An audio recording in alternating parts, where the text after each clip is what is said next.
Hey everybody, how you doing? I hope you guys are doing well. I wanted to pop in really quickly and say hello to you. I hope you guys are having a good night. I wanted to give you some information about the economy. A lot of you have been asking me whether or not a recession is coming, and I'm going to tell you there is a debate going on as to whether or not Trump's policies, particularly with the tariffs and the uncertainty that he's creating, can cause issues. I think that the concern is warranted, and I'm going to just sort of give you guys an overview and kind of let you know what I'm seeing on the horizon. First thing I want to say is if you could, as you come in, please hit the thumbs up button, thumbs up, share, subscribe. I also want to remind you that this podcast is on Spotify. So if you go to Spotify, look up my name, Boyce Watkins, or Dr. Boyce. You will find a couple of podcasts I have on Spotify, and I'm into economics and Black wealth and all that good stuff. So anyway, hello. Kevin says I'm just going to start living in my truck. I think that's hilarious. If it's not true, if it's true, then my heart goes out to you, man. Anyway, they went up $100 on your rent, man. I'm so sorry about that, brother. I hate hearing that. So let me tell you what's going on with the economy. Give me a yes or no. Let's start with a quick vote. How many of you think that we're going to have a recession later this year or next year? Give me a yes if you think that we're going to have a recession in 2025 or 2026. Give me a no if you think that it's much ado about nothing. What do y'all think? Do you think we're going to have a recession or not? What do you think? Okay, Rich says yes. Jolie says yes. Patricia says yes. Big BB says yes. Okay, I see a lot of yeses. Afia said hell yeah. Okay, so that's a strong yes. Kashif Thomas, I see you. D.A. Seymour, Kevin J. Okay, hell to the yeah, says Kevin. Hey, Teresa and Derek. Okay, everybody's saying yes. I see Alejandrina Eduardo. She's an optimist. She said no. Okay, that's good. That's good because it's actually correct. If you are saying yes or no, you have arguments on both sides. There are people that believe that the economy is resilient, corporate earnings are strong, and that there won't be a recession. But then there are estimates who are saying that there's a 33% chance. I think that was the last update I heard from Morgan Stanley, that there's a 33% chance of a recession. I'm going to go ahead and step out and say I think that those numbers are wrong. I think that they're underestimating the probability of a recession. I think that there will be one unless you see a dramatic shift in the economic policies of the Trump administration. Now, what I'm going to do is give you three reasons why I believe there's a recession. And then also I'm going to give you some stocks that I think you can look at or you should consider taking a look at that will that have been known to withstand recession. So how about that? I hope that that's okay. So I'll give you that toward the end. So stick around to the end of the video. Won't take long to do this. So the first reason that there's a recession predicted is that the yield curve is inverted. Now, what is the yield curve? The yield curve is like this curve that shows you interest rates on bonds for various maturities. So typically the yield curve looks like this. Shorter term bonds have lower interest rates. Longer term bonds have higher interest rates because you're locking your money up longer. Well, that yield curve is starting to kind of dip a little bit. And a lot of that is because there are people that are sort of adding to the self-fulfilling prophecy that a recession is coming by pouring their money into bonds. Bonds are kind of a safe haven, a softer asset that protects your portfolio in the event that the market crashes. In general, the stock market tends to go down. The S&P 500 tends to go down about 32% during a recession. This has been true since World War II. And so a lot of people are kind of preparing for this. And there's a lot of other data out there that's indicating that things are slowing down. Consumers are less confident. They are starting to spend less. And this is affecting his CEO behavior. Trump is adding to it right now. I know some of y'all think I'm a Trump supporter. Some of you think I'm a Biden supporter. And I'm going to just tell you right now, I'm going to disappoint everybody. If you think I'm a Trump supporter, I'm going to disappoint you. If you think I'm a Biden supporter, I'm going to disappoint you because I didn't vote for either one of them suckers in the last election. I don't care what you think about it. It's my vote. I'm going to do what I want with it. But here's the deal. Trump's policy on tariffs is not just bad because tariffs lead to trade wars, which can be bad for economic connections. And he's really undermining a trust level and a respect level for the American economy that has been built over an 80-year period. He's really going in with like a bull in a china shop, and it's causing a lot of problems. But the biggest sin of all this is the uncertainty. It's the fact that he's not being consistent about anything right now. He's just throwing things around like, oh, I might do this and I might do that. that works good for business negotiations, but it doesn't work good for international trade because a lot of investing is done based on expectations. It's done based on trust. It's done based on a belief that things are going to be relatively smooth over time. So you end up putting more money out if you know that the conditions are not going to be suddenly shaken up. For example, in countries where the government may decide out of the blue to take over your factories, companies don't invest in countries like that because they're like, we're not going to put $1 billion into a factory in your country and then have you just come and take our factory, right? So countries like that don't get investment. So the rule of law and various forms of consistency go a long way in economics, whether you're Democrat or Republican. This is just a fact. And he's really kind of not respecting that right now. He's mentioned April 2nd is kind of a day where he's going to make a bunch of announcements. That day is going to be a big day in terms of what your stocks do. If the announcements are softer than expected, then you could see a rally in stocks that day. If the announcements are harsh and ugly and uncertain, then you're going to see a drop, right? So you have to be ready for all this. So the second reason that there are experts who predict a recession right now is that, sorry, let me hit a button. Sorry about that. The second thing that's kind of happening is that consumer delinquencies are rising. According to the New York Fed, credit card delinquencies just hit their highest rate since 2012, especially borrowers under the age of 40. Now, what that means is that if you're a millennial, my heart goes out to you because there's a good chance you're struggling financially. I wish I was your dad so I could have talked to you about economics for the last 25 years and maybe things would be different, but I'm not your dad. I think in our community, we need more dads. Black fathers matter. Not that mothers don't do the same thing, but there's some things that daddies can do pretty well that I think we deserve to get credit for, because right now you have a lot of people under 40 that are really struggling financially. And a lot of that is because they weren't prepared for this economy, but also the economy has shifted on them. So credit card delinquencies are rising, showing that the consumers are struggling. Third is that there's something called the ISM Manufacturing Index, and that's been below 50 for 15 straight months, which signals a contraction. So basically, when that index stays low for a long period of time, the recession is coming, right? And so basically, this reduction in manufacturing, the inverted yield curve, struggling consumers are all indicators that the recession could be around the corners. Now, is this a fact? Is this for certain? No, it's not. But honestly, I'm going to tell you, my spidey senses are telling me that this is real. I really just haven't. My gut instinct is telling me we are going to go into a recession. But not only could we have a recession, we may have stagflation. If we have stagflation, that's going to be like an economic hell. And so ultimately, I really hope that this does not happen because it's going to be really hard to work our way out of stagflation. Credit card delinquencies rose to 9.7% for 18 to 29-year-olds, which is the highest in over a decade. So even the people in their 20s are really struggling financially, but you didn't need me to tell you that. The Conference Board's LEI has declined for 22 straight months. This is the most persistent drop since the 2008 financial crisis. Corporate bankruptcies are going up. In 2023 and 2024, over 450 firms filed for bankruptcy, which is a 70% increase from 2022.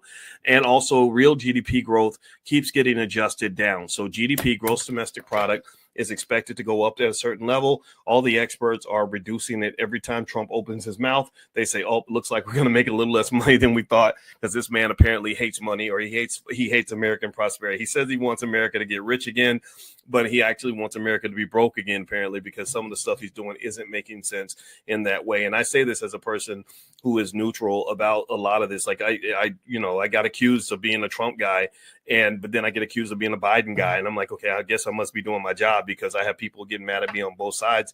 I'm not interested in being an extremist. I don't care about political symbolism. I don't care if you are mad because trans kids can play basketball or something. It's all about putting money in your pocket. I want you to be good economically. I want you to be in a good financial situation. I want your family to be secure. So if he was able to do that, I would give him credit for that. I would completely give him credit for that. But he's not. He's just not doing it. And then all these jobs they're cutting from the government, that's going to show up in the unemployment numbers.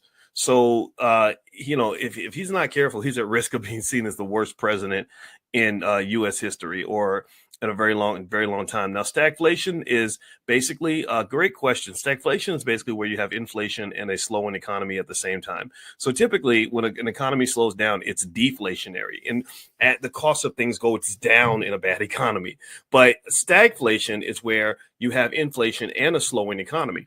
So, in a way, it's like when you have a deflating economy, what they do, when you have a slowing economy, what they do is they kind of pump up the tires. They create inflation to boost the prices of things. And I know it sounds weird, but it's like putting air in your bike tire. You pump it up and then you can go a little bit faster because you got more air in your tire. But imagine if your car was slowing down and you're like, oh, my car's slowing down. It must be because I have a flat tire. But then imagine if your tires are completely full and they actually have too much air in them. They have too much air. So your car's already not going fast, and you know it's the tires, but they have too much air. So you literally have to let air out of the tires, which is only going to make the tires go slower, right? So you're like, what am I going to do? Like, do I put more air in the tires like I normally do, or do I take air out? But if I take air out, then it's going to go slower than it is. So stagflation is when you have it's like this. It's like think about it like this. This is a crazy, stupid example, but I'm going to throw it out there. Imagine you have the best sex in the world, the most amazing sex you've ever had in your life. It's just like rainbows, cloud nine, all the whole shebang, right? And then you get a disease, right? So you're like, man, this sucks. I had great sex, but I caught a disease. That's bad, right? So imagine if you caught a disease and the sex was bad. That's gonna make you feel even worse. That's like a double whammy, right? It's like either no sex and you stay clean, or good sex and you get a disease. Imagine if you had bad sex and you got a disease. Well, that sucks. That's terrible, right? So basically, that's what this economy's done. Trump is giving the American economy a financial STD that it can't get rid of, and so if he's not careful, he can create one of the worst economic conditions that we've run into in a very long time. I got to check the records to see when's the last time we had stagflation, but it's been a while. And what's really kind of frustrating for people that know the economy is it's kind of like, dude, you just came in and you messed everything up. I get it if you want to shake things up a little bit, that makes sense. But everybody's warning this administration of the consequences of their behavior. So I'd be curious to know what their conversations are like behind closed doors. Because I know they leaked a conversation about their war plans against the Houthi rebels or something, but they need to leak their plans about what they're going to do about this economy, because if they keep messing around, they're going to cause some serious problems. So if that financial STD analogy just made you a little bit sick and grossed you out, then I apologize, but that just came to mind, and I just thought it would be kind of a hilarious way to explain it. And I actually did talk about financial STDs in a book I wrote when I was on the faculty of Syracuse. It was called Financial Lovemaking. And in this book, I talk about that because people give each other financial STDs all the time. You marry somebody with a gambling addiction. You date some woman who's a gold digger who takes half your stuff. You get with somebody who has terrible spending habits. You marry somebody that's got a bunch of student loans and bad credit, right? So financial STDs are kind of a thing, and I have actually written about it. So if you want a free e-copy of that book, Financial Lovemaking, just go to boyceandalicia.com. You can get an e-copy for free, or you can get it off Amazon too, or drboycebooks.com, wherever you want to go. drboycebooks.com. There's a lot of stuff there, including my book, The 10 Commandments of Black Economic Power. We have financial flashcards for kids. We have financial workbooks for your kids. So we believe in educating the whole family. I want to see Black folks, our people, become the smartest economic people on the earth. And that's my mission. That's my goal. And I believe we can get there. Now, to close down, if you have a question or two, pop the question in here. I promised you that I would mention a couple of stocks that I think would be worth looking at as you possibly go into this possible recession. And two stocks that come to mind are Coca-Cola and Procter & Gamble. Coca-Cola's ticker is KO, and Procter & Gamble's ticker is PG. And these are stocks that are what they call staples. Staples tend to do well during recessions. If you want to know how recessions impact the stock market, the average market decline during a recession since World War II is about 32%. And so that means a third. That's a lot. That means you have $1,000 invested. You're losing $333 of that on paper. But what do you do during a recession? Anybody know? Answer me in the chat. What do you do if the market dips and you got a good diversified portfolio? Do you freeze up and run away? Do you sell everything and just run for the hills? Say, what do you do? Answer in the chat. Somebody who's been watching, answer me in the chat, please, because I need to know that y'all not going to do nothing crazy. You either hold or you buy. If you have a healthy portfolio, this is assuming a healthy portfolio. This is based on the research. This is based on 200 years of data that if you buy and hold or buy, one of those two, hold door in Game of Thrones, you got to hold the door. If you do that, then you get about 18 months and then everything goes away and everything goes back to its pre-recession level. And then a lot of money gets made on that dip. So again, not telling you what to do. I don't give investing advice. Maybe one day there will come a time where that approach does not work. But that day has not yet arrived.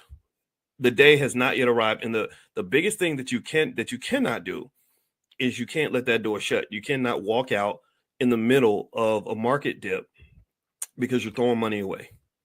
You're giving money away to the person who's going to buy your stock from you. So give me a yes in the chat if we can all agree that if it happens, we're going to be the hodlers. We're going to hold on for dear life, invest more if you can, keep it moving, stay sturdy, stay strong, stay focused. You cannot get scared if the market dips on you. And it may dip for a while. It may dip for a whole year. It may dip for 2 years. That's the thing. That's what makes it crazy.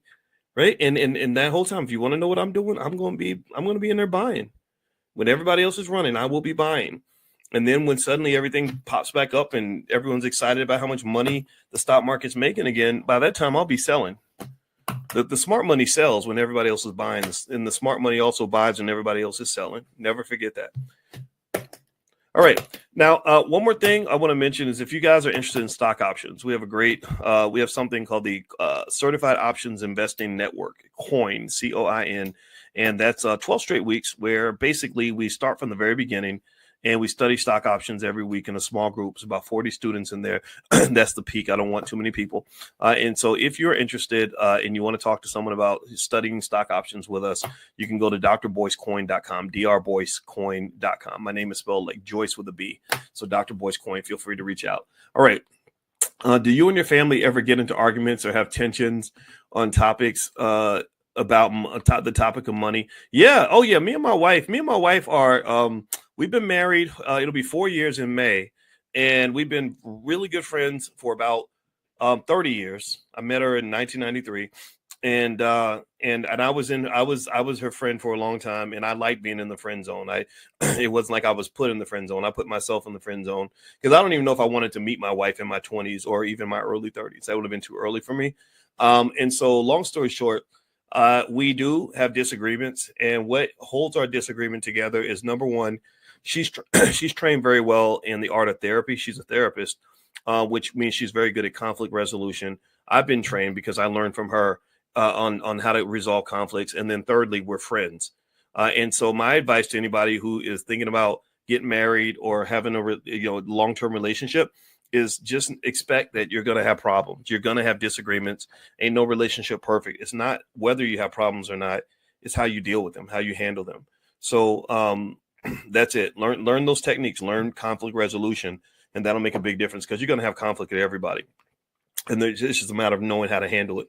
And it's really good to resolve a conflict with someone else who knows how to resolve a conflict. What's not fun is to resolve a conflict with somebody who has all these trauma responses and they get mad and hurt and lash out and all these other things. That's not how grown-ups handle their relationships. And relationships are an important part of wealth. You don't want to try to do all this by yourself. Let's see. My apologies. I received your book with my flashcards. I'll be ordering the workbooks for my grandkids. Good for you, Karen. Yeah, grandmas are important. I mean, my grandma changed everything for me. Her name was Felicia Couch. And actually her maiden name was Felicia Taylor. And you know what's funny? My wife's maiden name was Alicia Taylor. So when I first met her, she told me her name was Alicia Taylor. I said, I got a grandma named Felicia Taylor. She said, where are you from? I said, I'm from Louisville. She said, I lived in Louisville. I said, really? And so it was just crazy. And we were both Geminis. It was just awesome. It was like perfect. Like we'd known each other in another life or something. It was crazy. Well, if you don't have the dip, but want to hold them. Okay. What if you don't have the dip, but want to hold them? I don't know what that means. I'm sorry. I wish I could answer that question, but maybe it was misspoken or something like that. You thought I was from Chicago? No, I I know Chicago. I've been in Chicago for a while, but I was actually born in Louisville, Kentucky. Shout out to the great Muhammad Ali. That is my city. Okay. So anyway, I'm going to go ahead and bounce on out. I just wanted to say hi to you guys. Is this a good time to sell my house? I haven't checked those numbers exactly yet. I don't know what the real estate numbers are. I don't think the Fed's going to lower interest rates. So I honestly think if you're going to sell, I guess the question is, what are you going to do with that money? Like, what's the next move? Because if you ever want to know the time to buy a house, the best time to buy a house is usually right now. Or in fact, the best time to buy a house is yesterday. The second best time is today. So because property values tend to go up. So I think it's a good time to buy a house. It's a good time to sell. I guess it depends on what you're selling into and what your next move is going to be. But real estate is just one of those asset classes that tends to go up in value over time, as long as you buy in a good neighborhood and all that stuff. Got on my order material, seeking workbooks for children. Yeah, the workbooks for kids. If you go to financialworkbooks.com, you can take a look at our workbooks for kids. We cover every grade band. We spent 3 years making our financial workbooks for kids because I really, my secret plan to take over the world is I want Black children to know advanced economic concepts at an early age. Because during my years on the faculty at Syracuse University, I taught a lot of different young people from different backgrounds, Asian, Jewish, whatever. And I saw what their families were doing. And one thing that their families aren't doing that our families could do that will put us just light years ahead is the same way we teach our kids how to play basketball and play football when they're little. We should teach them how to play economics, how to play the game of money. Because money matters. Money's important. And I think that if you teach them all the different ways to make money while they're young, they won't have to do desperate things to make money when they get older or degrading things to make money when they get older. And so the financial workbooks are designed to fix that. With our financial workbooks, flashcards, all that, when you're done going through the material with your child or letting them go through it, just give them a few dollars to do it.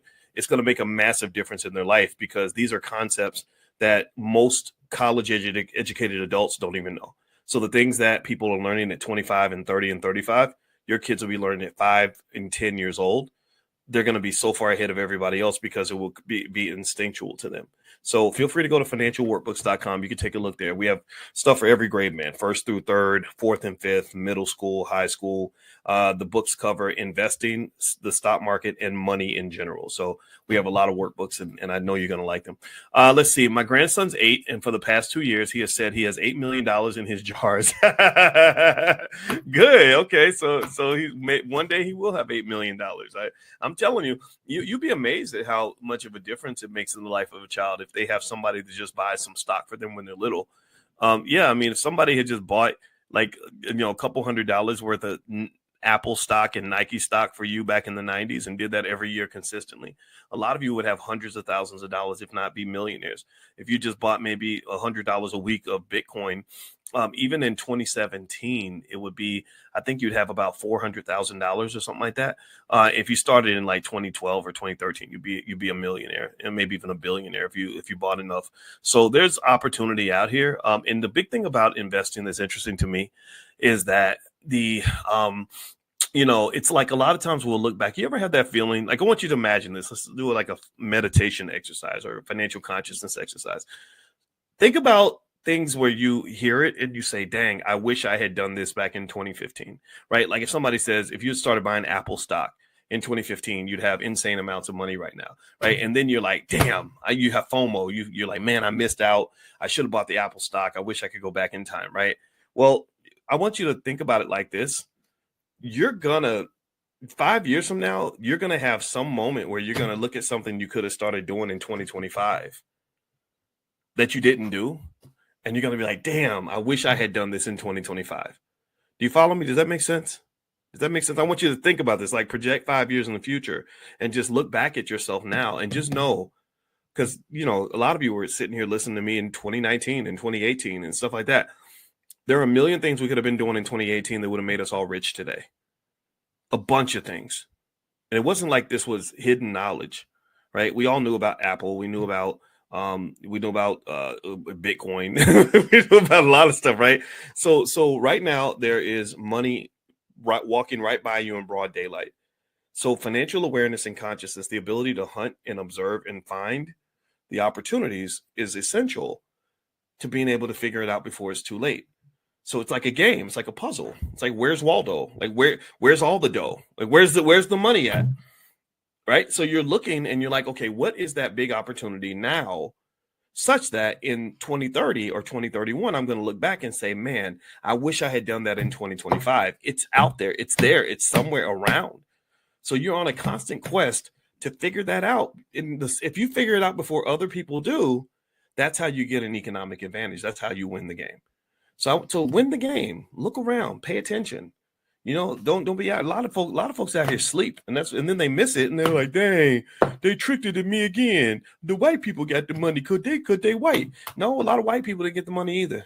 It's the conscious people that got the money, the smart people, the people that pay attention, the people that prepare. They got the money. So be one of those people. That's what it ain't got nothing to do with race. All right. So let's see here. I have a 6 months no interest HELOC. Would you use a HELOC to trade stock options for 6 months and return the money and keep the profits? You could do that. People have done that. I don't give investing advice ever, but I wouldn't think you were crazy for doing that. People borrow money to make investments all the time. Elon Musk has I bet he has $40 billion in debt, right? So people take debt all the time to make investments. But you better be really careful, and you better be prepared for what happens if things don't work out. That's all I would definitely say. I wouldn't go borrow a bunch of money to go buy lottery tickets and trips to the casino. But, if you know stock options really well, and like I know some students in our stock options income class who've used HELOCs to generate a really nice income. Because the thing about money, here's the secret of making money. I'm gonna share this, and then I'm gonna go ahead and close it up because I'm getting a little tired for today. One secret of making money is that working is a really hard way to make money. It's really hard to make a lot of money working because your body gets tired. It's tough. So what really is supposed to happen is your money works for you. But in order for your money to work for you, you have to have a lot of employees on staff. The more money you have, the more capital you have access to, the easier it is for you to have that money work for you. You have more little dollar bills. They're like your little slaves. You're like, okay, you go over here and you go over here and you go work over here, right? You go work in this industry. You work in oil, you work in banking, and all y'all come back with friends, right? And so here's the thing about capital that's important to understand, though, is that the number one driver of who has income and who does not really comes down to who controls capital. Do you understand? The people that control capital are the ones who get money. For example, if somebody just let you hold $1 million, I can show you how to take that $1 million and generate enough income that you could quit your job for the rest of your life. Very easy to do. Very easy to do. What's hard is getting the capital, getting the $1 million. But the thing about capital is you think about capital like a car. If I need a ride and I know a car can give me a ride, do I have to be the owner of that car for me to drive it? Yes or no? Does it have to be my car? Do I have to save up and actually buy a car in order to have a car? Yes or no? If I just need a ride, I don't need to own the car. I don't need to buy it, and I don't need to own it. I don't even need to have my name on the registration, really. I could do three things. I could either save up my money and save up, let's say I want a $12,000 car. I could save up $12,000 and buy a car, own it all outright. Or two, I could go to a car dealership who will give me the car and I'll owe a debt and my name will be on the registration. Or three, I could find somebody who's got a car and I can borrow the car from that person and maybe even pay them a rental fee to use their car, right? I could go to Hertz or something, or my cousin down the street. So here's the point. Your capital is like your car. Capital is the key to wealth. Not just things like bachelor's degrees and stuff, but it's capital. Because the only reason a bachelor's degree gives you additional income is because that is a form of capital. That is called human capital. If I have a degree, I have a skill, I have higher human capital. But the problem with human capital is it requires a human. And human beings are perishable. We get old, we get tired, we get gray hair, our muscles break down, like we get bad backs. You don't want to work until you die. So human capital is fine, but it's an inferior form of capital. The best type of capital is like financial capital or some sort of real capital that gives you a capital base that you're allowed to make money from or generate a resource from. Capital can be cash, it can be cows. I know somebody who is a multimillionaire because they have so many dang cows. It could be an apple tree. It could be chickens and pigs. It could be land. It could be whatever. So two things. Number one, the goal for your kids and the grandkids is getting them as quickly as possible to have a capital base. That's the first thing. And if you give them time, if you start early, then they're going to have plenty of capital when they get older, which means they'll make plenty of money. And working ain't got nothing to do with it. Degrees ain't got nothing to do with it. Just the ability to manage your capital. That's what's going to drive their ability to access income and manage their income. That's the first point I want to make. Second point I want to make is that in order to use capital to make income, you do not have to be the owner of that capital. You simply have to have access to it. Just like a car. Just like driving a car. I don't really need to own the car that I'm driving. I just need something that's got four wheels on it that's going to get me to my destination. Okay. So if you don't have access, if you don't have capital yourself and you can get access to it, which might be the HELOC, or it might be because you maintained a good credit score. It might be because you got a cousin who's a saver and they've loaned you some money. Then that opens a pathway for you. That opens an opportunity for you to really achieve what I consider to be the real American dream. The real American dream is the ability to make money without working. That's the American dream to me. How to make money without working. If you make money without breaking your back and getting up and going to a job every day, then you've achieved the American dream. Then the other piece of the American dream must be accompanied by some type of mental health work, because Americans, in every study out there now, the studies show that Americans are excellent as a country at making money, but we are incredibly unhappy. Our families are broken. We can't stay married. Kids out here run around crazy. Everybody's stressed out, lack of sleep, just all these dying from cancer every other day because we're eating poison food, just all kinds of those things, right? So remember that the money is part of it, but then the other parts of your mental and physical health should accompany that, so you can really achieve what I consider to be the real American dream. That is real American exceptionalism. That is real Black excellence. That is real Black excellence, not a rapper at an award show. That real Black excellence is a healthy, happy person who has enough financial security that they can live their best life. That's what real Black excellence looks like. It's when I can say, I got $1 million in the bank and I'm smiling, and I'm really smiling because I'm really happy on the inside and the outside, and I'm making really good decisions with my life because I'm a healed and complete human being, which means I'm truly showing up as my best self, which is, to me, the greatest form of Black excellence that there is. Do you follow me? And this is important because literally I saw a video today. My friend Tiara Williams, she calls her little nickname online is Miss Black Hollywood. She sent me a video. Did y'all know this? That there was a member of 3-6 Mafia who literally confessed that he was worshiping the devil. Get it? 3-6 Mafia, 666. He literally said this I kid you not, in the video. It tripped me out. I couldn't believe it. He literally said that because he was mad at God, he said, my job was to get Black people to literally honor and worship 3 6s, 666. So we were called 3-6 Mafia. Did y'all, and anybody else see that video? I never saw it. I was like, holy shit, that's crazy. So you live in a society where you got crazy stuff like that going on. And so they're sprinkling just dysfunction on you everywhere you turn. And you're admiring people who have terrible lives. And money is the culprit, because you see them, that somebody pays them money to do all this stuff. And you think because they're rich, they're doing well. They're not doing well. When you die from a drug overdose, you ain't doing well. When your mental health is shot because you're scared of some Black person rolling up on you and shooting you in the head, your mental health, you're not doing well. So what makes you think you're doing well? Do you think money in the bank is an indicator that you're doing well? No, money matters for sure, but money is not the sole indicator of you truly living the American dream. So if you want to know what I really want, what I want for you, what I want to try to support you in your journey on, is I want you to really know what it feels like to be to be happy with your existence in every way, right? And that just requires some work. And this is why I'll go outside the lines a little bit. And I hope it's okay if I color outside the lines.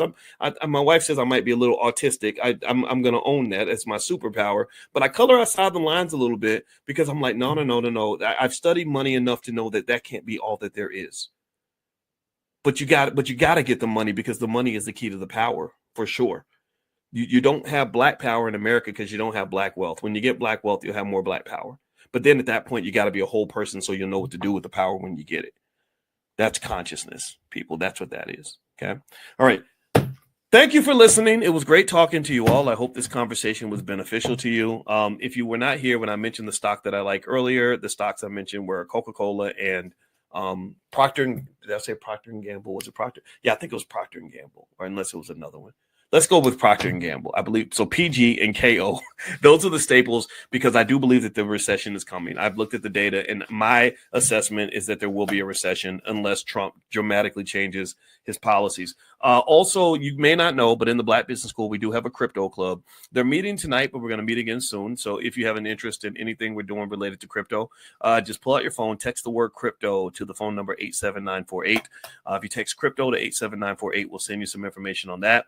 Also, if you're interested in joining the next cohort of COIN, the Certified Options Investing Network, we meet every Thursday night at 8 o'clock, and we are covering stock options from A to Z. So if you want to get certified in the area of stock options, which I love stock options. I think it's a great skill to learn. Probably one of the most important skills, financial skills you can have. Feel free to go to drboycecoin.com, and you can talk to someone about joining the next cohort. So drboycecoin.com. All right. So have a good night, everybody. God bless you. And I'll see you soon. Take care, everybody. Bye-bye.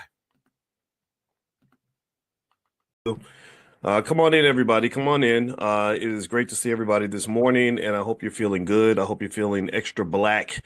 And if you don't know, every morning we get together and we talk about our wealth, we talk about our community, we talk about our families, we talk about our power, we talk about ways that we can all elevate. That's why we call this class Economic Elevation. So I want to say good morning to everybody who is choosing to be economically elevated. I hope everybody's having a great day. I hope you're feeling good today. I know I'm feeling good. I wasn't in the 5 a.m. club this morning.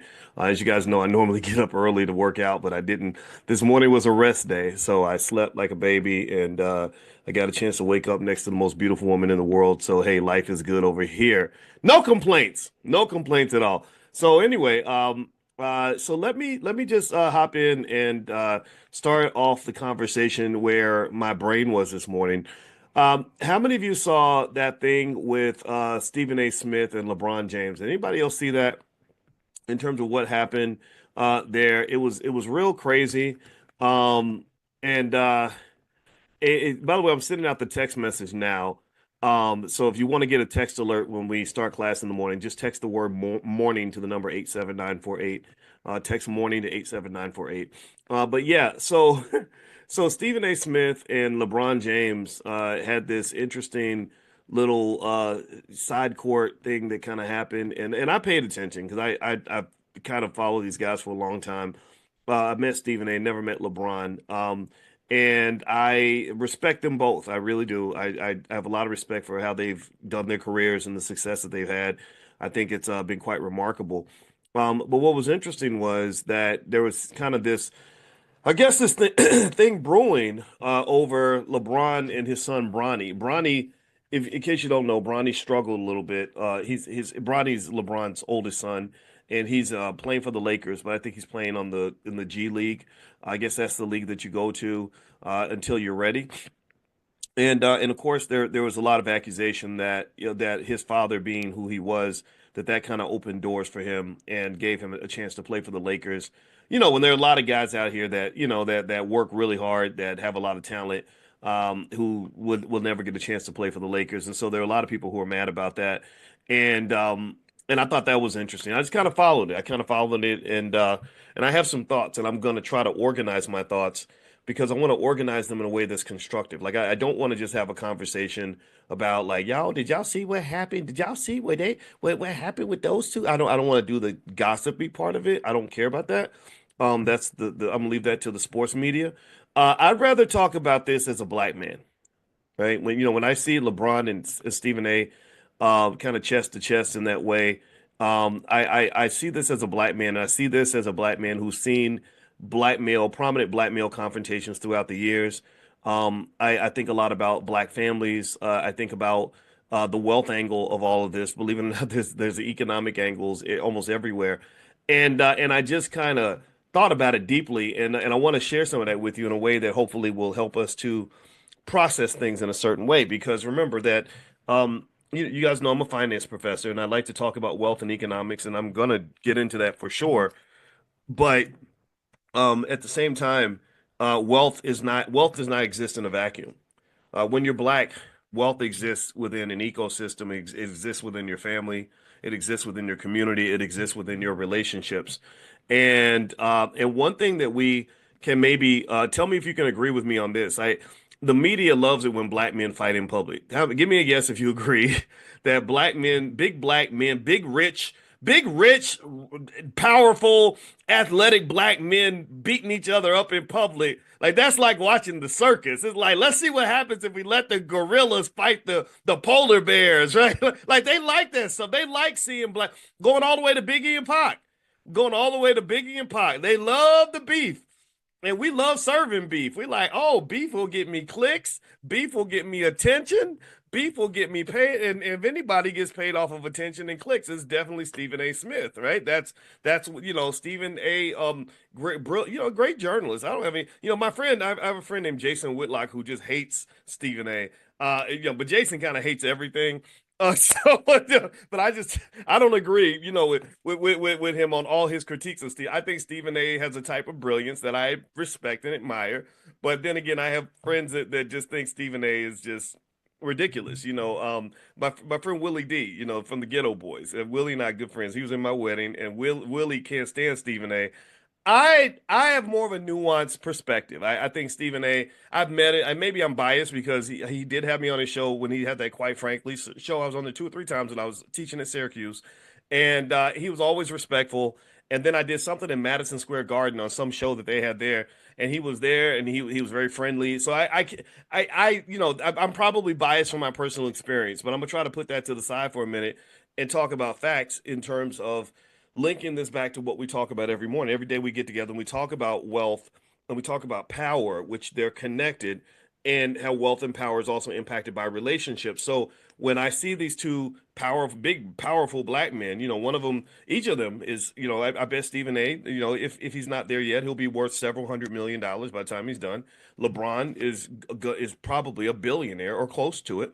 There's some black power in the building, right? This, and then power, wealth and power and attention. Attention is really the commodity, right? Like really, when you're black, if white folks put you on TV, then you got it made. That's it. If white folks put you on TV, you got it. Because LeBron would not be LeBron if it wasn't for the Lakers, if it wasn't for the NBA, these white-owned institutions that have given him a status because he's got tremendous talent. I saw it when I first saw him in high school. I said, this guy's going to be amazing. I'd never seen a person control a basketball game like this. And then Stephen A., his daddy is ESPN, owned by Disney, right? And many of you are shareholders in Disney, which if you're not, I think maybe it's something you want to think about. And so these are institutions, and this institutional power is something that we talk about. I talked to you all about the fact that a mistake that we make is we think that the person on the stage has the power. We think the person that with the light shining on him has the power. The person that we see has the power. No, the person on the stage doesn't have the power. The power belongs to the person who built the stage, right? The power belongs to the investors who built the platform that you're standing on. So you're standing up 20 feet in the air, but somebody had to build the platform that you're standing on. If they knock that thing out from under you, then you crumble to the ground. That's how prominent, allegedly powerful black men get destroyed, right? Because somebody underneath says, we're going to chop down this tree that you're standing on, and then you're going to come down to the ground like everybody else. And this happens. All they need is a scandal or something, and then they put it all over their networks and make you look like public enemy number one. Next thing you know, you're done, and they just replace you with somebody else. So, but with this being said, though, I do think LeBron and Stephen A. do have some degrees of independent power. Money is power, and talent is power, and both of them have that. And so there's a couple of angles I want to drill into on this. And I promise you, this will ultimately be an economic lesson as well. But I really thought this was worth kind of breaking down and really looking at this for what it is. And maybe I see a couple of things that might help you kind of process this because there's really a teachable moment here. So first thing is let's talk about the foundation of the conflict. Why LeBron is pissed off at Stephen A, at least based on my perception, a big part of the reason he's annoyed with him. And I think it stems from, among other things, this earlier conversation that was always had when LeBron helped his son get into the NBA. Right? They call that nepotism. Nepotism is basically kind of like DEI for white people. Basically, they've had DEI for white people for a long time. White people have always had their own affirmative action program called nepotism, where they hook each other up based on the opportunities that their parents had, and sometimes black people get in there and they get a little taste of that, right? So LeBron is LeBron.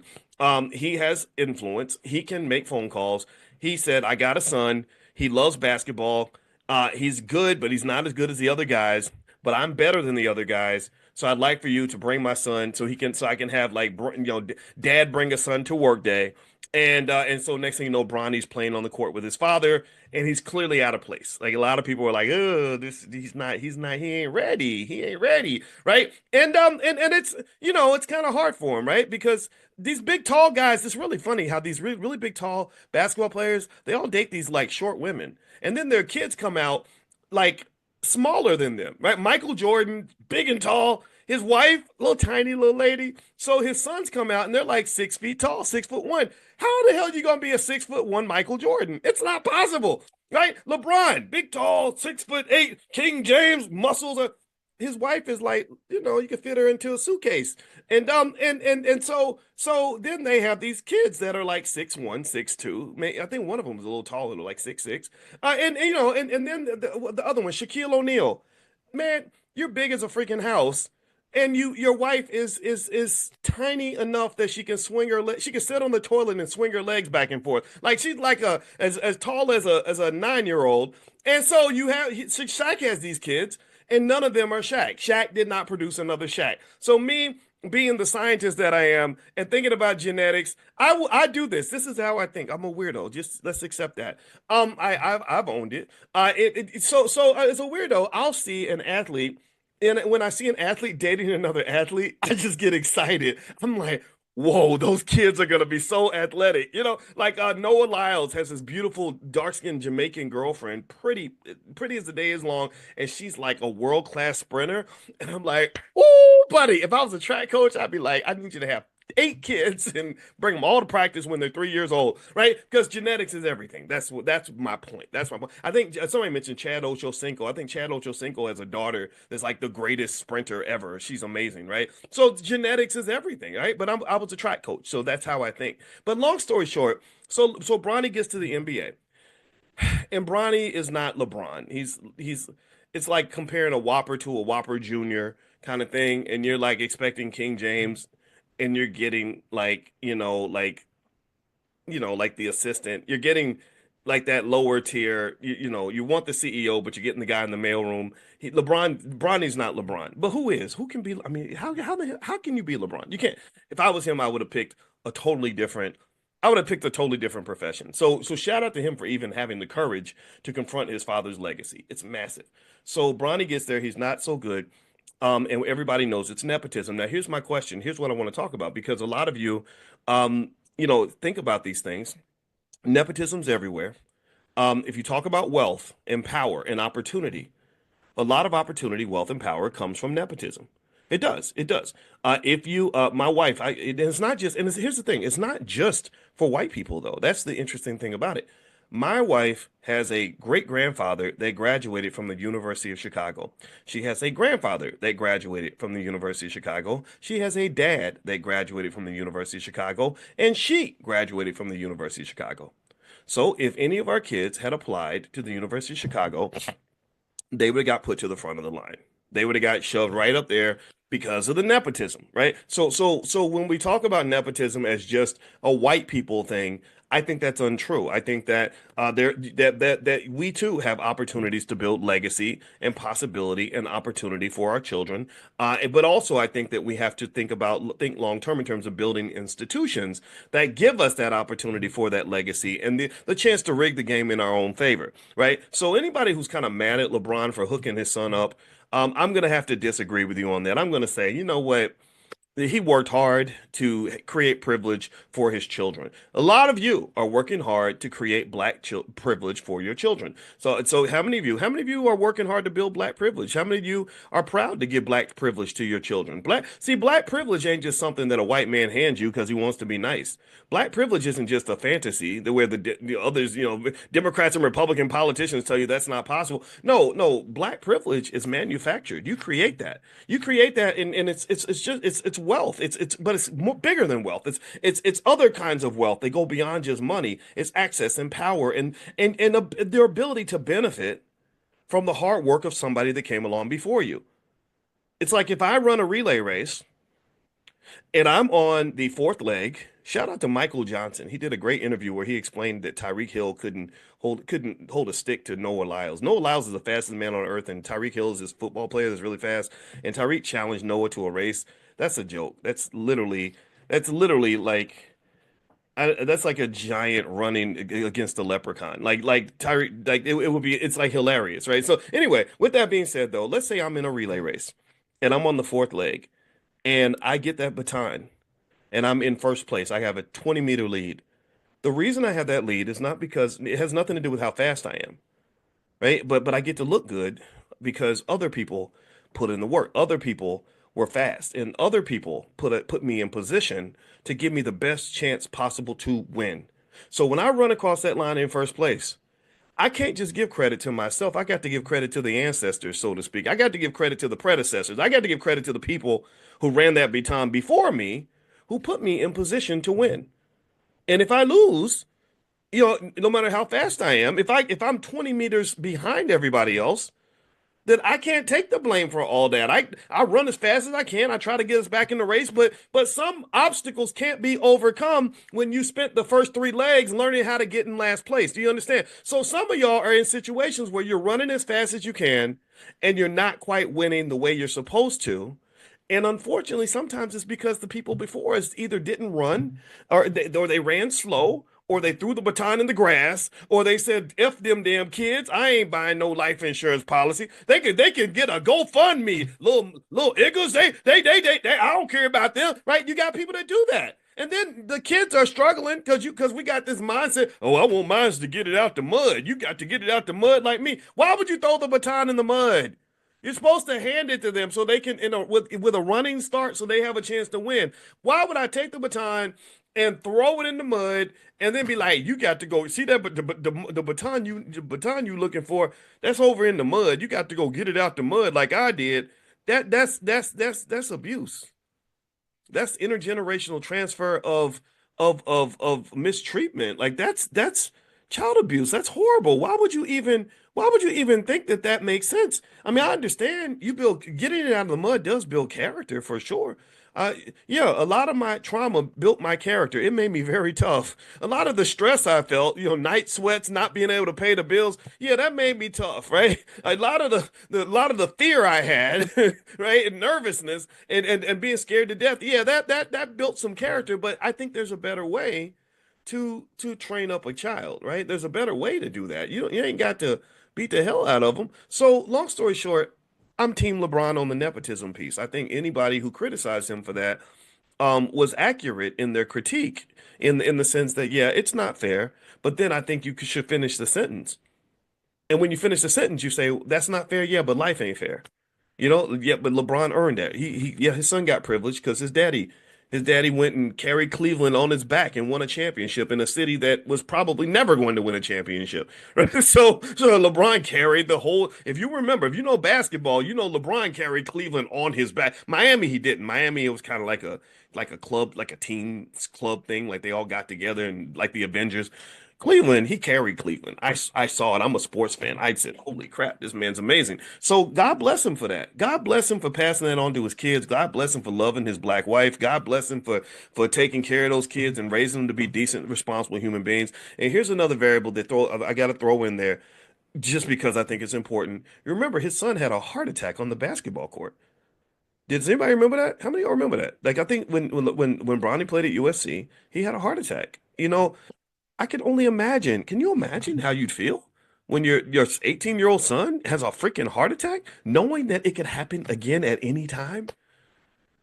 Like if that doesn't give you an awareness that the clock is ticking for all of us and that tomorrow's not promised for anybody, my conversation with you may be the last conversation I ever have with you, then there's nothing I'm not gonna do for you, and I'm gonna do it for you immediately because I may never get a chance to do it again. So I get it. I that part I think is fine. I also encourage you, and when it comes back, let's circle back to the whole wealth conversations that we have every day.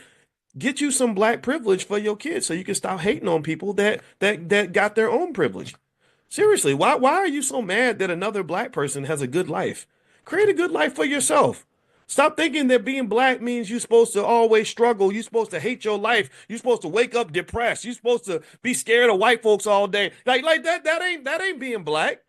Ain't nothing about that to me. And none of that relates to black culture because you know what they do. The record labels will just go vomit on a vomit on a record and be like, "This is black culture," or have some horrible award show with pregnant ladies twerking with 57,000 tattoos, smoking a cigarette at the same time, saying "This is black culture. This is y'all. This is our culture, y'all." That ain't my culture. That's not black culture. Black culture to me is happiness and wealth and power and excellence and love and strength and preparation and investing and building and family. Like that's black culture to me. I don't know what you got off of BET, but you need to understand that these people that run these platforms, they don't love you. They want you to think that your culture is in the mud. So that's why you telling your kids to go get it out the mud. I don't want my kids to get it out the mud. I'm not having my children eat out of the mud. I'm a man. I'm embarrassed if my children are eating out of the mud. No, you're gonna be eating filet mignon that I cook for you because you got a hardworking father who gives a damn. I think this should be a pride thing. And digging into that further, let's speaking of pride. One of the things that I saw when I saw this confrontation. So here's what happened with Stephen A. and LeBron. In case you don't follow this, so LeBron confronts Stephen A. courtside. He walks up. He's real, big beard, and he's like doing this. And Stephen A. is standing there, and of course it becomes a thing, right? Because you got these two big, you know, famous men, alpha types that are sort of confronting each other on courtside, and that becomes a conversation, right? And of course I pay attention because I'm a black man. I'm like, oh, two black men going at it. What's going on here, right? And my first thought was, it made me think if you want to link this like to just some of the stuff we talk about when it comes to business and investing, I really, really wondered, where I thought about the strategy of it, and I said, I don't really know if that's going to work out for LeBron to confront Stephen A. I believe he was the guy that confronted him. He's the angry father and stuff, and I think that strategically was not a good move because if your goal is to shield your son from unfair scrutiny, I don't think it's going to reduce the scrutiny on your son if you are threatening to beat up journalists or if you are approaching journalists in a threatening way in order to protect your son. I just don't. I think that the best way to protect yourself would be to just do your best to ignore it and accept it as part of the territory. Look, we're going to get scrutiny because this is the position that we're in. And so just from a strategic standpoint, I think the emotionality was really a bad move. And in a way, it reminds me of some of the things we talk about when we talk about mental health and investing, right? If you invest from an overly emotional standpoint and you can't woosah your way through tough moments, then it's going to be hard to be a good investor. People that tend to be good in business and investing tend to be people that have emotional balance and emotional maturity. Not to say LeBron does not have this. Again, it's very personal because it's his son and everything else, and I get it. But really, if you really want to understand just the investing in general, a lot of investing is about being able to manage your emotions. A lot of of emotional investing tends to cause you to lose your wealth. So that's a thought that comes out there. Um, the other thing too, I would throw out there is that I thought it was interesting that in case you saw it, didn't see it, but yesterday or today, I think that so now it's like okay, the beef is on and everybody's yapping back and forth, and I think Stephen A. said something that was really kind of strange. He said, yeah, if LeBron had done XYZ, I would have swung on him, and I was like, what, you would have swung on him? Like you would have like y'all would have been out there fighting? And that is sad to me because I think because media makes a lot of money when they see black men fighting each other. They love that. They like the Kendrick and Drake beef. That was the big winners was pretty much media. And I think about even going back with Biggie and Pac, even though people knew, I think Biggie knew he was going to die. That's why his album was called Ready to Die and Life After Death. And then Pac knew he was going to die at some point. That's why he would have images of himself on a cross like Jesus and stuff like that. And I feel, and they both rapped a lot about death, right? So even in this, it was really unfortunate how at 25, 26 years old, we were thinking so much about death. But the 90s were really difficult. The 90s were very traumatic for black men. Nobody gives a damn. Nobody talks about it. But the 90s were very traumatic because that was the Biden crime bill. So a lot of your friends were either getting killed or going to prison. You know, my best friend Greg Wilkins in Louisville, Kentucky, got shot in the head in front of his daughter, and and I was going to go see him right before I went back to school. So this was real stuff that black men deal with. So I become affected when I see just the media sort of enjoying the black male confrontation. I know it's going to happen. People are going to disagree, but really, I think that we have to be thoughtful about sort of presenting hyper masculinity as our way of constantly dealing with each other.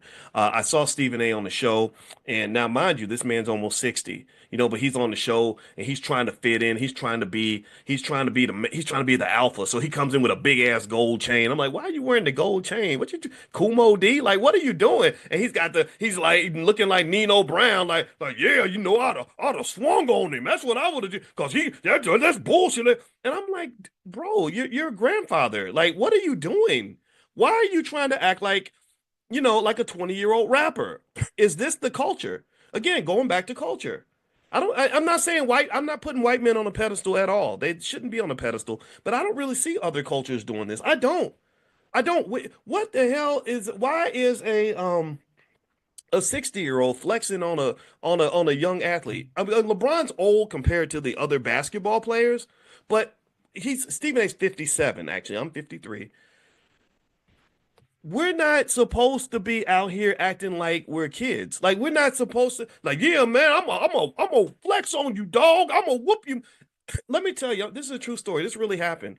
And this is again, this is all again what happens with when we're trained to sort of be hyper masculine with each other. It messes things up. It makes it very hard for black males to collaborate because everybody want to be the man. I'm the man. I'm the boss. Sir. You the yo. I'm the alpha. Noga. What are you doing? What are you doing? Why are we competing? We're supposed to be collaborating. Are you grown or are you still, do you still think it's 1994? Is that your problem? Do I need to show you a clock? Do I need to put you in the mirror so you can see how many gray hairs you got in your beard, bro? Like, what are you doing? And you see it. You see it. You see 48-year-old rappers still trying to be young. Stop that. You're the mentor. You're the OG. You're the one that's supposed to bring logic and reason to the situation. You're not supposed to be trying to get gangster with somebody that's young enough to be your son. Let me give you real life example, and this is important. This is it, and I want to make sure you don't think that we're going beyond our economic conversation because this is very economic. Very economic. I told you about the ridiculous conversations I had with Kanye West, where he calls me and I'm like, oh, you want to collaborate? Let's talk. And he's trying to be this rapper. And I'm like, bro, I'm not trying to be hip and cool anymore. I'm in my 50s. I don't want to be cool. I want to succeed. Being young, being hip and cool, that's for people in their 20s. But they call this the infantilization of the black male. The infantilization of the black male means that black men en masse, not all of them, not all of them. I'm talking about all some of y'all, a lot of y'all brothers really get this. When you're in media, you're supposed to act like a child or a thug or whatever. Like you, if you're not acting like a little girl, like 'cause they put a lot of black men in dresses in Hollywood. That's one thing they do. But but then also, so if you're not a little girl, you need to be a little boy. You can't. What you cannot be is a grown, mature, emotionally intelligent man. And so when I saw Stephen A. talking about I would have swung on him, I did a go. I was like, how I did a Google. How old is Stephen A. Smith? You 57. How old is LeBron James? Okay, he's 40, which ain't, he's not a spring chicken anymore. He's old for an athlete, but he's young for a human being. 40, I have lived a whole lifetime since I was 40. I have a I have adopted kids. One of my adopted kids is almost 40. She's 39 years old. I'm not fighting with a child. I'm not. Not that a 40-year-old's a child. We know they're not, but I'm just not gonna do it. And this has come up in my life a couple times where somebody tried to flex on me, and I'm like, sit down, little boy. What you doing, man? Like, what are you okay? Do you need therapy, son? Like, we need to talk. I'll give you real examples. Um, one is with an old man, one's with a younger guy. It's every now and then I bump into celebrities. I'm not a celebrity, but I run into them. I told y'all, D.L. Hughley called me on the phone. He didn't call me. He called me through a mutual friend. My friend, he said, I got DL on the phone. He's mad. He wants to talk to you. I get on the phone. I didn't say a word. He cussed. He yelled, "You mother bucker. If I see you, I'ma whoop your ass. I'm gonna F you up. I'm not your brother, you mother ucker." I think that was it. I said one sentence. I said, "Hey, what's going on, brother? I'm not your brother, you other ucker. I'm a guck you up. I can get you anywhere you at. I'ma come get." And I'm sitting here and I did not say a word. I just sat there stunned.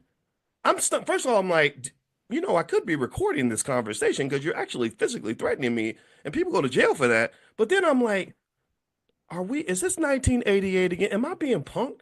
Did I, did some, I got in a time machine and this is 1991. Is that what happened? Like, because I'm like, you're old. Like, what are you?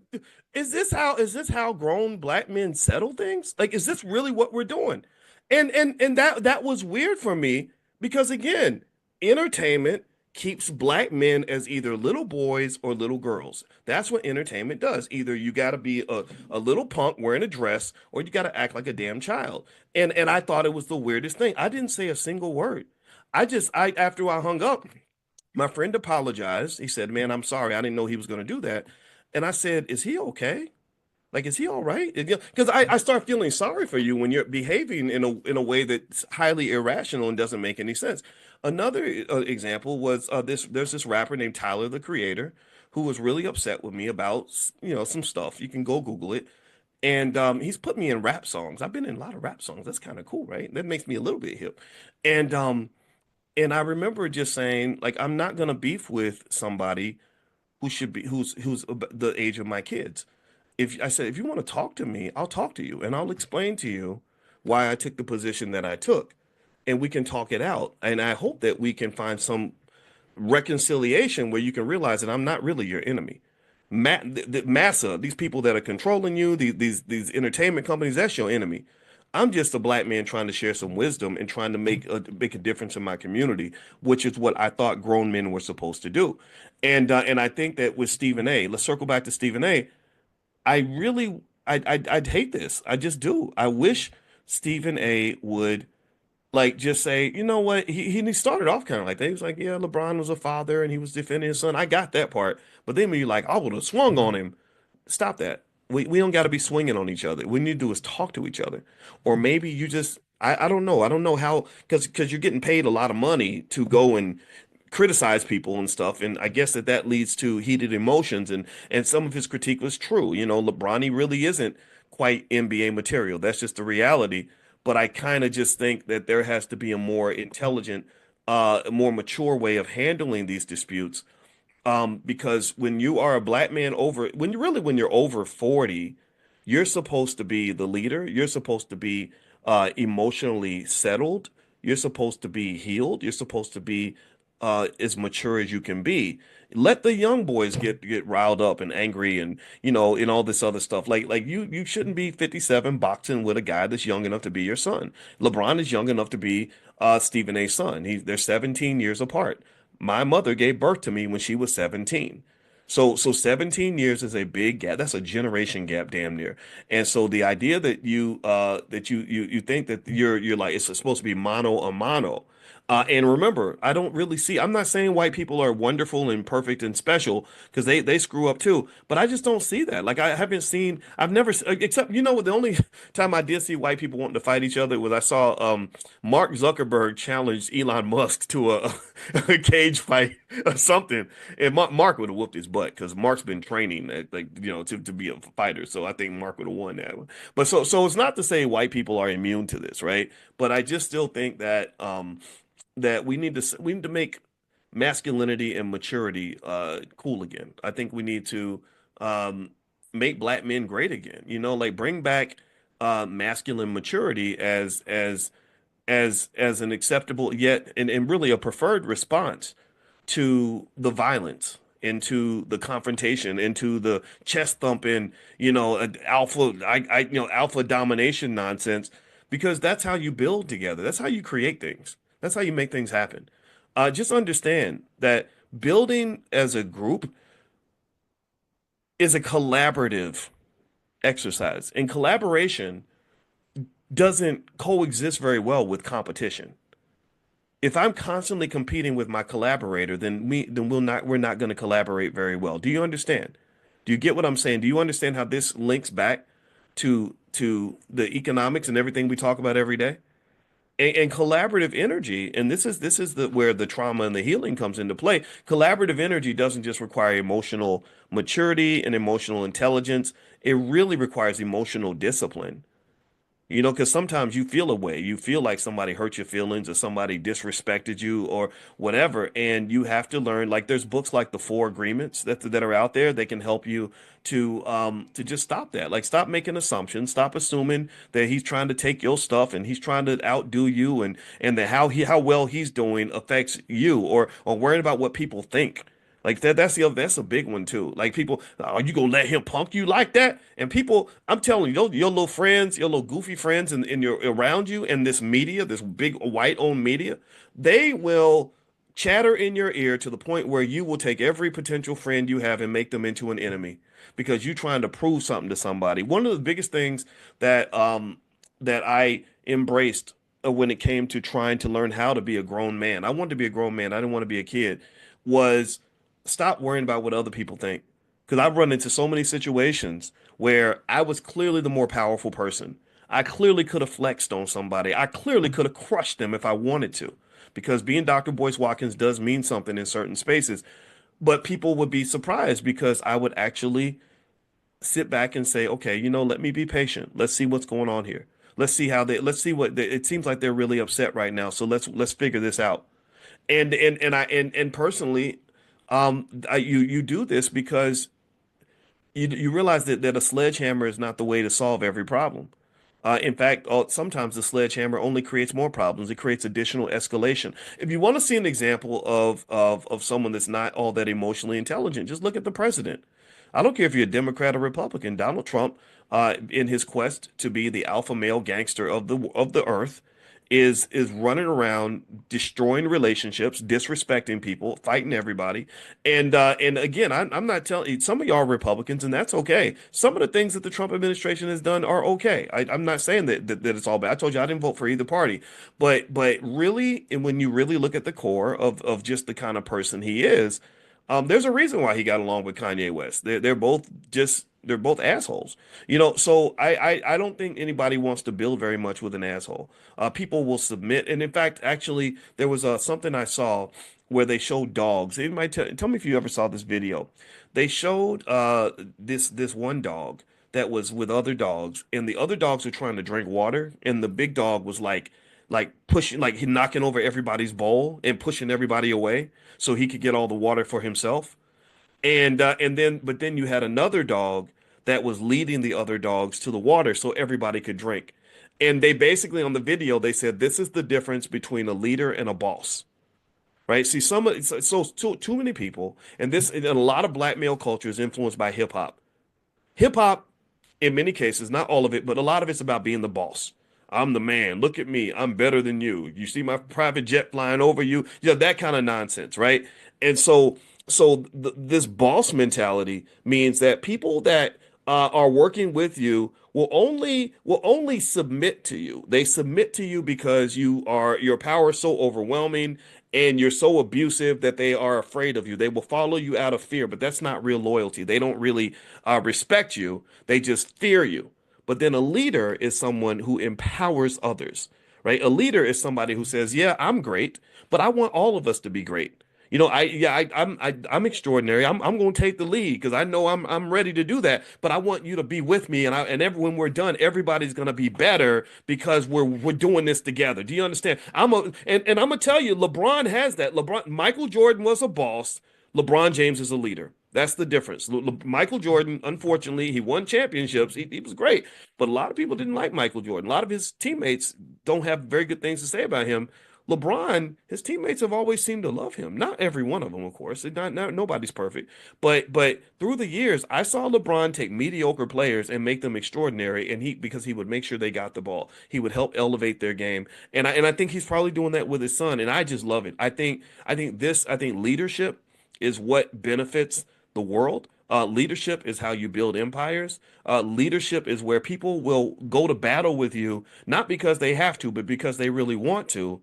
And whereas being the boss means everyone just talks about you behind your back and they think you're a jerk because all your insecurities have caused you to build 50-foot high walls and to mistreat other people, and that's not cool. So I would like to see some leadership in a situation like this, one that's very, very public. I think that it would be amazing to watch these two guys find a way to say, okay, here's what I did wrong. I apologize for that. Let's fix this or whatever. Maybe they won't ever do it. Because they got jobs to do. They got bosses to deal with. I ain't got no boss though, but I'm gonna tell you at the end of the day, when I'm trying to be the best builder I can be, and ain't nobody got it perfect. I mess it up sometimes too. We all do. But I encourage you to learn leadership. Teach your children leadership. If you teach them leadership, then they'll never have to go to battle alone. They will be able to build empires. They will be able to get things done. They will be able to build wealth. They will always have business collaborations. They will always have possibilities, and they're always going to have opportunities because when you are alone, that's when your oppressor, your colonizer can exploit you because you have no backing. A leader always has people having their back, so they ain't got to go to the colonizer to get an opportunity. They can create opportunities with the people around them. Do you understand what I'm saying? Do you get what I'm saying? Give me a yes if you're following me. I know I said a lot. I want to make sure I did something good today and I shared a lesson that's going to really help us. So leadership, and in fact, leadership is not. It's so important that I think that children should be formally taught leadership early in life. Why is that? That leadership is important because number one, leadership does help you build empires. Great leaders build great empires. The second thing is leadership will help you have the courage to walk away from a failing culture. Leadership will give your son the courage to say, "Hey, man, I'm getting out the car. I shouldn't be going here." Or leadership will give your daughter the courage to say, "I'm not wearing that. I'm not dressing like that just to impress some man. I want to have dignity. I want to look good. But I don't want to be. I'm not trying to be like Sexy Red just because everybody else is doing it, right?" So leadership, it starts with you. Starts with you.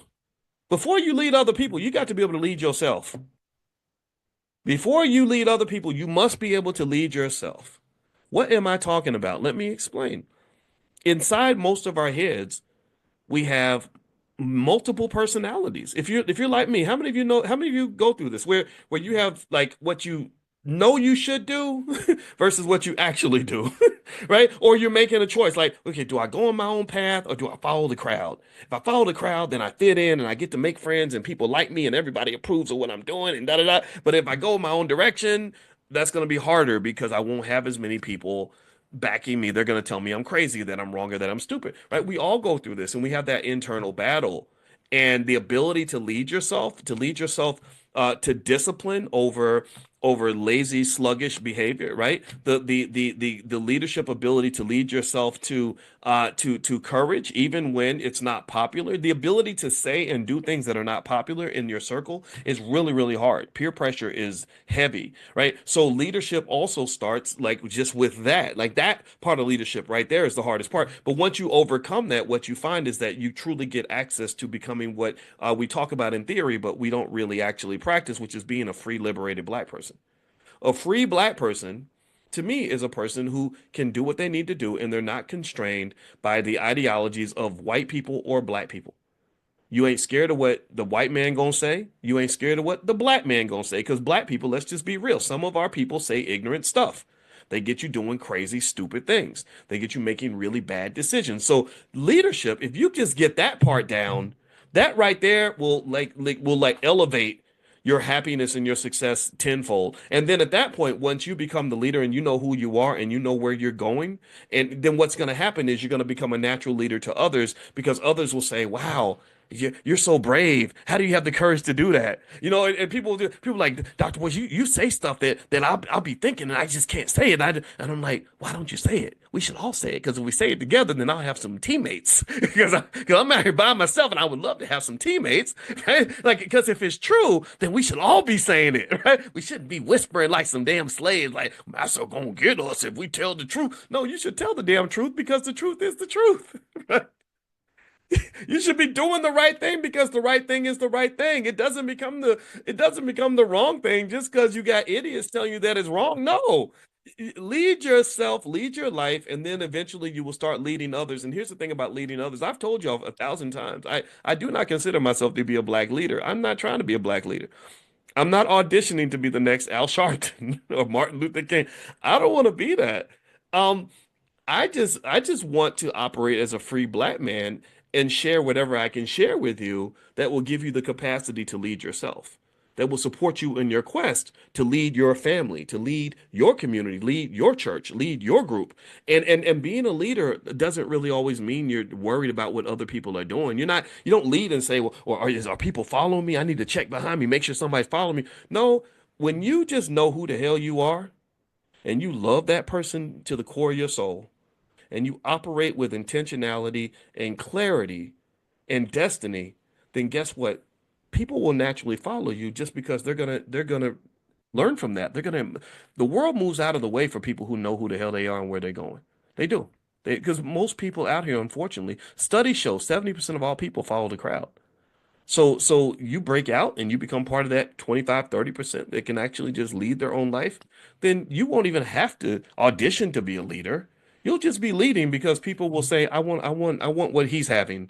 I want to, and then when you start showing success, right, which is gonna come, right? When you're leading your life and you're making good choices and you're being smart, you're investing all that. Next thing you know, you're driving a nicer car, you're living in a nicer house, you have a better life, you're traveling, you're happy every day. People are naturally going to follow that because I believe at the end of the day, people want to figure out the formula. They want to figure out how do I become a happy, free human being in this chaotic society. So that to me is leadership. I think Stephen A should be leading. I don't think Stephen A should be fighting LeBron at all. I think that it's immature. I do. I think that it's beneath him. I think that he don't be talking about swinging on nobody. I mean, they white folks love that. They love seeing black men being thugs. Like I'm a jack that motherfucker up. And it's not on LeBron. LeBron is the youth. He's the younger guy. It's on the elder to say, hey, look, you know what, man? I know you're upset. I'm not taking back what I said, but I get it. I hear you, right? And I think that should be the end of it, not a 60-year-old man showing up on podcasts with a gold chain trying to be Nino Brown. That's just silly to me. I think that shows a lack of growth.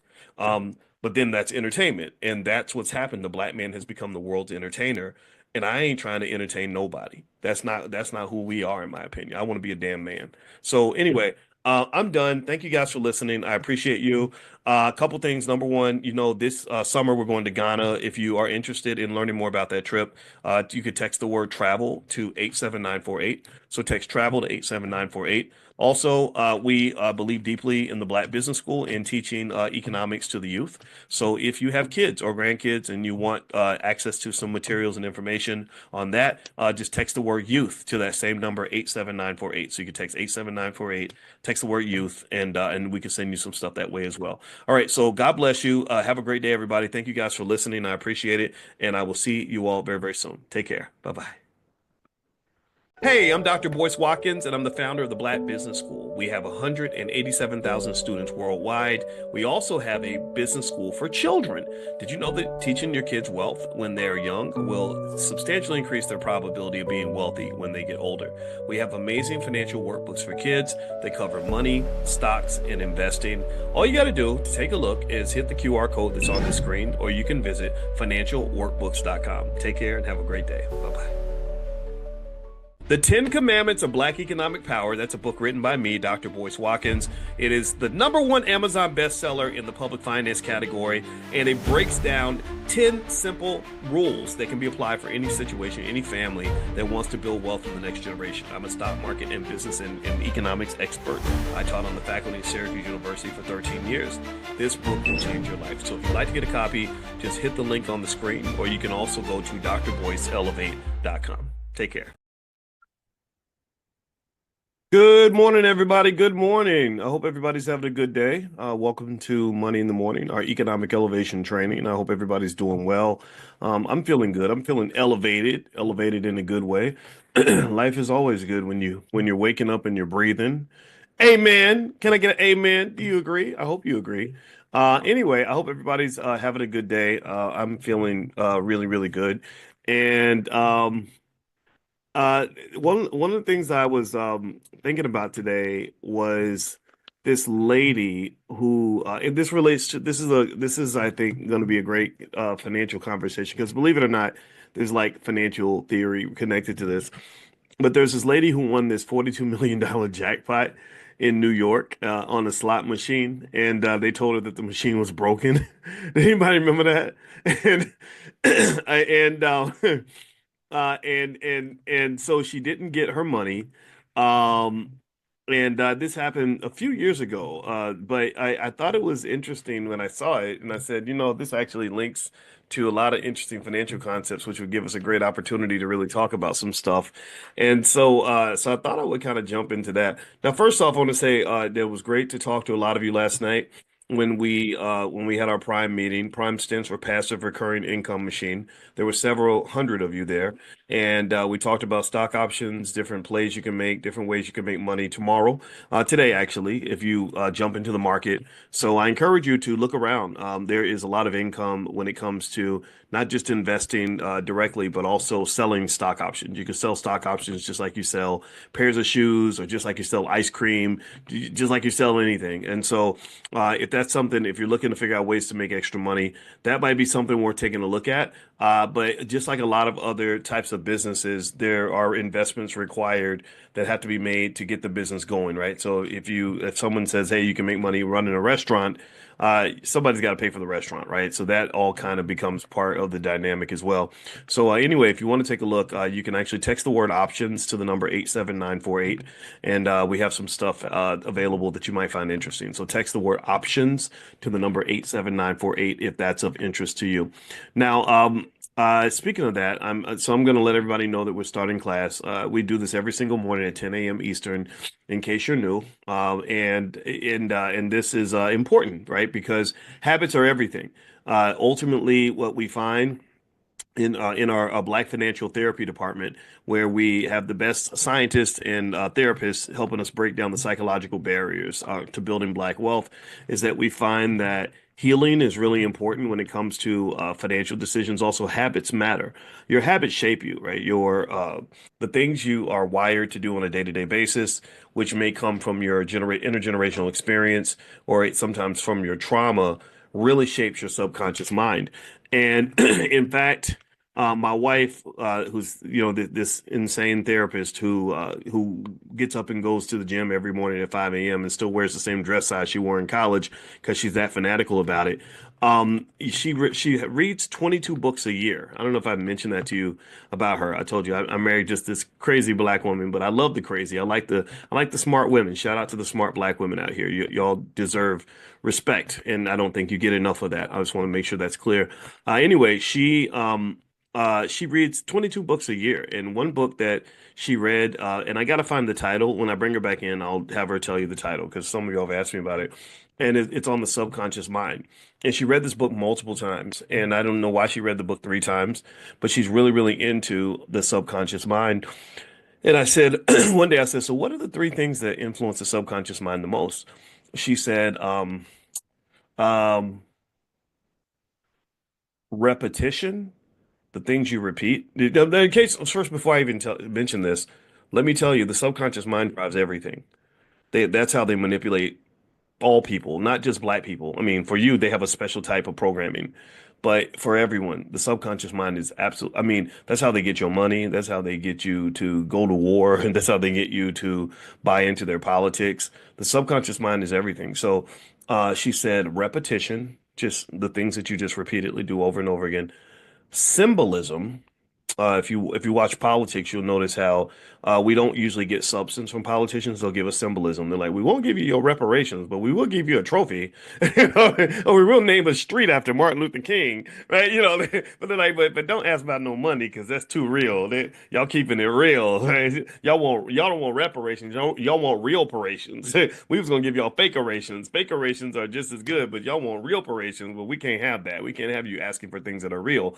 And so she said repetition, symbolism, and trauma. She said trauma, it just goes deep in your mind. In fact, she got a trauma certification. That's among the many things that she did. She's done in her career. So in her trauma certification, she came in, she was like, Boyce. I said, what? And she said, I can't believe how trauma, if you were traumatized as a kid, that like you'll die, you're supposed to die earlier. Like your likelihood of catching diseases like cancer and Alzheimer's and everything goes up because of trauma. Like trauma really throws you off. So healing from that is really important. So if you heal, that makes it easier for you to just make good decisions. Everything from like it could be something simple like why do I have four kids with four baby daddies, or why did I decide to kill that dude in the club on Tuesday, to why do I keep spending my money even though I know that I'm not supposed to, or why do I keep sleeping with my ex even though I hate her or hate him, or whatever it is. Why do I drink so much? Why am I gambling away on my money? Like trauma, like that trauma and the impact it has not just on your subconscious mind but on your body as well.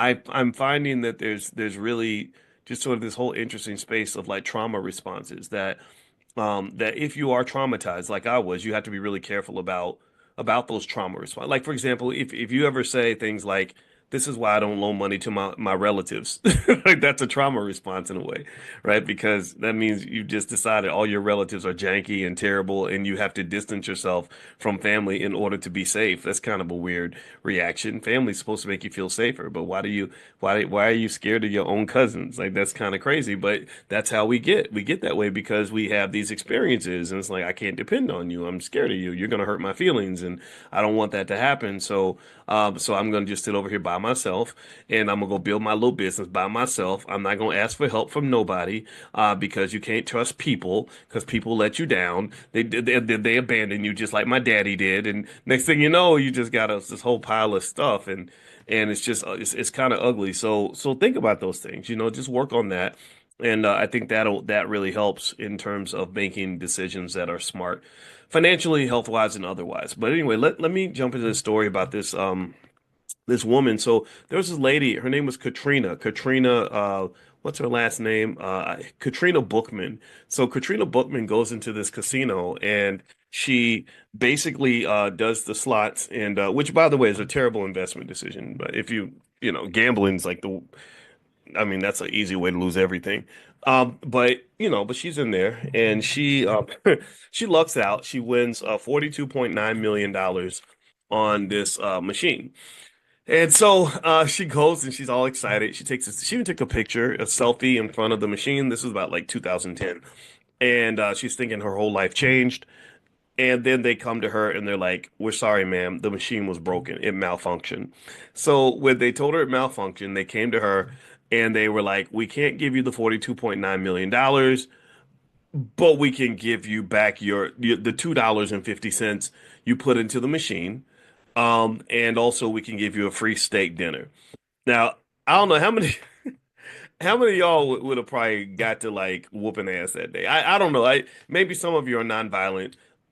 I'm nonviolent except for when somebody has it coming. And so I'm nonviolent except for when I'm violent. And that's the kind of thing that would have me in there cussing people out. I would be ghetto. Like y'all wouldn't even recognize me. I wouldn't be You'd be like, where's Dr. Watkins? No, Dr. Watkins is nowhere to be found. Boyce is nowhere to be found. Coco's here though. Coco's my nickname when I was a kid. Coco is here, so he's different from Boyce and Dr. Watt. So yeah, I would completely. I would be like it would infuriate me, right? Because I mean, you're depressed for life. You're like, oh my God, I almost had $42 million, and now you're lying to me. And so what? If you want to know how the story ended, she goes to court like anybody would. She loses in court. They basically confirmed that the machine malfunctioned. Um, they said the max payout on the machine, that the most the machine could pay out was $6,500. And when she lost in court, she didn't get anything. She didn't even get the free steak dinner. They didn't even give her the steak dinner. So I should mention the name of this crooked ass casino, or well, maybe I mean, maybe they legitimately broke down, but I think they did. It's called the Sphinx. It's the Sphinx slot machine. Sorry, at the Resorts World Casino in Queens. So y'all should just know which casino did that janky ass stuff to that lady. I mean, come on, that's like they were giving her that was reparations right there. They owe that lady that money. You better write that check. But anyway, what's crazy too is they also the same thing happened in Colorado. Exact same thing. Somebody else won 42 million, exactly the same amount, or 40 million or something. And they were like, "Oh, the machine broke." Now is that a scam? I don't know. They claim the experts verified it and all that, but I still think they should have been liable for something. Like I think there should have been a penalty, right? I think at the very least they should be like, look, we know your machine broke, but you screwed this lady's life up by doing this, and so you should give her at least some sum of money where you're gonna feel it, but it's not gonna bankrupt you. So maybe $2 million, right? 2 million. Sure, she's disappointed because it should have been 42, but 2 million is enough to at least let her quit her job, and live her best life. So I don't know. I kind of feel like they should have had a compromise. To give her nothing was really, I think, quite cruel. But anyway, here are some things you should know about casinos, and a few things you may or may not know. I think it's important to know these things because right now, and we've talked about this in terms of protecting your resources and protecting yourself from people who are not going to protect your resources. See, a lot of y'all are doing well. A lot of you are single. Any single people in the building? How many of y'all are single? How many of y'all are single and have a nice job or or investing or doing something that's going to build your wealth? Give me a yes in the all the single people. Raise your hand in the chat. All right, so you're single. You're meeting people, and I can tell you that if you're not wealthy yet, your wealth is gonna grow. You're coming to this class every day. You're sitting and talking to a finance PhD every single morning. Your wealth has to grow. We've done surveys on you guys. Your money is growing. You have more money in your pocket because you're coming here, and we're talking about all the secrets of money. So here's the thing: when you are acquiring these resources, not only do you have to protect your resources from yourself and your own bad decisions, you got to be thoughtful about the decisions of people around you. I know many, many, many, many people, male and female, who went broke, not because of something they did, but because of something that was done by somebody they trusted. In fact, there was, I'll tell the story, then I'll give you the data in a minute. There was this singer. I was up, I had insomnia one night, and I was scrolling through my phone like everybody does, and I saw this beautiful black woman. that was from the 1940s who was singing a song, and she just and everybody was, it was all these white people because back then that's what it'd be, one black person on stage and a big crowd full of white people, and but she was wearing a really nice dress, and and it was like they were so eager to hear her sing. And she just opened her mouth and it just sounded like the angels were singing. And I said, "Oh my God, this lady has such a beautiful voice." And I was curious about who this lady was because everybody has a story, right? And for some reason, something inspired me to want to hear her story and or learn her story, because I said she's probably gone now. She's singing in the 1940s. She's probably not here anymore. And so I looked her up, just Wikipedia, something like that, and went decade by decade because I wanted to know, like, okay, how did she grow up? When did she first get discovered? When did she first blow up? Like, what was her first number one hit? When did she hit her peak? Then when did she hit her decline? What was her, what were her relationships like? And it was similar to like any type of Hollywood biopic. She was born super poor in the South, performs at the Apollo, just goes on stage, trying to get away from the South or something, does really well, gets discovered by a record label executive, ends up singing, makes her first big hit in her early 20s and becomes a star, and then ends up traveling the world, living in Europe. And all this time she had all these relationships. She got married, I think, three times. And in those three marriages, what was really fascinating to me was that unfortunately she just wasn't able to really pick the right men in her life. And back at that time, women really trusted men probably more than they do now. Like I think, and this is unfortunate for men that are trustworthy. I really, I like to think I'm a trustworthy man. I do my best to be a stand-up person for the people that I love, but I think that there's been a decline in that trust, and sometimes it's because of the trauma that's come with that. It's come from the fact that there are some people who betray the trust or who abuse their authority and abuse their power. And so, anyway, with that said, though, this was back at a time where women really trusted men. So what she would do is she would give the man in her life complete control over her career. And in every case, it would be like she's the star, he's just a guy that she likes. So she's like, "Here, you're my manager. Here's my finances." And I swear, two out of three of those men literally lost all her damn money. Like after each divorce, she had to rebuild and start singing again in order to make money to make up for the fact that her previous husband had a gambling addiction. Or the other husband, he liked hookers and liquor and also it just it made me angry. I was mad. I was like, come on, man. And I get it. Slavery, trauma, like Jim Crow. But come on, man. I mean, it just made me so sad. Not to say she was perfect. I mean, I'm sure she had her flaws too, right? I think that we can't get to the point where we're vilifying one group of people. I don't think that's fair either. But at the same time, though, I thought about this poor lady's life and how she got rich, went broke, or sorry, got rich, went bankrupt, got rich again, went bankrupt again, and then I think toward the end of her career she was trying to catch up, but I don't know exactly how things ended. I wish I could tell you her name. I do not remember her name, and I'm so sorry. Oh, you know what it was. Here we go. Let me tell. I'm gonna sing the first line of her song. I'm a terrible singer, but I'm gonna try to sing it in the way I heard it. In my head, I'm hearing it the way she said it, but you're going to hear something terrible. But I'm going to do it anyway because it might help you find her. And somebody, because y'all are smart and there's 1,000 of you in here, some of you are going to know who this person is. So she gets up there and it's real quiet. Everybody's listening. And then she goes, "Look at me."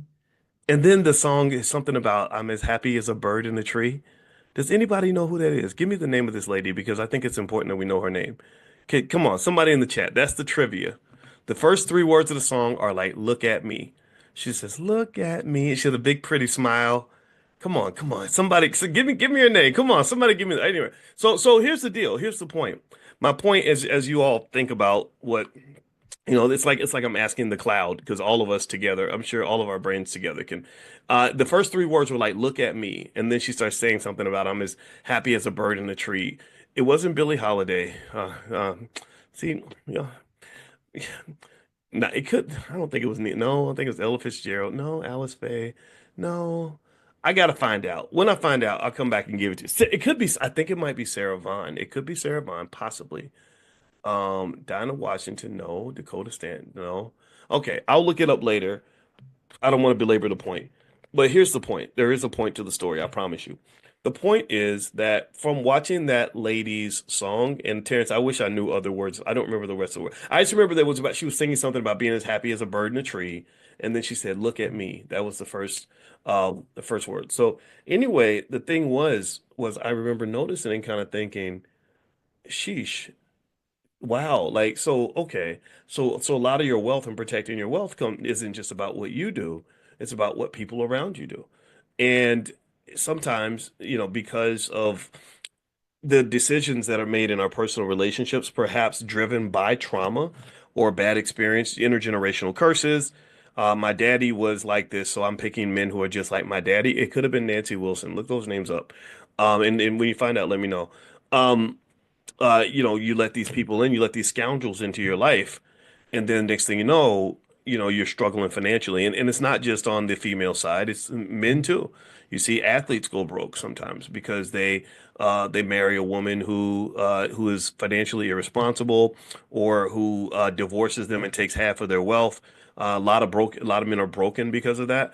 And it's just one of these things where these things have to be thought about strategically. For example, when I married my wife, people thought she was marrying me because I had money. And it's like, no, my wife had money. I had money. I actually like the idea of marrying somebody who has something to lose because if she's busy protecting her stuff, then she's not thinking about trying to take my stuff. If everybody's playing defense, ain't nobody got time to play offense. But if you are up here financially, which a lot of you are going to be, a lot of you are going to be very wealthy, a lot of you already are, and then you're connecting with someone who's down here, then you being up here, them being down here instantly puts them up here. So when you then say, okay, well, thank you, I'm ready to move on, then that person's like, wait, I'm up here now. You're trying to put me back down here. That's not going to happen. I'm not going back to where I was before because that's like going back to prison. So I'm going to hold on for dear life. So that means any little thing I have on you, even if I have to make something up, I'm going to use that in order to hold on to you. I think a lot of rappers and entertainers go through that. They think they can just cycle through all kinds of women without it being a big deal, and they don't realize that no, that for that maybe for that woman, sleeping with Drake was the biggest thing that ever happened to her, and you might forget about her in 2 weeks, but she's going to remember you for the rest of her life. That creates this imbalance that can cause problems. So really, if you talk about wealth protection, protecting yourself from not just your own habits, but the habits of others around you is really important. Gambling is one of those bad habits that has destroyed the wealth of many people. And the thing about somebody with a gambling addiction is I would imagine that that person who is going to have financial addictions and also financial problems coming from that addiction is going to be attracted to someone who can help to fund that addiction. Do you get me? Like if I'm $1 million in debt because I love to just gamble and bet all the time, and you got $1 million in your account, in your bank account, and you trust me with all your money, well, that's a perfect fit, right? Parasites are always looking for a host. A parasite will always look for a host. So when you present yourself as a host, you're in trouble, especially it's for some of the men that love to flaunt how much money they have. When you flaunt how much you have and you are showing everybody how you bought this and bought that and how rich you are, and you're getting all this attention, and you think that's a good thing because now you've got all this attention from tons of women, you got to realize that there's some parasitic behavior happening where they're giving you the attention because you have something that they need. No different from a woman showing off all her assets, if you know what I mean. You got a lot of attention, and if you're not healed and your self-esteem is built in such a way that you crave and need that attention, even if it's coming from the wrong sources, then I would dare say you end up inviting the wrong people in your life because you don't have any sort of moat, barrier, or filter that's adequate enough to ensure that you preserve and protect that which you have to lose. And this goes back to self-love and self-esteem. If you have self-love, then you won't do that because you are able, because the things you love are the things you'll protect. The things you love are the things that you value. So learning how to love yourself really goes a long way in terms of making good decisions because then you have the ability to say no. Do you understand? When I started doing business, I remember the first exercise I did with myself was one on self-love. I had to tell myself when I was back, I was teaching in Syracuse and I wanted to do, my biggest inspirations were people like Michael Eric Dyson and Cornel West and Julianne Malveaux. Julianne Malveaux was the first public scholar I ever saw. I still remember this lady, I think her name was Mary Nesbitt. She's a therapist now somewhere. And she was sitting on my couch. She came by to visit and she said, "Have you heard of Dr. Julianne Malveaux?" And I said, "No." And she said she wrote a book, and I think it was called Sex, Lies, and Stereotypes. So I bought Julianne's book and I read it and I loved it. And I was inspired, by this public scholar. And then I remember seeing Michael Eric Dyson on BET, and he was doing his old rap thing. He goes really fast, and then it sounded really good. And then Dr. Cornel West, he wrote Race Matters, and Alicia and I went to go see him in at the University of Chicago in like 1999. Like this goes way so it's crazy. Like it's like overwhelming that all these people are my friends now. They're all in my cell phone. So it's kind of like, oh wow, look at that. How cool is that? But I remember when I was thinking about what I wanted to do, one of the first things that I told myself was I said, um, we have to get past, we can't do hero worship to the point where we don't see our own value, our own worth. I had to tell myself, you are somebody, you're already important, you already matter, you're already good at what you do, even if no one acknowledges you. And so by doing that, what that allowed me to do was to spend less time chasing other people down or trying to get next to certain people or just sitting around admiring what everyone else was doing and realizing the importance of the work that I was doing, right? Do you understand? Like I could acknowledge the importance of their work, but it's like, no, now it's my turn to get on the microphone and do my thing. Like I'm gonna really get in here and do work that is so good that everyone's going to know about this work because I'm going to really nail this thing. I'm going to really drill into this thing. And to do that, to really focus on self, to pour into you and to pour into yours and to pour into what's around you, you got to value that. Do you understand? Like I had to really convince myself. I said, no, this is the most important thing you could be working on. This is the most important stuff you can be doing. So you need to pour your time into this. And this is really important for, I think, Black people, because from the time we're born, I believe that we're trained to believe that white people are more important than us. I really do. I really think that we're trained to believe from birth that what they got going on is what matters, that their validation is what matters, that their institutions matter, ours don't. Their communities matter, ours don't. Our job is to sit outside banging on the door for them to let us in. Right, right. That getting a seat at their table matters. Our tables don't matter because our even if we build a table, it's a garbage table. That's our mindset. And I think that that's the wrong mindset because what happens is that the things you love are the things you pour into. So when you love them, when you are the white supremacist that many of us are, when you love what they're doing, you're going to pour into what they're doing. And you already do it. You don't believe me? Look at how many millions of Black people get up every day and go to work for a white man and put more energy into building a white business than they'll ever put into building a Black one. Look at how many Black people get up and spend money every day and put more money into building white businesses than they'll ever consider putting into Black businesses. Everybody's talking about boycotting Target or Costco or whatever, and ain't said nothing about supporting Black-owned businesses, which is what you should have been doing in the first place. You boycott Target for 40 days, and you've been boycotting Black-owned businesses for 40 years. In fact, the Black community's economic disposition is truly an afterthought for a lot of our people. It's like, no, Black people don't build anything. We don't own anything. Our businesses are not important. We don't love any of that because it doesn't matter. It's this little raggedy thing. And what you don't understand is that raggedy things become important things when people pour into them. Whatever you give your energy to is what will grow. Whatever you give your energy to, it's as basic as what I give my attention to. If I give all my attention and energy to the hater across the street, then that beef is going to grow. That energy is going to grow. His status grows in my mind. If I give all my energy to cleaning my house is going to get cleaner. If I put my energy into this, I put a lot of energy into what we do every single morning. As a result, it's grown. How else do you think I got almost 1 billion views on YouTube and stuff like that? It's because this is what I put my energy into. So ultimately the question is, what do you love? Who do you love? What matters for you?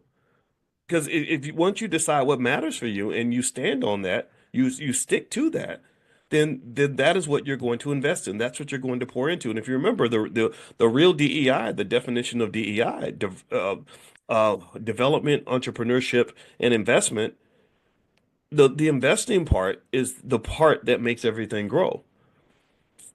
When you invest in things, when you invest time, energy, attention, and then also money into things, those things are the things that grow. So what are you investing your time into? Oh, I go to work for my boss 40 hours a week. Okay, that's no problem. I get it. But you're one of his biggest investors. Um, where are you investing your energy? Where are you investing your attention?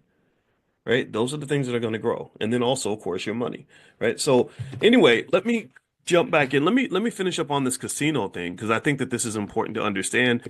And I think the casino thing and the gambling issue led me to think about gambling addictions and how bringing somebody into your life who has a gambling problem is something that can really ruin you financially. It happens all the time. It's happening right now. At some point in the next probably year or so, there'll be some big gambling scandal that's going to break, that's going to shock everyone. It won't shock me. I'll be like, "Yep, here it goes," because it's happened before. Anybody remember Pete Rose? Anybody remember when they rigged the World Series? I think it was 1919, right? Anybody remember all the athletes, Art Schlichter and all these athletes that got banned for life for being compulsive gamblers? You don't think with all the money floating around professional sports that there's not some athletes right now who are point shaving like crazy, referees who are making calls at the end of the game to change the game? Like, you don't think that's happening right now? Come on, man. Come on. It's it's like it's crazy. I just don't get it.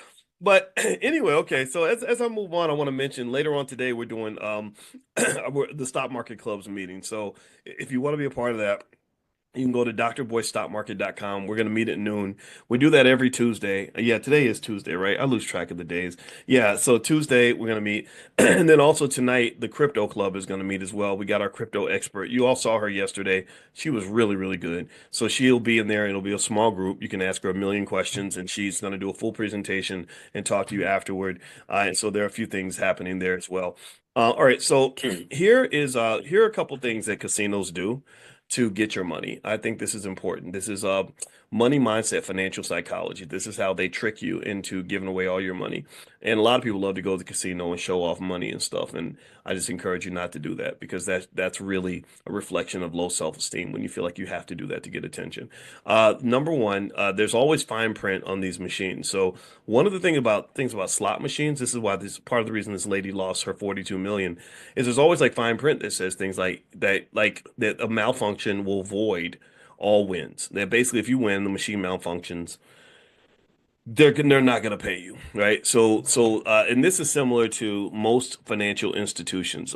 Financial institutions, they become strong financial institutions by protecting their wealth. One way they protect their wealth is through the contracts. So the contracts they have will be just, all this fine print that weighs everything in their direction. So this is why financial literacy, economic intelligence is so important. So you can kind of know how to navigate all of this because unfortunately there are lots of people who don't pay attention to financial literacy who are going to get robbed and scammed and everything else from these institutions. Number two, typically, and you probably know this, the odds are always in the favor of the casino. The house always wins.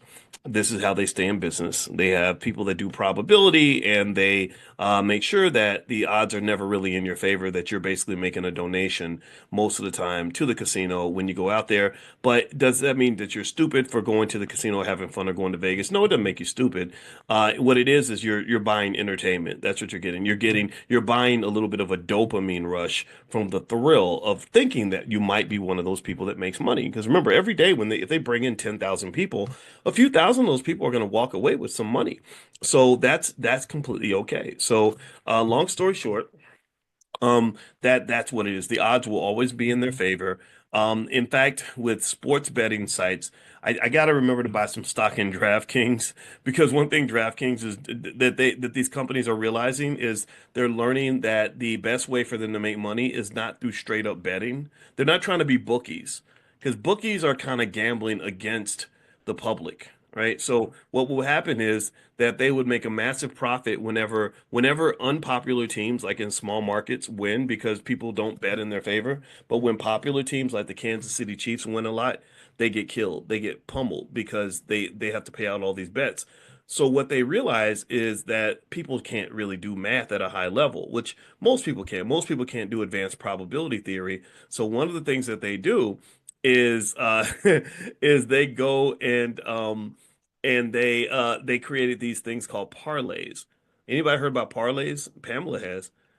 Terrence Gunn, yeah, they have these things called parlays, and parlays are perfect because parlays are these little tickets people buy where they're not calculating the odds of winning. They don't know, like, what do you really know what the probability is that Patrick Mahomes is gonna rush for 100 yards and that Saquon Barkley is going to rush for less than 90 yards and that and that the Eagles are going to score on in the third quarter and that whatever, right? So they'll have these bets where you can bet on a sequence of events, a sequence of random events that have these different probabilities, and people will buy the parlays because they're fun.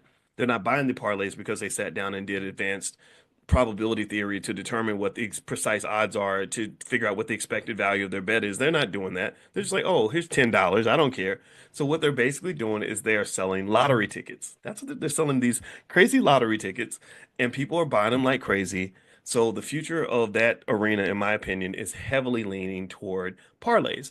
Really to the point where if I was in their business, I'd be like, we ain't doing no more straight up betting. We're gonna do parlays. Or maybe the straight up betting is a loss leader to do the parlays where you're really making the real money. Because what happens is that the amount of money they bring in far exceeds the amount they have to pay out. And that's the secret of running a business. You make more money than you spend. So ultimately, just remember they always lean the odds in their favor. So just keep that in mind, right? Just know that and then I think you know this, but I just want to remind you of that. The other things that they do is they do a lot of near wins. They like to make you think that you might win. They want you to feel like you're close enough. They want you to just kind of taste it, like, ooh, if I spin one more time, I might win. So that's like a little trick. They randomize things in a certain way so that you're like, oh, dang it, I was this close, and that makes you keep going. That's a way they keep you hooked. Also, lots of free stuff. They make you feel like a baller. They'll give you free food and free comps, and people like to brag about being a VIP at the casino. Which unfortunately, if you brag about the fact that you get comped a lot at the casino, that unfortunately could mean that they're comping you extensively because they feel like you're kind of a sucker. I'm not making fun of anybody in that category, but what they're doing is they're feeding your ego by being like, "Oh, hey, Mr. Wilson, you're a VIP. We got your suite ready, and we're gonna pick you up in a limo." Of course, they're doing all that because they're like, "This dude's gonna come up in here and give us $1 million or $100,000 or whatever the number is. Yeah, we'll give you a $200 room if you're gonna give us $50,000 by the end of the weekend." So all those comps and free stuff and all that, that's another little trick they use to feed compulsive gambling. There are lots of lawsuits right now out against companies like DraftKings for basically finding the people who have the biggest gambling addictions, allegedly, and feeding the addiction. Just feeding the addiction. It's kind of like how a lot of people were claiming that R. Kelly, when they realized he had these peculiar preferences when it came to women, they were feeding that. There were people feeding that. He wasn't the only. Don't get me wrong. He's a dirtbag for sure. And I talked about this back in 2003, 2004. I publicly said, why are we still supporting this man? He needs help. He needs help, and the girls need protection. But y'all just are excited because he's rich and famous, and you think that that makes everything okay. That's not okay, and it's not okay for him either. Because I think that if somebody had intervened and shut down the money and forced him to get help, I think he could have been an asset to himself, to his family, and to his community. R. Kelly is one of the most talented singers I have ever heard. I went years ago because I told you my wife and I have been friends for a long time, and we were all on a boat one time a long time ago, and I didn't know much about him, but I heard him sing, I heard "Step in the Name of Love," and I said, "Man, this guy can sing! Like he's right there. He's almost, I dare say, up there with Michael Jackson in terms of talent. This man is amazing, but." It's like sad because I liked him also because he just represented Chicago, he represented the hood. Like imagine R. Kelly as a healthy human being. Like imagine if R. Kelly was imagine if he spent like like 2 hours a week talking to someone like me, right? And all the stuff that I talk about. And we were talking constantly about how he could use that power and that talent to really, really elevate the world, that I think it would be quite amazing, and that's why I get excited. I actually enjoy those opportunities every now and then when I do talk to someone who's got far more power than I'll have. Like, so when Ice Cube and I were spending time on the phone, it was nice to say, okay, look, I'm glad you're hearing me. Let me give you some ideas on ways I would use that power if I had it. It's your power. You're the man. I'm not Ice Cube, but still, here's some things I think you could do that could really change the world, right? And I tried that with Kanye. It didn't work so well, but there's been some other people I've talked to, and I wish, like with the R. Kelly, I'm kind of like, gosh, I would love to just talk to that guy because he's so talented, so brilliant. He's charismatic as hell. He's it's almost like it's almost like there was this deal with the devil that he ended up making, because he's carrying all this weight in his soul that makes him into a person that he probably doesn't like. I bet even he doesn't like himself, right? And I think this to me speaks to the idea that somebody needs to slap that microphone out your hand, take that money away, put you in a space where you can really focus and become the person that God meant for you to be. And unfortunately, what happens is sometimes that happens in prison, because in prison it's harder to get drugs and you can't get women. You got to get these cheap substitutes for women.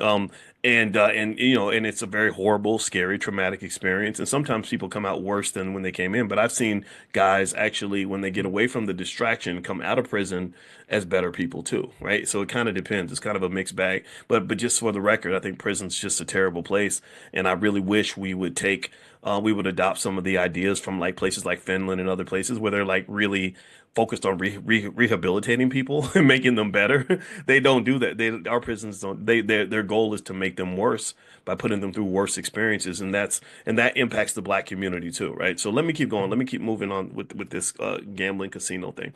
All right. And by the way, shout out to everybody who survived. The prison system, who has come out better. I admire you immensely, and you have my respect. Okay, so what else do they do? Oh, another thing casinos do to get your money is they don't put clocks or windows inside the casinos. They also put extra oxygen. The oxygen makes you feel good. The clocks make you time conscious. So their goal to get your money is to reduce your consciousness. So because I want you to have more money, I call this class financial consciousness. Because when your consciousness is elevated, you're looking around, you're alert, you know what's going on, you're asking questions, you're trying to figure things out. When you're not conscious, you're like, so drugs make you unconscious. Entertainment can make you unconscious. People feeding your ego can make you unconscious. Not having the clocks or the windows makes you unconscious. There's all kinds of things that are designed to rig things in their favor so they can just take your money. Just like no differently from a man getting, knocked out, a drunk man getting hit upside the head in a dark alley, and he's laying on the ground and he's like knocked out, and everyone's taking money out of his pockets. That's what I visualize when I think about what happens to our community when it comes to wealth. They hit you upside the head. You're half drunk. They get you drunk, hit you upside the head, and then they're taking money out of your pockets while you're distracted or while you're unconscious. So you don't want to be unconscious, especially in the game of global economic warfare. These folks ain't playing with you. They're not trying to be your friend. They're not trying to protect you. They will never protect you if you refuse to protect yourself. That's a fallacy. They will never help the black community if the black community refuses to help the black community. In fact, even if the black community tries to help the black community, they're still not going to help the black community. They're not here to save your family. They don't care about you. Stop saying Black Lives Matter, because they don't matter to a lot of people who are not black. Just like for me, honestly, Arab lives matter. I don't wake up every day saying Arab lives matter or Chinese lives matter or Jewish lives matter or white lives matter. I'm not saying I don't care, or I don't wish the best for other people, but I'm not waking up thinking about how I can make sure that a Chinese man is safe today. It's up to him to figure out how to be safe. If he can't figure that out, then unfortunately, you know, the laws of survival of the fittest probably kick in. All right, so let's keep going. The other thing they do is they put ATM machines everywhere. That's a big deal. And then of course the odds are always against you. These jackpots, they'll advertise the big number, and the odds of actually winning are like 1 in 40 million or something. So really, spending lots of time in the casino unfortunately does not work well for you financially. Also, financial markets. Many people use financial markets as a casino. There are people that invest on Robinhood the same way they would if it was, if it was a casino or gambling market. So ultimately, what you want to do is when you're talking about building wealth, hard work is a great place to start. But remember, working is the hardest way on earth to make money. You work long enough to get to the point where you don't have to work anymore. And the way you do that is you get to the point where you learn all the different ways to make money without working. And that's where investing and things like that come into play. Everybody who cares about their children and their grandchildren should be an investor. Anybody who loves their family members should be investing because the reality is like this. Look, if somebody in your family had just bought you tiny amounts of stock starting in like 1930, you'd be filthy freaking rich. You'd be insanely rich. Now, one area that wealth was taken from the black community was through like things like redlining, where the property values wouldn't go up in black neighborhoods because they kind of kept us out of certain areas where the values were going up or where loans were being given. And that's something that we're owed reparations for that, that they stole that money from us. But still, at the same time, there were some areas where money could be made. There were some opportunities out there, and a lot of times it's just awareness, right? Consciousness. So once you gain consciousness, you have a responsibility to decide, am I going to execute on that consciousness, or am I going to? I know new things now. I know what my grandparents didn't know. Am I going to do different, or am I going to do? Am I going to still choose ignorance? Am I going to choose to be uninformed? Am I going to choose to be unactive? Right. So I encourage you to make the right choice because financial anxiety and financial trauma and financial insecurity brings a lot of pain with it. Right. So if I'm inflicting pain on my kids and grandkids, then I might be accused of abuse. I'm abusing them. If I know that white folks don't love you like that, but I tell my child, well, you're gonna get it out the mud, and I need you to go work for Mr. Charlie in order to get ahead, even if he's mean to you, and hurt your feelings and has you crying every night, so you're wanting to kill yourself, drinking yourself to sleep every night because you hate your life so much, and I subject you to that. That don't even make no damn sense. That's not love. That's hate. That's hate. I'm piling on the abuse. So let's not pile on the abuse. Let's give them an escape plan, give them an opportunity. If you go to blackwealthmasterplan.com, that's where the $5 a day plan is, blackwealthmasterplan.com. You could take a look at that. Also, make sure you're on the text list for this class. If you're not on the text list for this class, text the word morning to the number 87948. And in addition to that, in the texting morning, we also are going to go to Ghana this summer. If you want to go to Ghana with us, or you're interested in traveling with us, we're going to do some group travel. You can text the word travel to that same number, 87948, and there's stuff out there that we're going to do, and I'll let you guys know. I'll keep you informed. Okay, all right. So anyway, it was great to see you. I hope this conversation was beneficial. I know we talked about a little bit of everything. I'm gonna try to find out the name of that singer. Maybe one of y'all got the name right, but I remember the first three words of that song. She said, "Look at me," and everybody started clapping when she started singing, like they knew the song. So it's got to be a famous, popular song. But that was what was so interesting. I learned from watching people's lives. I would do this. I've been doing this since I was about 20. I would look at other people's lives from beginning to end, and I would just study it because almost like playing a video game. The more you study it, the better you're going to get at the game. So I would literally study people's lives. Like, how did they lose it all? How did he go down? Like, how did he was the man, and how did everything mess up? Oh, it's because he married that lady, or oh, Muhammad Ali fought too many fights, and he gave himself or he may have injured himself by fighting far beyond when he needed to, because Ali could have been wealthy enough to stop boxing when he was 30 years old or 32 years old. After the Foreman fight, he should have retired, right? So you learn from everyone, whether they're your heroes or not. And I would encourage you to do that, because what you'll find is that when you talk about choices in life, like the choices in life are what determine your economic outcomes. You marry the right person, that can really propel you to the highest levels. You marry the wrong person, they can destroy everything. And it's kind of interesting to me, because if you start realizing these things, then you'll start thinking more deeply about those simple choices. Like, you'll start realizing, wait a minute, the only reason I started dating this girl was because she had a nice booty, and maybe a booty shouldn't determine my whole future. Or I only dated this man because he was nice to me. He told me I was pretty, and I had low self-esteem, and because my dad didn't love me, and this led me to let this murderer in my life, like, or whatever, right? So I think that just having that self-reflection, this is what therapy does. Therapy helps you just look at yourself, and it's like, whoa, wait a minute. Like my therapist helped me realize that I kind of married my mom, and I dated my mom 2 or 3 times in my life. Not my real mom, not that way, but you know what I mean.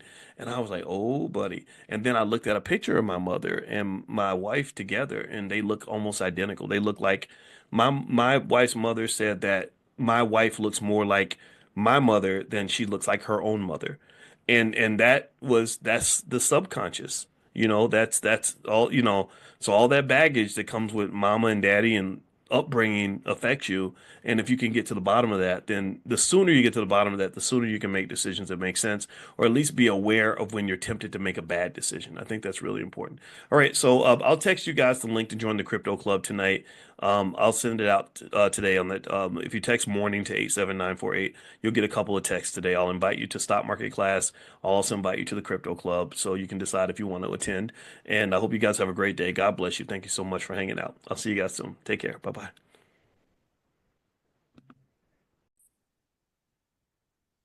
Good morning, everybody. Good morning. Come on in. I hope everybody's having a great day. Welcome, welcome, welcome to Money in the Morning, where we engage in the art of economic elevation every single morning. And my name is Dr. Boyce Watkins.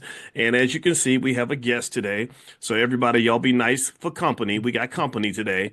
And so today's special guest is Miss Angela Ramsey.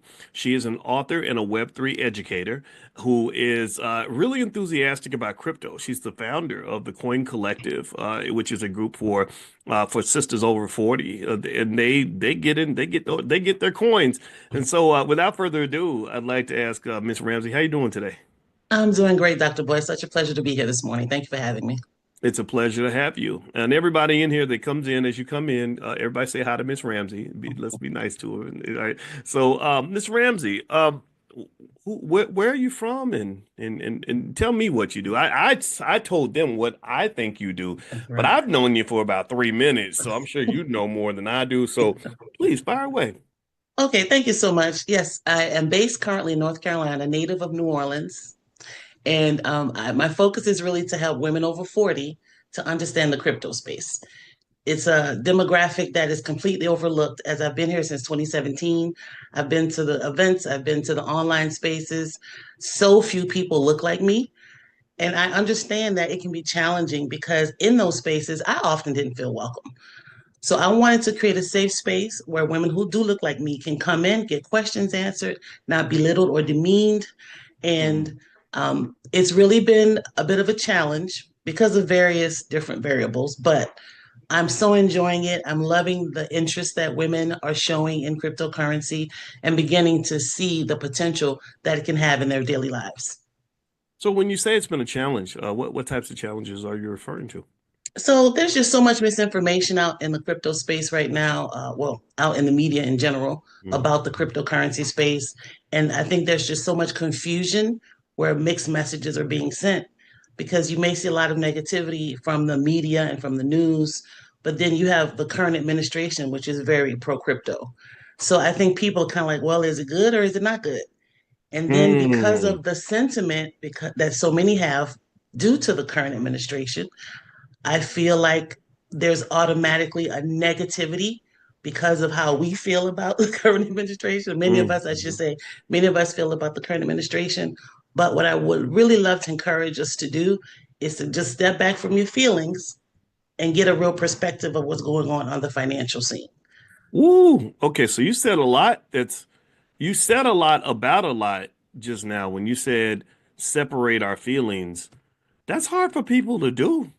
Absolutely.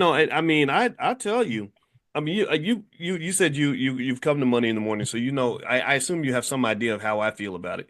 That's Yes, how I I do. feel. I want to see people have money in their pocket. I really do. I don't believe none of these politicians. I've had politicians, many of them, asked to come on the platform, The only one I invited on was Cornell West because I know him personally. He's a decent human being. Hmm. Robert Kennedy, people like that have asked to come in. I said no because you're wasting black people's time. I want to see our lives improve, and I don't believe politicians, most of them, care enough to really try to do that. I think they're trying to get elected, but there are a lot of people who disagree with me. Well, I've had people, I had one guy say call me a closet Trump supporter, right? Like. And I said, well, if I was a Trump supporter, I wouldn't be in the closet. Why should I have to hide in the closet? You gonna come kill me, beat me up? I said, because that sounds like lynching or something. I don't know what that is, but that don't sound like you're respecting my rights. So to me, whatever you vote for, you ain't got to stay in the closet, in my opinion. But Right, just the idea that I even had to have that discussion to me was just a waste of time. Like, so what? What if I was a Trump supporter? What if I was a Biden supporter? Who cares? At the end of the right. day, you need to get positioned so you and your family can win because that's what's happened. Our families have been losing because we've been pulled out of position. We've been, pushed into these highly emotional spaces where all this emotional energy is being spent and all the money's just flying right by you. Money's flying right over your head. Can you speak to this? I'd like, Miss Ramsey, for you to describe if you can, which I know you can, how pro crypto the administration's been, and why, again, amongst all the other complicated issues, that could be a good thing for those who are investing. So the current administration is so pro crypto that before the inauguration, they held a crypto ball, which stirred up a lot of stuff because of the performers and, a lot of backlash for those who chose to be involved. And so anytime you have a new administration celebrating a financial system, that's a sure sign, in my opinion, that something's going to happen. It's going to be big, and honestly, it's going to be soon. So that's one piece of it. Immediately, the current administration started passing regulations about crypto and bills and looking for a reserve using cryptocurrency. So this is just a sure sign that a shift is going to happen. Hmm. Hmm. Now, for those who have not been paying attention, this is not a new situation. Bitcoin has been in existence since 2009. So we are 15 years, almost 16 years in at the end of 2009, almost 16 years in. So this has been a very gradual process. And at this point, in my opinion, we're at the culmination because now you have the administration or the leadership or the decision makers of this major company, this major country rather, that is definitely a player on the financial scene in a big way. So outside of even this country, we have many countries that are very active in the crypto space. They've already set their regulations. They're already using crypto in a mainstream way. And I think a big part of the delay of it being more majorly adopted is because the US has been so slow in moving. And now that the US is like, hey, we want to be in the game, at least the decision makers of the US are saying that we want to be in the game, I think it's going to trigger a lot of activity and it's going to trigger it very quickly. You know Again, what? this is just my opinion. No, well, I think a lot of people agree with you, Miss Ramsey. I'm one of them. I feel like for many years the government has artificially deflated the value of some pretty solid cryptos like Bitcoin. I think that I guess because people have had this vendetta against it at the top, they've done everything they could to mute it, even try to destroy it. And one of the things I love about Bitcoin is I feel like there are people with Bitcoin in that community who will go down with the ship. The hodlers, Yeah. they're not in it for the money. They're in it because they're in it. They're in it for something that money can't buy.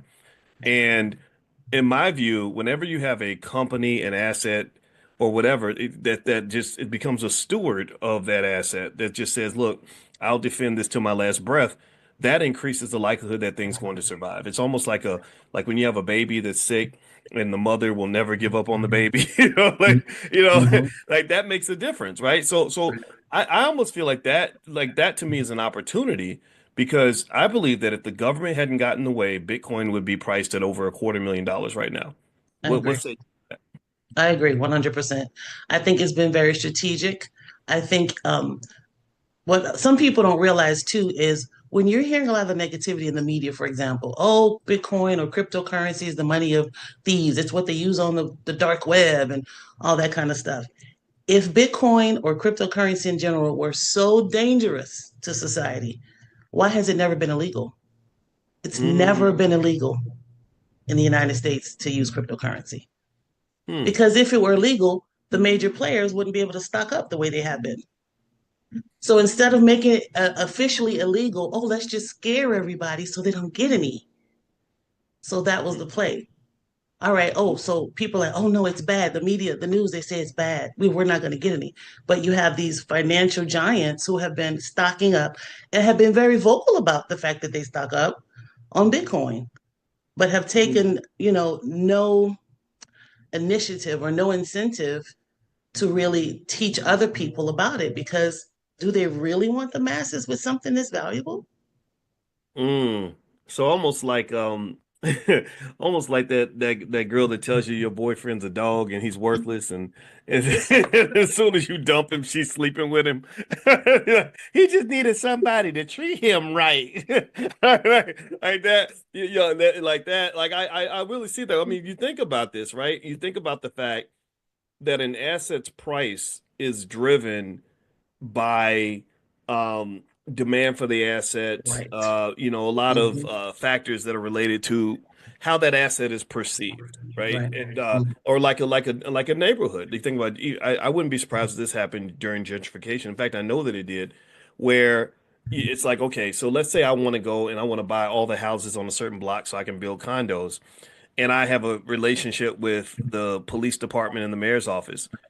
And well, what I could maybe do is stage some raids, raid some drug houses and put it in the paper and talk about how many people got killed in that neighborhood Right. and distress the property values, right? Bring it down, and then come in as the hero and buy up all this property. And then next thing you know, I own this land. And then when the recovery occurs, I'm sitting on top of this hill of money that's just piling up. And it's almost like that. I feel like with crypto, when you talk about FUD, fear, uncertainty, and doubt, and how that has just depressed the price of not just crypto, but a lot of other high quality crypto. Sorry, not just the price of Bitcoin, but other high quality crypto assets. Exactly. Yeah, I think it's really a matter of people really understanding that it's important to act before the sun comes out and they start seeing their true value. Because what tends to happen, and I'd love you to feel free to talk about this, is that how can I explain this? A lot of people jump on the bandwagon after it's too late. They Right. want to buy something after they've seen it in the paper and everybody's talking about it and the price went up 100% last year. Well, now you're probably getting there late to the party. You're the sucker that's buying from the people that were holding when it was cheap. Now they're Right. offloading it to you and the price goes there. Like one example, and I'll throw this out, then I'm gonna stop talking because I want you to talk, is Kathy Wood. You familiar with Kathy Wood by chance? Yes. Yeah, Mhm. yeah, she's a brilliant investment analyst, and she's really into a lot of emerging technologies. I have a lot of Right. respect for her. But Mhm. what's funny is there was a study I saw with that showed that basically like 80% of her ARK investors are underwater now. They've lost money. And it's not because she's not good at what she does. It's because they all started buying after everything took off. Right. And so Mhm. they're riding on the way down. And so can you speak to that in terms of really having that courage to adopt some of this early before the rest of the world finds out what people like you happen to know? Right. So just as an example, as I mentioned, I've been in the space since 2017 and really started doing some education around 2018 because I saw the value. I saw how I was profiting. I saw that so few women like me were in the space getting an understanding. And I knew we were early in the game. So I started doing webinars and so forth. So at that point, around 2019, I started this real push to show people just get $20 a week of Bitcoin, $20 a Mm, month, whatever. It doesn't matter. Just get something. mm, So I did calculations. Unfortunately, I don't have them handy, but just imagine if after a year you had about 1,900 Bitcoin, $1,900 of Bitcoin, and then it shot up to $108,000. And that was just from $20 a week or a month or whatever. So when people, like you said, they wait until everyone's talking about it. So when you have someone like me who's not very well known, but my heart is for my community, unfortunately, that's not always received that way. you know, and we could get into the backstory about why we don't trust each other and all that stuff. But Mm. I always tell people Well, consider the well, source. well, you're a black woman, so you can't be qualified to Of do course this not, because because you're not a nerdy white boy. Like, no, I'm not Mr. Wonderful. What do I know about finances?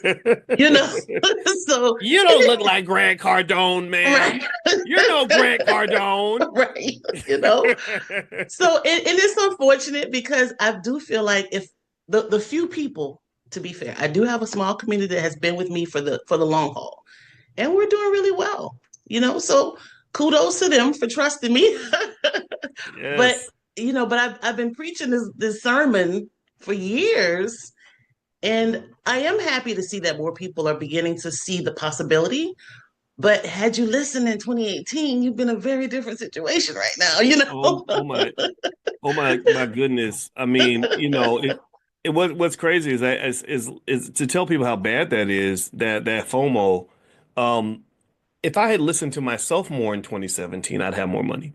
I think Mhm. I bailed on some investments that I should have really stuck with because that would have I mean, I've done good, I've done well, I've made money, but even looking back, there are times where I wasn't sure where things were going to go, and I completely um look back and I say, why did I even doubt myself? And I think Right. everybody goes through this, right? So I'm not Mhm. even, so I want everybody to just know everybody goes through that. Like, because the hard part about investing is that even the experts don't know exactly what's going to happen. Like, Right. you're kind of, and I think that's to be acknowledged. That's important to acknowledge because here's the thing. A lot of the people that talk about markets and make predictions, they don't acknowledge that, that some things are not knowable. You're just looking at data though, and you're saying, okay, there's a good chance this is going to happen. And that can be a little bit risky just because Mhm. if it doesn't happen, then someone says, you never knew what you were talking about. No, but that's like saying, I think the Bulls could win on Sunday because of this, this, and this. They may not win. It doesn't mean you were wrong. It just means you got an outcome that was a little different from what you thought it was going to be. But I think overall with crypto though, with Bitcoin, I love Bitcoin, Miss Ramsey, because I just feel like it's one of the surest investments out there because of all the dynamics, in terms Right. of, the total supply being restricted and how many Mhm. Bitcoin have been mined and the government supporting it in various ways and a few other variables that just seem to point up. Like where they're Mhm. literally talking about, I mean, what are some of the biggest estimates you've heard in terms of where Bitcoin's going to go in the next few? I mean, I've heard numbers as high as $5 million, 10 million. Yes. Is True. that really feasible? Well, I mean, when when you consider, like you said, the limited supply, right now, every millionaire in America cannot own one Bitcoin because there's not enough. Hmm. So if we get to the point where Bitcoin is considered a usable asset or, as you said, a store of value, but it goes beyond that, and the demand does really increase because of that limited supply, it absolutely could be worth $5 million. It could be. So many people said it would never break 100, but when it's high, it Hmm. was over 108. So yeah, so much just depends on the decisions that happen, the decision makers, what they really begin to regulate, some of the options they really decide to put in place. That's going to have a big value or a big impact on the value of it. But I do believe it's pretty close to unlimited possibilities. Wow. Well, by the way, everybody, I'm speaking to Miss Amsela Ramsey, and Amsela is the founder of the Coin Collective, which is a group of crypto How can I say this? Not influencers, but crypto enthusiasts and Mhm. investors for mostly Black women over 40. And also, she is an author and a Web3 educator, and we're going to get into that in a minute. And she's going to join us tomorrow for the Crypto Club. She's going to do a presentation, and I'll give you guys a link where you can do a free trial in the Crypto Club if you want to talk to Angela and ask questions about her presentation, things like that. It'll be tomorrow night. So she's honoring us by joining us in the Black Business School. And as you guys know, we bring in the best of the best and good. We vet everybody and bring in good qualified people. And also just a reminder to everybody that tonight we're doing stock options. So if you either are in Prime or want to be in Prime, then I'll send you guys a link where you can do a free trial if you want to. And in the Moneymaker grid, I'm going to finish a chunk of that up today, and I'll deliver that tonight. All right. So Miss Ramsey, what let's talk about Web3 for a minute. Tell us what that is, what's going on with that. Why is that important? So Web3 is, the next integration, I guess you would say, the next development beyond Web2. Internet, social media, those are your Web2 platforms. You have some interaction, personal interaction. Web3 takes it a step further where you actually have control of your intellectual property, control of your content. And a lot of that relates to crypto in the sense that it all happens on the blockchain. So the blockchain, simply put, well, let me do my disclaimer. I am not a tech person at all. I am about how is this going to affect me and my bottom line. So I don't get a lot into the inner workings of this stuff, but I do understand it enough to know how to use it. Just like driving a car. I never raised my hood. I put the key in the ignition and the gas in the tank. That's it. Okay. I like So, that point A to point B. right. So the blockchain essentially is an unchangeable ledger that basically is a record of things that happen. So you can say, for example, if you purchase some crypto, it is recorded on the blockchain. No one can deny that this happened because it's not a changeable ledger, basically. So when you get into Web3, you have platforms where, as opposed to YouTube, if you put out a YouTube video, right, YouTube basically owns that content. They can sell it. They can let people advertise during your videos. They're going to get the money. Now, they'll shoot you a little bit back, but they're getting the real money. There are platforms, Web3 platforms, that if you put out a video, you own that video. You can monetize that content. So it gives you a lot of control over what you're doing in the real world. So that's just a really simple example of what Web3 is. Of course, it goes way beyond that, but it is about control, giving power to creators. Um, Also, that piece about accurate records and proving ownership and all that goes into Web3. So so tell so let me give you some information, by the way. Mhm. While you were speaking, I looked up and I said, what how much money would a person have? Let's say you were broke into how many of y'all, let me just ask a question. Give me a yes or no. How many of you felt financially stressed in 2017? How many of you felt like you didn't have enough money? When you were kind of scraping, it was trying to figure things out. Okay, give me a yes. And if you were a little bit on the struggle bus, doing some strugglenomics at that time. Okay, all right. So a lot of people, right? Okay, and now I want to ask y'all another question.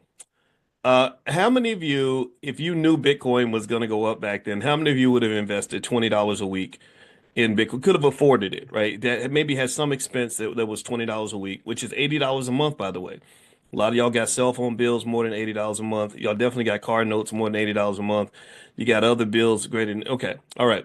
So check this out. Did y'all know that if you had invested $20 a week consistently since 2017 into Bitcoin, guess how much money you would have right now? Put it in the chat if you want to make a guess. I'm about to give you the answer in five, four, three, two, one. You would have over $72,000 in your account right now. $72,000 in your account. Now, I may ask another dumb, really simple yes or no question because Occam's razor applies to everything. Occam's razor is, if you don't know it, it basically says the simplest answer is typically the right one. In this case, the simplest answer is that by simply being consistent, you would have a lot of money in your account right now. So the simple yes or no question I would ask you is this. Do you if someone has $72,000 liquid in their bank account right now, would you consider that person to be struggling? Give me a yes or no.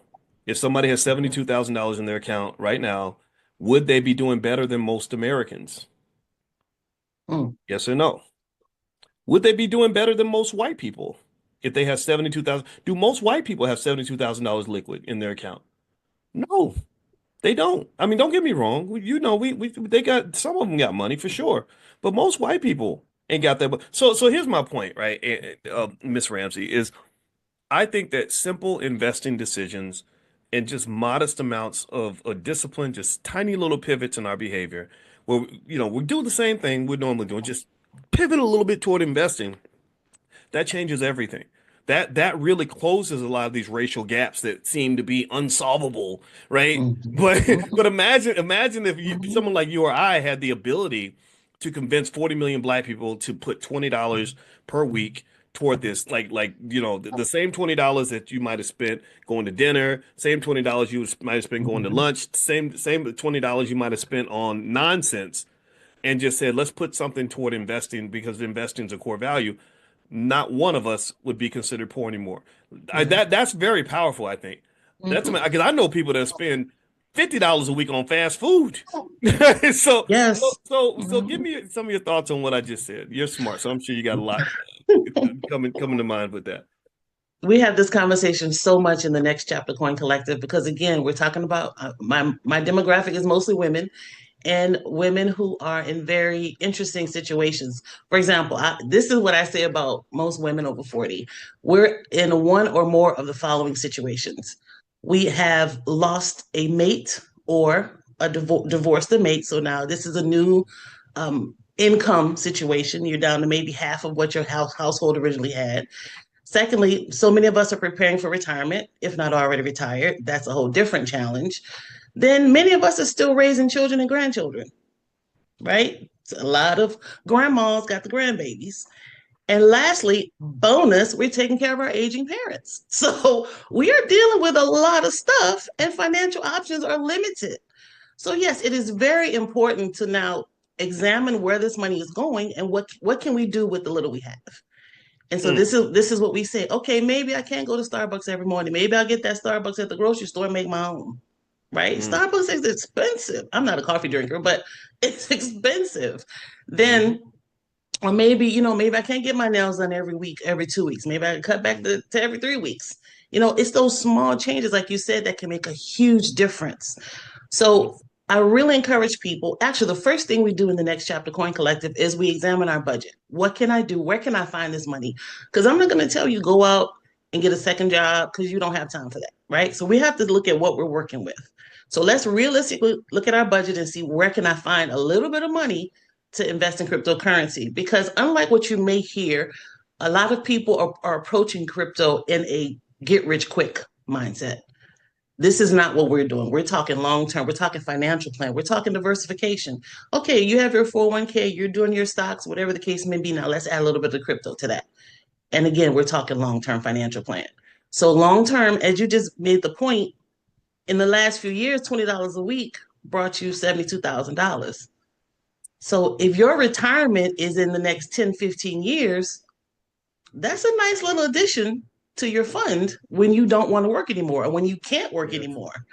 Yes. Because Mm, nothing tears at my heart more than seeing elderly people who can barely stand up working at Walmart. mm, I can't take it. This is too much. Like this poor soul needs to be somewhere relaxing, right? yes. So that's my goal. I want everybody around me to not have to work at Walmart when you retire. This is my goal. And all it is planning, getting the knowledge, having a realistic plan that you can stick to, right? Because if you come say, okay, I'm gonna put $500 a month. If you don't have $500 a month, you can't put $500 a month. Let's be realistic. What can you work with? What can you do with what you have? Mm. Wow, you really hit me with that last part about just the imagery of the senior citizen, barely standing, working a wall. I just think about my mama, in her last couple of years and what the cancer did to her. A lot of us have mamas that got hit with cancer, it's everywhere, it Mhm. seems like. And I can't even imagine her having to get up and try to go to work like that every day. But then I think back, I had a grandmother, Felicia, that's our Panther. Her name is Felicia. Mhm. And she had to go to work. She would go to chemotherapy and then go to work after chemotherapy. Oh, goodness. I mean, I can, That's, I saw, and the thing was, I was too young to know what she was going through because she had, she embodied the whole strong black woman thing, 'cause they mhm. had to be, they, just had to be strong, right? Right. And I, Mhm. and I admire that, but at the same time, I hate it, right? Because there's so much on them.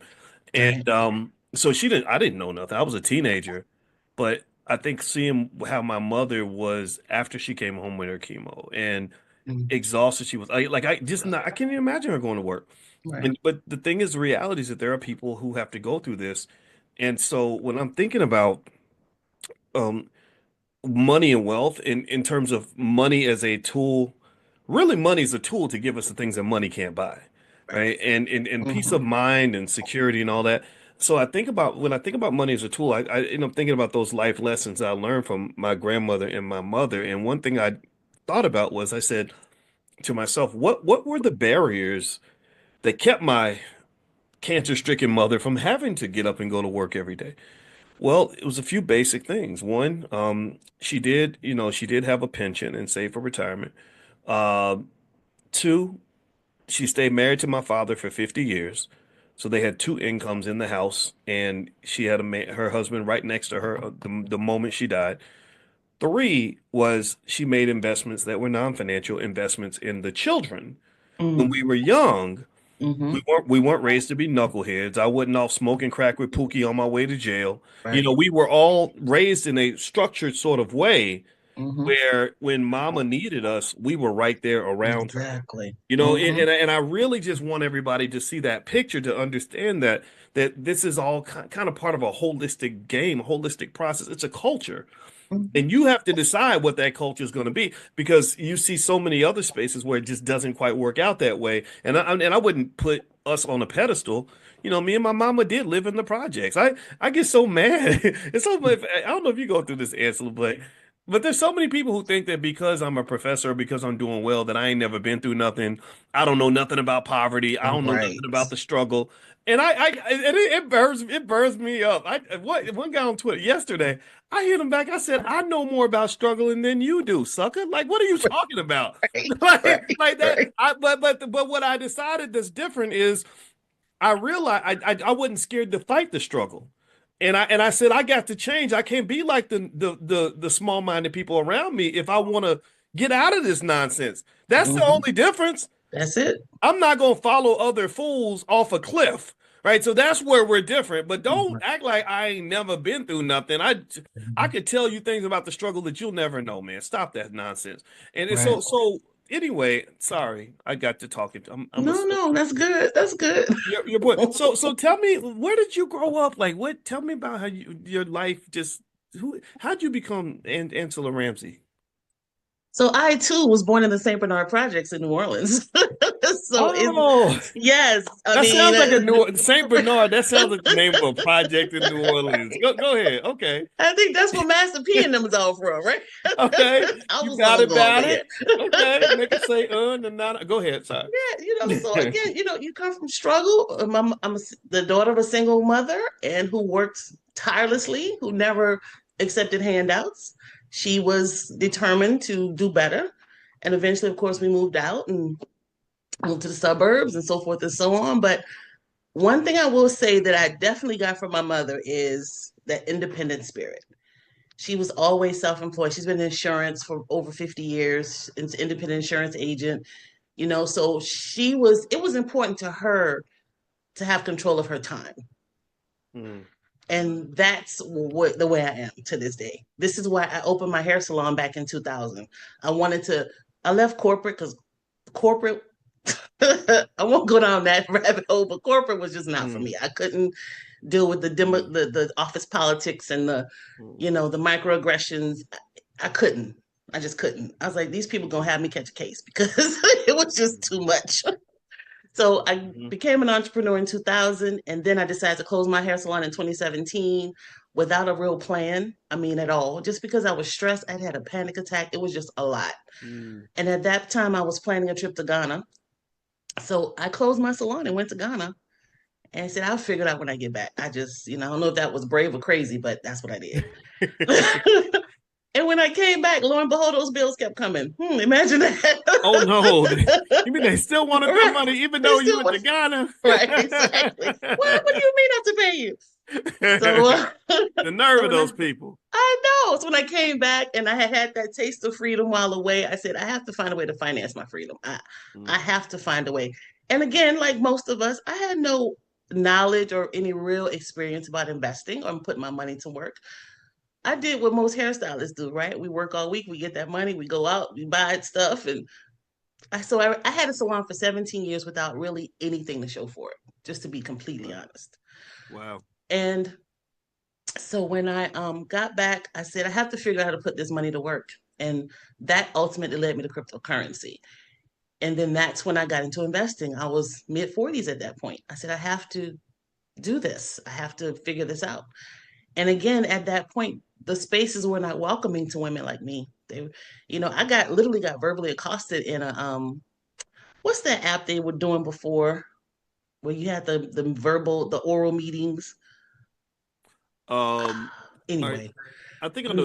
you You know mean what I'm like a talking about. clubhouse type stuff? That's it. Thank you. I couldn't remember. Yeah, yeah. Yeah. There's a lot of people get yelled at on Clubhouse. I've seen that. Yeah, Yeah. it was and the young man was just really nasty. And anyway, so I said I need a way to just do this on my own because I'm not going through that again. Mm. So a lot of self-education and everything. And again, like I said earlier, I got to the point where I wanted other women to know about this, and that's when I started educating. So coming from struggle, had a strong mama, wanted to do better, wanted some freedom, wanted some control over my time. And so this is where I am now. Well, I'm glad you're here. I'm glad you're here, and I get Thank it. you. I personally just think that we should be doing all of our own stuff anyway. I think that you know, I never thought that black people need anybody to educate us other than black people. I think even though in the public school systems and all that, I really think that everybody listening should really understand that you are empowered to take over the educational process for you and yours, for your people. But you have to have a certain amount of vision and commitment and confidence. You got to believe you can do it. And you got to Very believe you're true. worthy of that. You have to know your worth. Mm-hmm. I talked to a young brother not long ago and we had a great conversation. He's about 31 and he just had a child. And so we talked more because he's got a baby now and he's seeing the world different. Mm-hmm. And we got to the bottom of some stuff that really blew my mind. And he said, I just don't really, some things I can't do because I don't see myself as being worthy of having wealth or an inheritance. Because that's what I was talking about that for his daughter. I was like, you got to do certain things, have certain things in place for your child, da da da. And he said, I saw myself just as a worker who was supposed to be just struggling. And I never saw myself as a person who would have wealth and Right. security and everything else. And I said, okay, so we got to start your conversation with self-love. Like you got to, because when you love yourself, you will defend yourself. You will, we protect the things we love, right? And we also, well, certain types of self-love leads to self-respect, which can lead to self-confidence. So if I love myself, I respect myself, I'm confident in myself, then I'm gonna demand the best for myself, right? And I think that that's what we should do for ourselves and also just for the people that we care about. I want the Mm-hmm. best for our kids. I don't want anybody to assume that because somebody is the child of Boyce Watkins, they're gonna be on the struggle bus because Boyce is a black Right. man. Oh well, your dad's black, so of course you're gonna have a terrible life. Because I mean, who else? What else would you expect being raised by a black man or by a black one? No, hell no. That ain't how we going out. So Right. I like what you're doing a lot. I can tell you're good at it. I know when Chanel picks somebody, they're good. Yeah. So by the way, Miss Ramsey is going to be doing a full presentation tomorrow in the Crypto Club, and so if you want to get a link to do a free trial in our Crypto Club in the Black Business School, make sure you're on the text list. You can get on the text list by texting the word morning to the number 87948. I'll send that link out this afternoon. So text morning to the number 87948. I'll also send you an invitation to join us tonight for stock options training. We generate income by selling stock options. That's a great way to make money as well. And I want to take a moment and first of all say thank you, Miss Ramsey, and also ask you what is the name of your book and what's your social media? So on Instagram, I'm the Ansela Rams, as you see on the Zoom. Um, on YouTube, I'm just Ansela. And those are the main two platforms that I use. And my book is called Start Your Crypto Journey in Three Simple Steps. It's a very jargon-free way to show people the absolute fundamental things to do before you get into cryptocurrency. I break down, some of the myths that you may hear about cryptocurrency and just bring clarity. That's my goal, is to just bring clarity amidst all the confusion. Now, this is not a book that is for people who want to develop blockchain projects. this is a this is how I make money in crypto. This, the basics. And unfortunately, so many in this space are jumping into crypto without this foundation, without this foundational understanding. And so then they're losing their assets. And then they come, oh, crypto's a scam. Well, you just didn't do it right. Mm, You have to do it right. You cannot win the game if you don't know the rules. And that's people right. people are just jumping in without knowing the rules. So I really encourage you, if you have not yet looked into cryptocurrency, I encourage you to get with a trusted resource so that you can get that foundational understanding. Because yeah, I think crypto is wonderful, but you do not get into my course to learn to make money until you have done the groundwork. And that's my Mm, personal rule. I will not let you in unless you show me you've done this already. Because mm. the last thing I want is for somebody to take their hard-earned money and say, "Oh, Ansela told me to do XYZ," and then because they didn't secure their assets, secure their information, Mm. someone comes along. Oh, and these scammers, they're brilliant. They are brilliant. So we have got to be so proactive about protecting our stuff.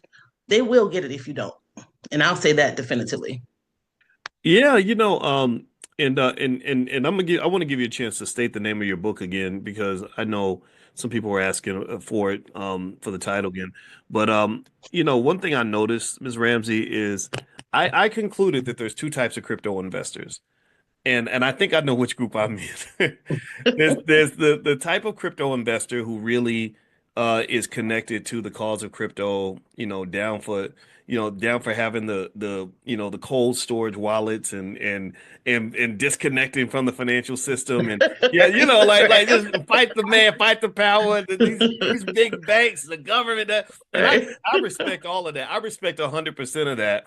But I don't know. I kind of feel like I lean in the second category. They said there's another group of crypto investors who are just like, just show me the money. I'm gonna invest in it, and if it goes up, then that's a win for me.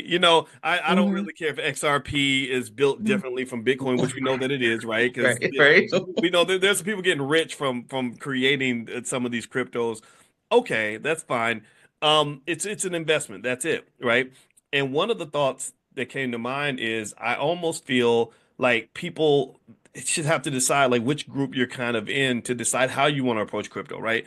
Because if Mhm. I am in that first group, then yeah, I definitely want to spend that time learning about the wallets and protecting because the hacking and the scamming is very, very real.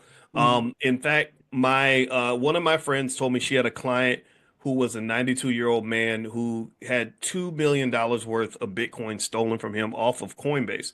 And Wow. this was after he looked up the Coinbase customer service number online. It was a scam number somehow. And he called them. They got all his information. Next thing you know, the money was gone. So this is very real.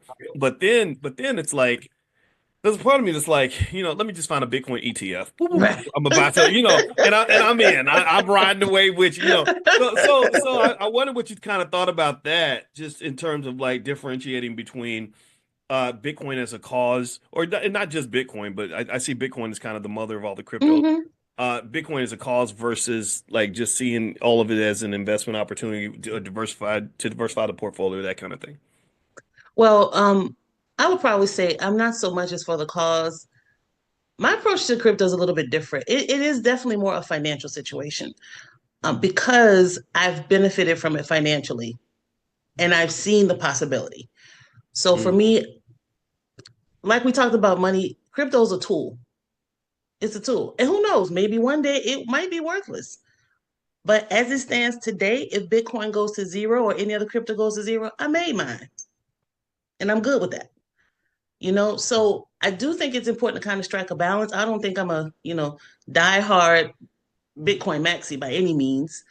But when you're talking about people taking their hard-earned money and investing it, and then to not take care of it and protect it, it becomes an exercise in futility. You mm, can't tell people, oh, this is going to be great. In 5 years, it's going to be worth this, or in 10 years, it's going to be great for your retirement, but not show you how to make sure you actually have it in 10 years.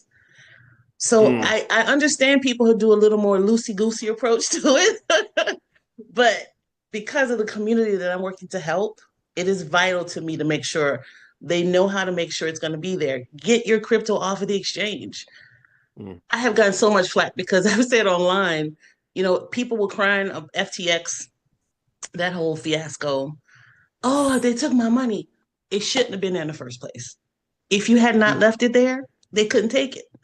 But nobody explained to these people, hey, FTX is not a bank. Mm. No, they're Coinbase is not. not a bank. They don't That's tell you, hey, we got you. We're going to watch. No, it's an exchange. You bought it. Now, if you want to leave it here, you can. But get it true. off. Get it off into your own wallet. And that's real talk. I'm curious to know your thoughts about FTX. It's interesting because a lot of the bets that Sam Bankman-Fried made that collapsed, before he went to prison, a lot Mm-hmm. of those bets have paid off, from what I understand. That literally, the investors got all their money back, and there's like extra, like millions in extra profits on top of that. Do you think that should play some role in his sentencing, or do you think it's just like, no, you broke the law, do all your time, you shouldn't get out ever? Like, what do you think about that? A thief is a thief. Ooh. I mean, if that person had different skin color and didn't have super rich parents, would Ooh. would they be more lenient? Case, So, she rested her case. Okay, a thief is a thief. Yeah. Well, it's interesting. I will say that, um, I think that, yeah, I think that it's interesting to me. I think you know what it is with Bankman Fried that I was thinking about is how many people on Wall Street have done things that are pretty very questionable. Like when Obama first came into office after the mortgage crisis. There were a lot of bankers that people felt like should have went to jail because of some of the things that they did that were mhm, unethical, violated fiduciary responsibility, led to a lot of people being financially ruined. And I think in my mind, I almost felt like it's so arbitrary sometimes, though. It just seemed like, you know, like I admit, part of me, I wanted to see him punished, but I don't know. There's a part of me that never feels good when a young person just loses their whole life over whether you're talking about a young black kid who was selling cocaine at the age of 18, being in prison till he's 60 or 50. You know what I mean? I just mhm, none of that. Like I almost wondered. I always wondered if is there like another way that we can really punish the hell out of you, and keep you from doing it again without necessarily just taking your whole life away. I think that's the philosophical part. And then mhm, to have and then here's the thing, timing played a big part, I think, in the nature of his prosecution because a lot of the reason that his illegal behavior was exposed, in my view, was because the values had tanked, right? Because right in that crypto crash, a lot of people were going down, mhm, and so it's kind of funny how that works. Like, or even when Bernie Madoff, his Ponzi scheme went on for years. There were people that literally for years were writing to the SEC saying he's running a Ponzi scheme. You got to investigate. And the SEC's like, oh, we checked, we didn't find nothing. Bernie's our buddy. Like this happened for mhm, years. And when it was exposed was when everything crashed. And then it's like, oh wait, investors can't get their money back. Then it's like, okay, then it's a problem. So it's really interesting how this stuff works. But I'm not here. I'm not trying to defend Sam Bankman-Fried. I think he was just arrogant and stupid. So let's just be clear about that. And that's what I was going to say. Just comparing his situation to a young man, selling drugs, you know, Mm, to survive. And I'm not going to make excuses for anybody. Wrong is wrong.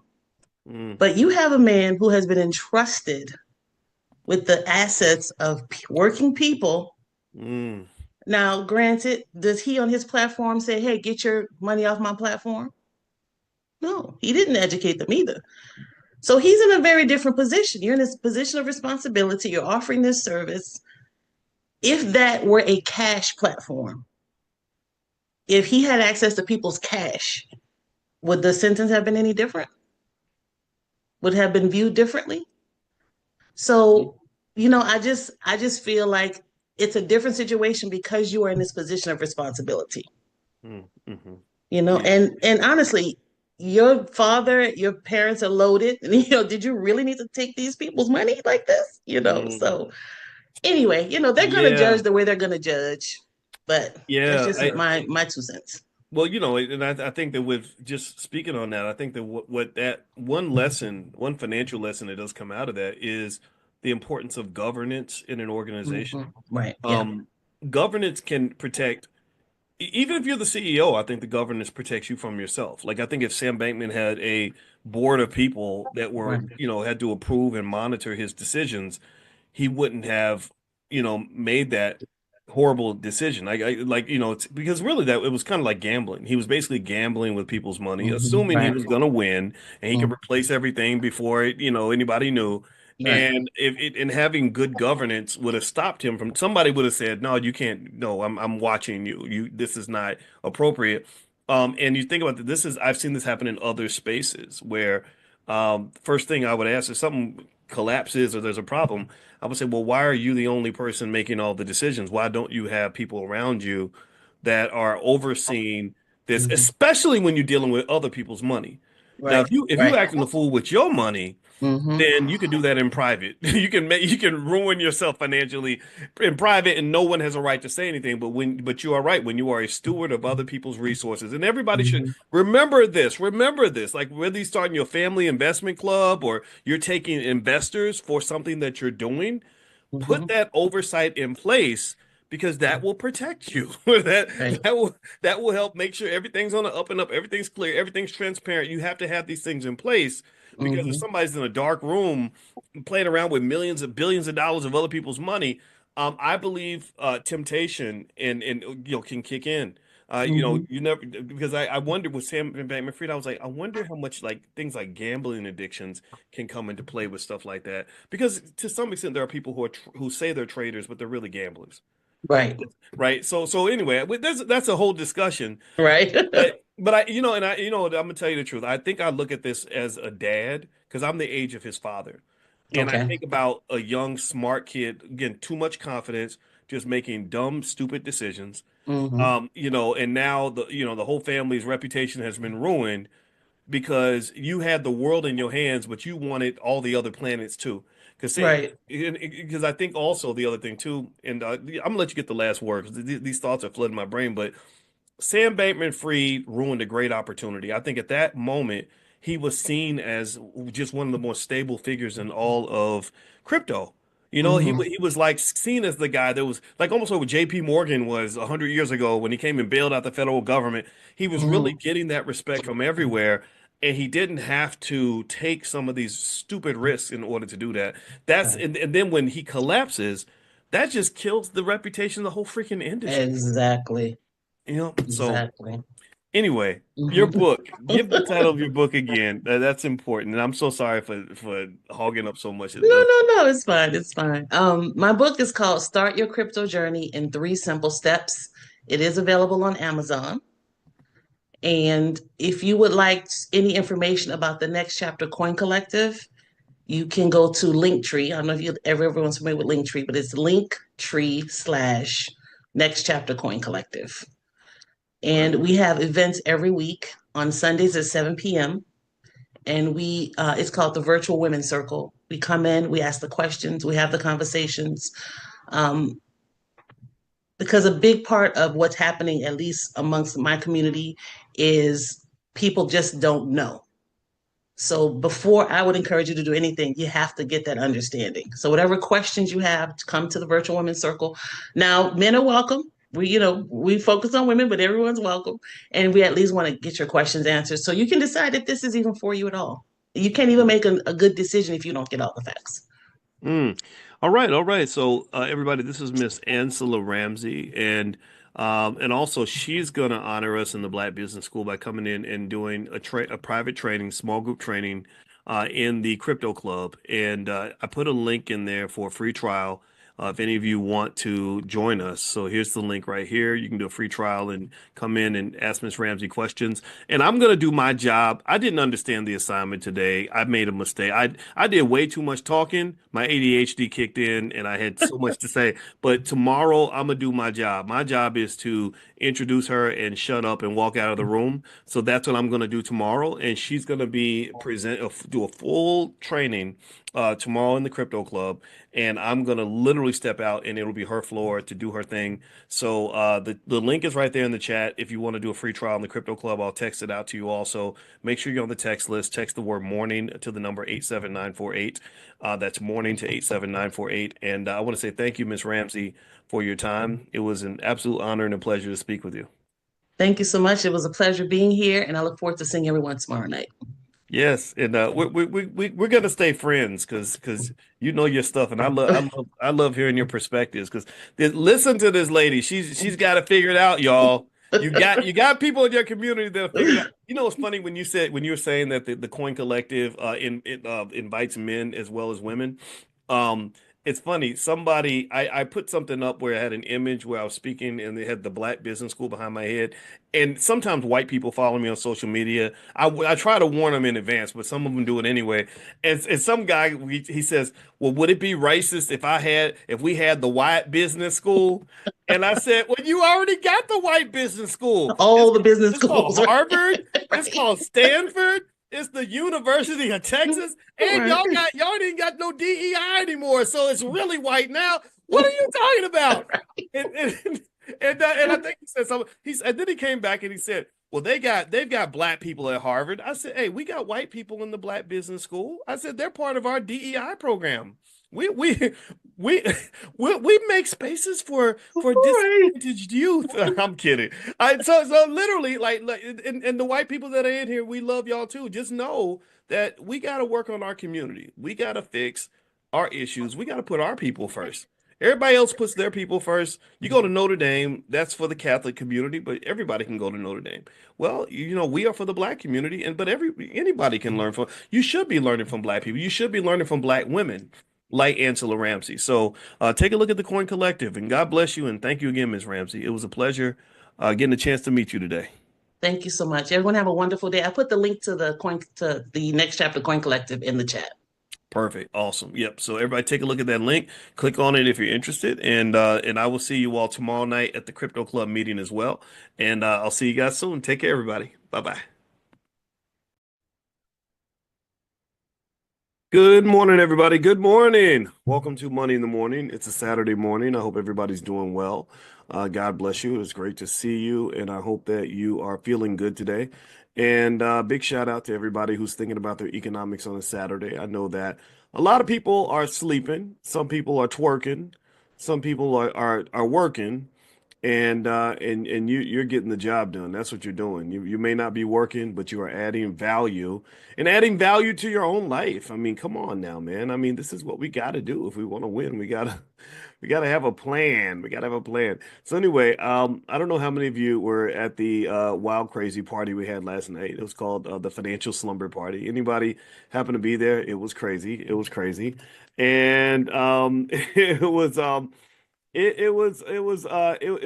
a blast. And the funny thing was um I have to say that um I have to say that like I think I planned on doing the slumber party for 90 minutes, and I think we were in there for 3 hours and 15 minutes. So I don't know what happened. It's like a regular party. You just get caught up in the moment, and we just had so much fun. And we learned a lot about stock options. I hope that you saw the value in terms of just knowing exactly where the money's at.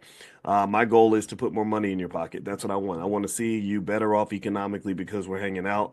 I know I don't want you just hanging out because you think I'm cute. But I want you to hang out because it's adding value. Now, if you couldn't make it last night, there is a recording available this morning. I went ahead and downloaded that and loaded it into the system. If you use the same login that you used to buy your ticket, you can actually get the recording. And those of you who could not make it, if you want to see the recording of the training, I can make that available. Okay, so give me 1 second here. I'm going to send you all a text. Sometimes on Saturdays, I got to send out a wake up call because that's just a requirement to kind of get everybody in here. And in case you want to know what I'm going to talk about today, I actually want to talk about this interesting thing that's going on with the government, where people are anybody since where they're burning up the Teslas and everything. Apparently that's how they're kind of kicking Elon Musk in the groin. And I find that really fascinating. I find that really fascinating. And that's actually the topic I want to drill into because actually that drills into some various financial theories about economic warfare and the use of economic sanctions to achieve a political goal. And it works sometimes. It actually works. All right. So anyway, give me 1 second here. I'm you should, if you're on the text list, you're going to get a text right now. I know some of y'all don't even need the text because you pay attention to the Zoom alerts. But yeah, but there's a text coming in. Also, later on today, I sent you all an invitation to join Aisha Verzi later on today. She's going to do that presentation on how to be your own bank. So if you want to go take a look at that over in Fly Nubian Money, feel free to do that. It's going to be very good. And as you know, Aisha, I like Aisha because she's able to understand the connection between wealth and culture. Those things are very deeply connected. And she was talking about Nigeria yesterday. If you saw her speaking, she was talking about Nigeria and how children are valued from the day they're born, and how that makes a big difference in your self-esteem. And it changes how you move through the world. You know, you're not moving through the world sort of looking for integration, looking for acceptance, looking for white people to like you. You're moving through the world as a person who says, I know who I am. I'm already special. I don't need you to make me special. I don't need to go serve you for me to feel special. I don't need to be a slave to be special. I don't need to fit into somebody's system or give them money to be special. I'm special the way I am. Like God made me into somebody, and like Jesse Jackson used to say, I am somebody. And I like that a lot because that plays a big part in the outcomes. You'd be amazed at how just simple self-esteem plays a big part in your economic outcomes. People that feel like they're worthy are the ones who tend to go get what they want. In fact, I think the brother from Ian who works at Earn Your Leisure wrote a book called You Deserve to Be Rich or something like that. And I said that's a great simple concept. Yeah, you deserve to be rich. You deserve to be successful. You deserve to win. And I think that understanding that you deserve that goes a long way in you pursuing that and fulfilling that. So shout out to everybody who gets it because this kind of thing's important. So Aisha's going to be doing her thing. I think about 11 o'clock today, like right after this. So when we get done, if you want to go hop over there and hang out with her in the Fly Nubian Money Club, you can. She knows a lot of stuff. And remember, all of us, most of us made that pledge that we're going to at some point get $100,000 worth of insurance, at least 100, if more, if you can. I mean, because the insurance doesn't cost much. Prevention, an ounce of prevention is literally a pound of cure when it comes to wealth. If you waste your time and you don't prepare, then you're going to pay an enormous price because you'll be broke. You're going to go through a lot of stress, a lot of pain. Your children will go through pain. And also, you could end up working 40 years because of something that could have been prevented with somebody spending, $50 a month on a life insurance policy. If somebody had literally just gotten a little life insurance policy, spent the same amount of money that they probably spend on shaving cream and soap every month or something. Not even like a car note, right? Not that we would love our children as much as we love our car, right? But literally the amount of money that people spend on shaving cream and soap, literally that would be enough to prevent that child or grandchild from having to work 40 years in order to do this. So let's hop into this conversation about what's going on with Elon Musk and the Teslas and all that. I know that everybody in here has different political dispositions, so this is a political conversation, but I'm not encouraging any form of political affiliation. I told you I'm not I care not, I don't vote for Democrats or Republicans in any election. I don't care what anybody tells me. You're not going to talk me out of that. So do not try to intimidate me. It's my right to use my vote for what I want. I vote for black people. I vote for black people, and the reason I vote for black people is or the way I vote for black people is through wealth. That's it. That's it. I spent about 45 minutes to an hour on the phone with Dr. Ken Harris, who's partnering with us on the convention this year, and we were talking about Tuskegee and Marcus Garvey and Booker T and just kind of everything that happened at that time, our own interpretation of the dynamics of that time. And I said, it's all about the wealth. It's all about the infrastructure. Like the power of Booker T and Marcus Garvey working together was that they were building infrastructure. That's what made them dangerous. That's what made people want to destroy them. That's what made the boule want to see them disappear. Because unfortunately, the boule bougie types they can only survive on a white guy's infrastructure. I'm not again. I don't want to make this overly racial, but it's true. If Du Bois was great, but he was a guy with a job. Whereas Booker T was a guy who ran an institution. Marcus Garvey was a person who owned an organization. So when you're in those spaces, and this is what integration does, and I'm going to get to the Elon Musk and Tesla thing in a minute, but y'all know it's an all black conversation first and foremost. What integration does, unfortunately, is it reminds us of the ugly reality that there's not enough room for all of us. There's not enough room. You know, the white man doesn't have enough room on his boat for all the black people in America. He can't put 40 million black people on his boat and then give them all amazing economic opportunities. I mean, sure, we can all get little black jobs and make minimum wage and whatever, but when you're talking about building wealth, there's not enough room for everybody. So the integration space, I believe, creates competition, right? It creates this idea that like this scarcity mindset. You follow me? Like you ever see that where my friend, Madam President, she's on Fly Nubian Queen. She does stuff every day. She's really good. And she talks about how she said it seems like in my career that the managers that were the meanest to me were other black women. She said that and I said, I don't know. I don't know if this connects to this idea or not. But a lot of people have had that experience where they're like, why is that black person jealous of me? Why are they mad at me? Well, because maybe they were the only black person and you're competing for that spot, right? When I went to Syracuse University and joined the faculty, this is a true story. There was three of us that got hired, three black people out of 100. There were 100 white people, three black people. So my thought was, let me get with the other black people and connect. But there was one lady who said, I don't want to be seen around you all too much because I don't want to be seen as somebody who only hangs around the black people. That's another example of that. That was insane. But by the time they strung her up, and really put her through hell, guess who she was running to for help?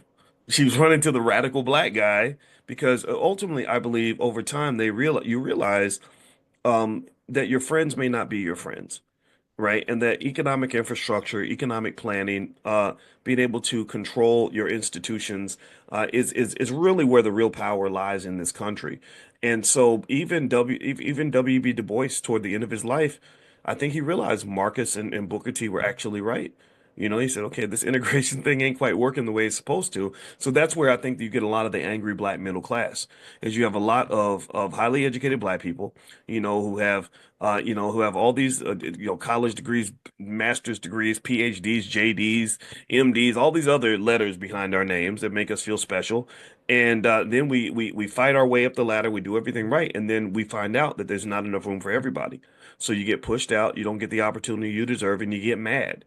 And then next thing you know, you're coming to talk to Boyce Watkins. Why? Well, because maybe 20 years ago you wouldn't have listened to me because you're like, oh, I'm different. I'm going to be fine. They're going to take good care of me because they have a diversity plan, and I'm going to be the DEI coordinator for the corporation. And then when they cut the DEI, you're like, they not cut the job. They not Dr.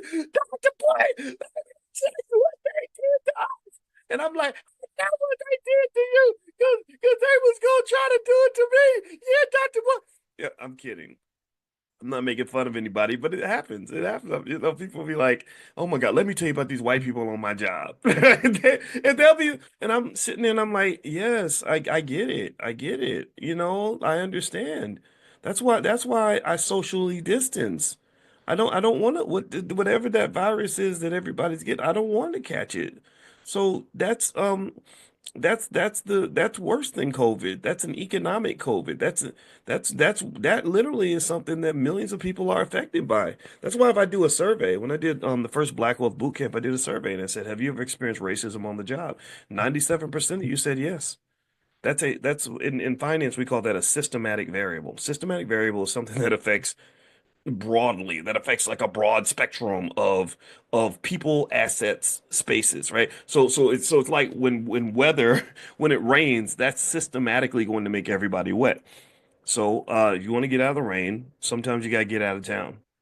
Racism reigns everywhere. It reigns in a lot of these systems, and when I see a system that has racism in it, I'm not going to spend too much time fighting that system. I would rather take the energy that I spend fighting your system and take that energy and apply it to building my own system. Do you follow me? Do you get that?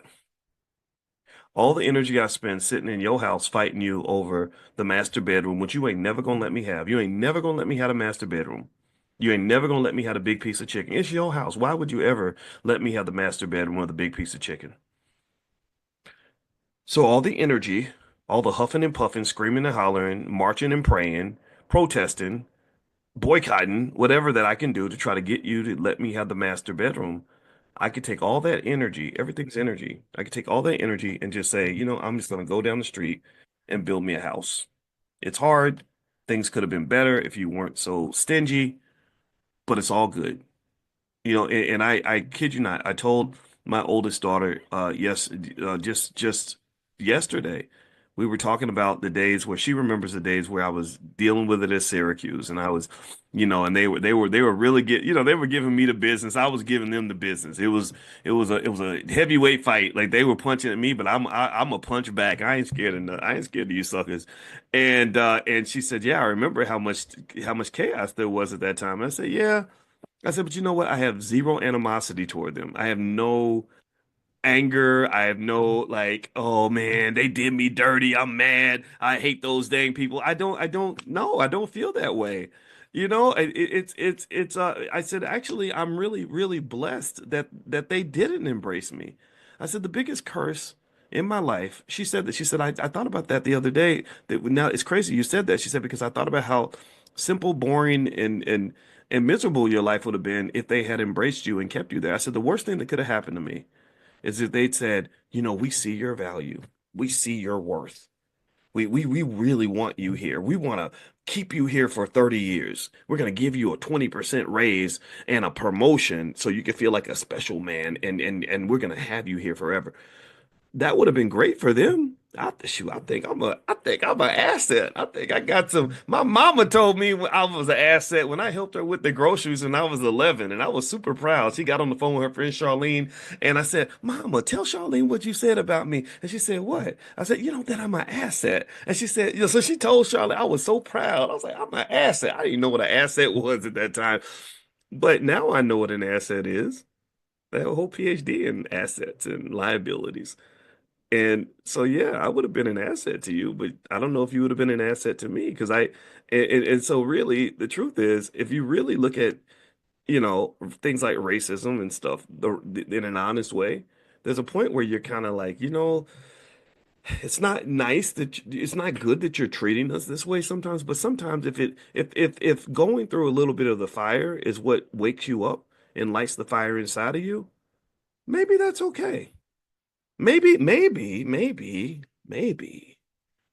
that's like God's plan. Maybe God wants you to go through something so you can turn into something. Like, because it's hard for me to talk to you about how to become something if I ain't never been through nothing. So while I'm going through stuff and I'm going through God's training camp, I might feel like I'm cursed. But see, what you don't understand is that if you understand the mind of investing, you'll realize that the things you think are a curse in many cases are actually a complete blessing. You really can't get to heaven if you ain't willing to go through hell. Just ask any Navy SEAL who went through Hell Week. Navy SEALs are the baddest soldiers on the planet. Some of the most highly trained individuals, toughest human beings you'll ever meet. But you'll never meet a Navy SEAL who has not been pushed beyond their limit and punished beyond recognition. You'll never meet a Navy SEAL who hasn't just has hit rock bottom. Right? I mean, you never will, right? So you trying to be powerful and smart and strong and capable and everything else, but you ain't trying to go through nothing. What makes you think that being comfortable is what's going to make you great? That don't even make no sense. That's crazy. It's like me thinking I can eat donuts and ice cream every day and become an Olympic athlete. I can't. I can't become Sidney McLaughlin, or Michael Johnson or whatever if I'm eating donuts and ice cream every day. So that's the paradox of it all. And that's what it is. So I think everything can be used to your advantage.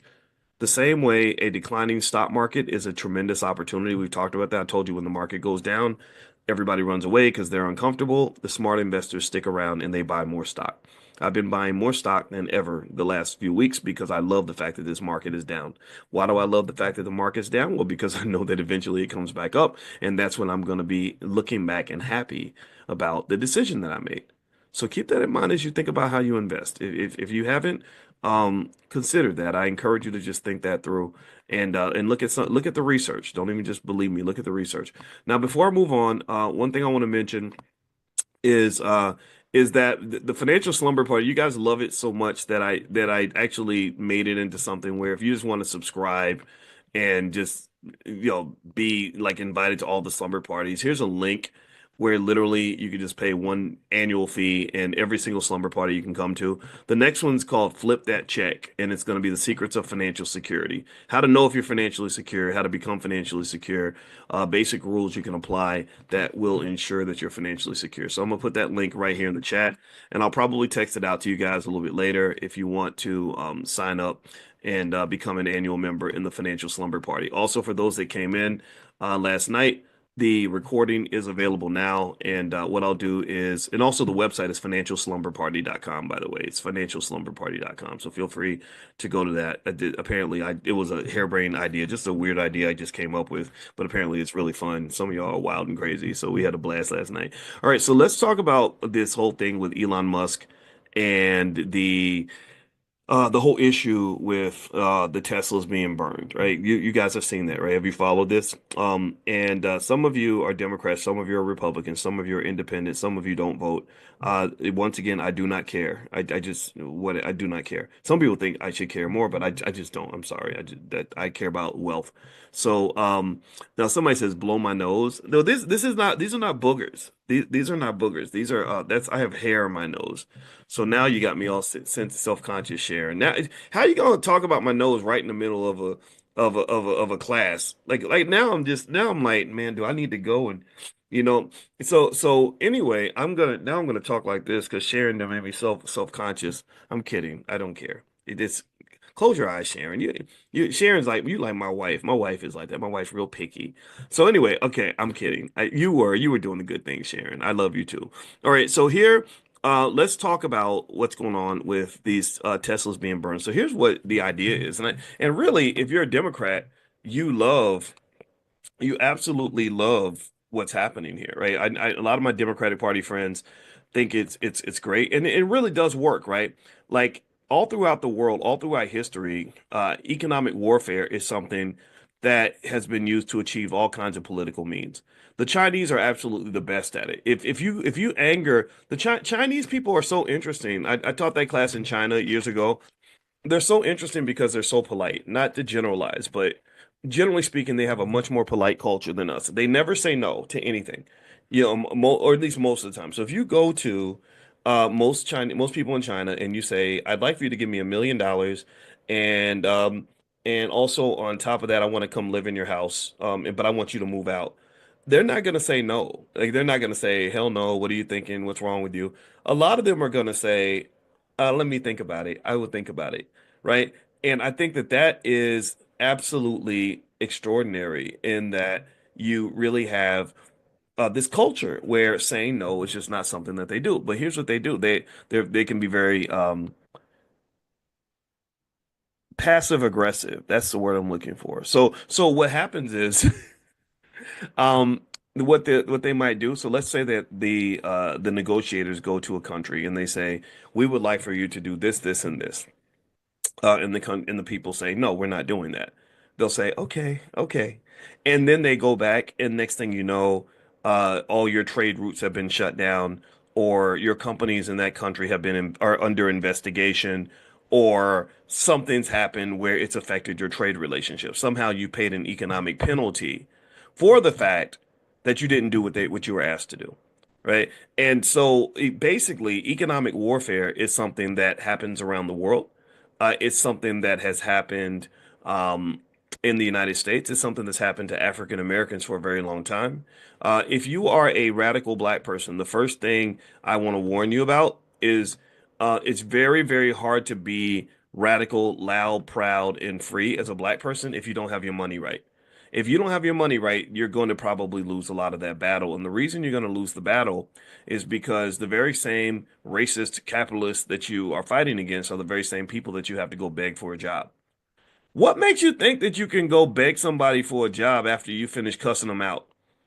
Like what makes you think that that's even logical? What makes you think that I can complain about you and then ask to come work for you? Would you hire somebody who just talked about you like a dog, called your mama out of her name, told you that you were stupid, and then said, "Well, here's my job application. I hope that you'll consider it and respect the fact that I was honest with you about the fact that you stink and you're dumb." None of y'all would do that. Most people would not. So I'm not saying that you're not right. You are right. Maybe the person really does stink. Maybe they are really annoying. Maybe their mother really is a dirtbag. But you don't have the authority to say that because you then are expecting that person to pay your bills.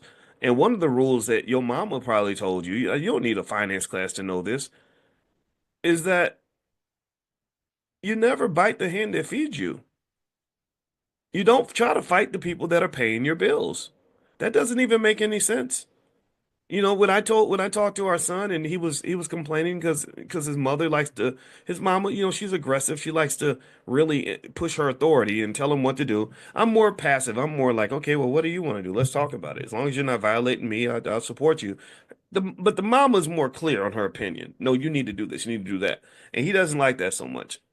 Different leadership strategies. And I said to him, I said, well, the easiest way to break away from that is to pay your own bills.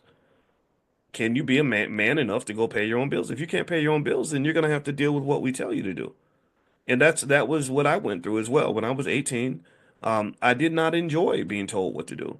So I paid my own bills. And when I paid my own bills, I was able to do whatever I wanted. So the same thing is true for any black person who aspires to be liberated. Any black person who has a plan to fight the power and to be free, just learn to pay your own bills. That's it. Just if you pay your own bills, then it doesn't matter what the white guy down the street thinks about you. It really doesn't. I mean, I know that they scare you with stuff like, well, the police could shoot you and stuff like that. Name five black people that are your friends who were shot by the police. Name five. You probably can't. Maybe you can name one. And for that, in that case, I'm very sorry. I do know one person who was killed by a cop. He had a mental health issue. His mother called the police because she did not have a man in the house to control her son. And the police came and the police handled it the way the police handled things. It was highly unfortunate. It was a terrible thing. So it does happen, but that's not what happens in your day-to-day life. So while you probably can't name five people that you know personally who were shot by the police, I bet you can name five people that you know personally who have endured racism on the job. I bet you can name five people who are stressed out and frustrated by what they deal with on a daily basis. I bet you know five people where you can sit down and have a conversation and say, "Let me tell you about the white people on my job," and they're gonna jump right in and say, "Yeah, this white lady on my job. Let me tell you what she did." And I get that, I really do. But the problem is that it's something that you're kind of trained to enter into. You're trained to enter into those stressful situations because from the time you're born, all they do is they train you how to get a job. So they're pretty much training you to go work for the very same people that you claim to be fighting against, and that just does not work. The first step toward liberation is economic independence. You have to have some degree of economic independence and sustainability because if you don't, then the colonizer or the authority or your adversary is going to impose economic sanctions. When Russia went to war with Ukraine and the United States did not agree with Russia's attack on Ukraine, the first thing they did was try to shut down all their economics, shut it down with embargoes and they froze all their assets. They cut them out of the global economy as much as they could. They couldn't sell their oil in a lot of places because they know that if you hit them in the pocket, that's how you hurt them. So to some extent, this is what happens with black people, but it's also what happens with this Elon Musk thing. They're basically saying you are a wealthy man, which makes you very powerful. So we're going to go to the source of your power. Your power is that you sell these Tesla cars, and your brand is attached to the Tesla brand. And because of that, we're going to go and we're going to penalize people. We're going to make you toxic. We're going to penalize people who buy Teslas by burning their cars up in public. Is that domestic terrorism? Depends on how you look at it. I personally think it's over the top. But then most people are not burning Teslas. It's really the extremists. But if you think that burning Teslas is over the top, then maybe you think that storming the Capitol is over the top too. Maybe you would think January 6th is over the top. I personally think that we don't understand politically the slippery slope of politics, that like how blessed we are to really have peaceful elections, that literally violence begots violence, right? So when you think that you're justified in your violent behavior, it causes more violence from the other side. They're just going to one up you. And then next thing you know, you have like the elections in Kenya where people were so mad that their party lost that they were chopping people's heads off in the middle of the street. They had machetes and they were chasing each other with machetes and killing people in the middle of the street. Right. So I don't want to see that, to be honest with you. That does not appeal to me. But I think about this and I'm like, okay, I guess because I think about cause and effect, because I'm a mathematician and we think about logic and cause and so I'm like, so you felt like it was okay to storm the Capitol because you were mad that Trump didn't win. Okay. And then you think it's okay to burn somebody's Tesla because you're mad that Elon Musk has policies that you don't agree with. Okay. So what happens when the Tesla owner says, "Okay, no problem. I got a shotgun and you come near my car, I'm gonna blow your head off." And they feel justified because they're like, "Hey, you try to burn up, you try to destroy my property, I have a right to kill you." Right? So then what happens after that, right? So it just kind of escalates. I don't think it's healthy at all. It's highly dysfunctional. And it happens in a lot of your families. Let's get back to Black folks and families. I think that one of the things about managing a family and managing good relationships is knowing the value of de-escalation and how to de-escalate a conflict. Some of y'all like to just take it to the next level. Oh, you ghetto. Oh, you crazy. I'm about to show you crazy. Oh, you think you can, oh, I can get down and dirty with the why are you racing to the bottom now? Why are you trying to out crazy people? It's hard to do. Crazy people are hard to compete with, but you know, or why are you trying to be the most ignorant person in the room in order to win the argument? Because all that's going to do is escalate the conflict. Did you know that there was a research study where they were looking at marriages and they were able to predict with really high accuracy, like 95%, which marriages were going to last and which ones were going to fail. And they did it by listening to them argue for 5 minutes. They would listen to them argue for 5 minutes. And based on what they heard in 5 minutes, they were able to predict with 95% accuracy which couples were going to last and which ones were not. And do you know what the defining variable was? How do you respond to an escalation? If somebody takes it to the next level with you, do you go to the level above the next level? Do you say, "Oh, well, you pulled out a knife, I'm gonna pull out a gun. You pulled out a gun, oh, I'm gonna pull out a bazooka," right? Or are you a de-escalator? Like, do you have the tools? This is therapy again. This is what I'm telling you. If you ever want to have a better life and be a better person and have a better family and have better relationships, go fix yourself. Learn how you work and learn how you tick and learn the tools of therapy. Because that will therapy really, I'm gonna tell you I figured out what therapy is. All therapy is like this place that people go so they can deal with all the people out here that won't get no therapy. That's what it is. Like therapy really helps you cope with people that won't get therapy, but you got to deal with their crazy ass. So you got to figure out a way to process it without, you got to woosah your way out of the situation without letting crazy people make you crazy because crazy is contagious. That's the real virus. Right? So literally you when you can't socially distance from crazy people, which I highly recommend.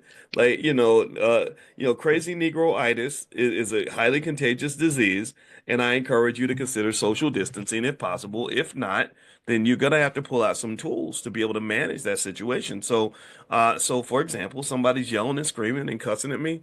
I'm not gonna yell and scream and cuss at you. I'm gonna just I have tools. I talk to people like Dr. Nicole Price, who was basically like, you can just stop. You can just tell people, if as long as you continue to speak to me that way, I'm not going to respond. Right? I'm not participating in a conversation with you if you're yelling at me. Right? So just sort of understanding these tools I think is important, not just because it reminds you that you do have a choice. A lot of times we want to say, well, the only reason I had to be like this was because they were like that. No, you've always got a choice. You've always got options. Never put yourself in a space where you don't feel like you have options. All I do is teach stock options related to stock, but I'm telling you, you got options everywhere. So you've always got options. But then the other thing that it does is it can keep the peace and your it can keep the unity required for your institutional structure to maintain its integrity. You started that business together with two other business partners. Y'all are making good money. Okay, now you have a dispute. Let me tell you, the biggest money decision ever in your life is going to come down to how you handle that dispute. If you don't handle disputes properly, you're going to lose everything you built. that building will blow up and fall to the ground, and you will have nothing but ashes. And then you walk around feeling like I won the fight. I took him down. I showed him who's boss. Okay, yes, you did, but now you ain't got nothing. Now you ain't got a husband or a wife no more. Now you ain't got a family no more. You won, but now your children won't talk to you anymore. You won, but now your business is busted up and you're bankrupt. Now you got to go back to work for massa because the partnership that you created with this other person over here, you couldn't work through that. Now your music group that was making money is now making no money at all. Y'all dishwashers now because your egos got involved and you didn't have the tools and the skill set to sit down and resolve the conflict so you can get back to working together again. Right? See that's the thing that you got to understand is that everybody's focused on winning all the time. Everybody wants to dominate. Men go into these conversations, I want to be the alpha. I'm the alpha male. I'm the alpha male.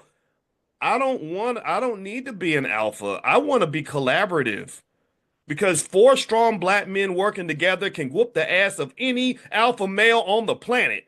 So when I sat on the phone with Dr. Ken Harris yesterday, who could easily call himself an alpha because he runs one of the largest black organizations in the country. They're doing tens of millions of dollars in business around the globe. He's got, for our convention, he's got 6 African presidents that are coming to the convention. So if he wants to flex and say, I'm an alpha male, he could do that. But you know what Ken does?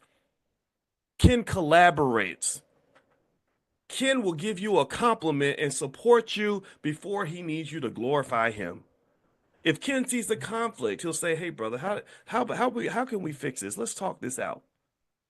I mean, he could King Kong consciousness. I remember Umar used to call himself King Kong consciousness. And the rappers, I told you I was on the phone with Kanye. It was a terrible conversation. I'm Kanye West. I sell out stadiums. Shut up. You sound stupid. Trying to always win and win individually will make you look like the biggest sucker on the planet. What you want to learn is confidence and collaboration. And this, my friends, in my opinion, is my initial assessment. I gotta do more deep dives on this and think this through. But when I look at W.E.B. Du Bois and his issues with Booker T and Marcus Garvey, that was part of the difference. Because I was sitting there and I told Ken, I said, I don't even know why was Du Bois obsessed with Booker T anyway? Like why can't he just ignore it? Like why are you like you're all the way up in Boston and you're like that Negro in Alabama building schools and stuff. He out here making money. Like what why is your haterology like extended all the way across the country when you got at least 20 million white people in between the two of you that want to see you both dead?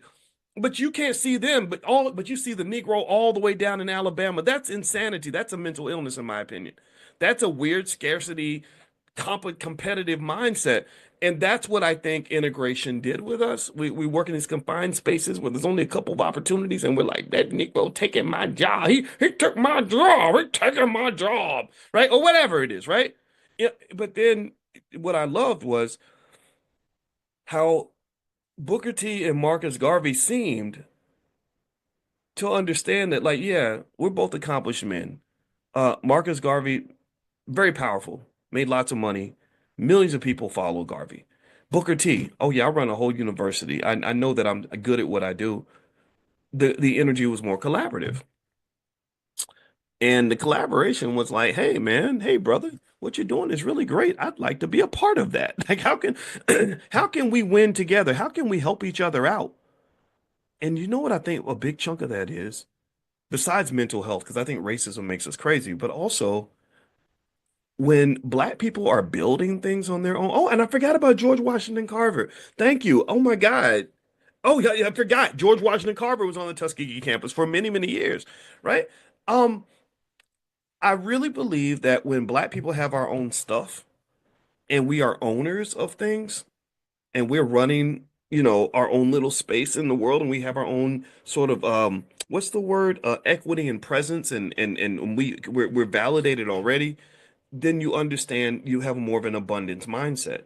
You're more collaborative. You're like, what you have doesn't take away from what I have, but if we work together, we can both have more. We can all have more. We can all win as a team. Whereas I think that that sort of other space becomes very restrictive and very competitive, and it causes you to fight and compete with each other and want to dominate each other. Like I get it. I mean, I understand some black people are gonna get on your nerves for sure, but I don't know why me dominating this other black guy is really the most important thing on my agenda, right? So, so what I would say to you is when you're talking about this wealth building and everything else that's connected to it, the ability to build a community and to coexist in a community is extremely important when it comes to building almost anything. If you look at a $3 trillion company like Apple, if you and you watch how Tim Cook, the CEO of Apple, moves, he moves in a very collaborative fashion.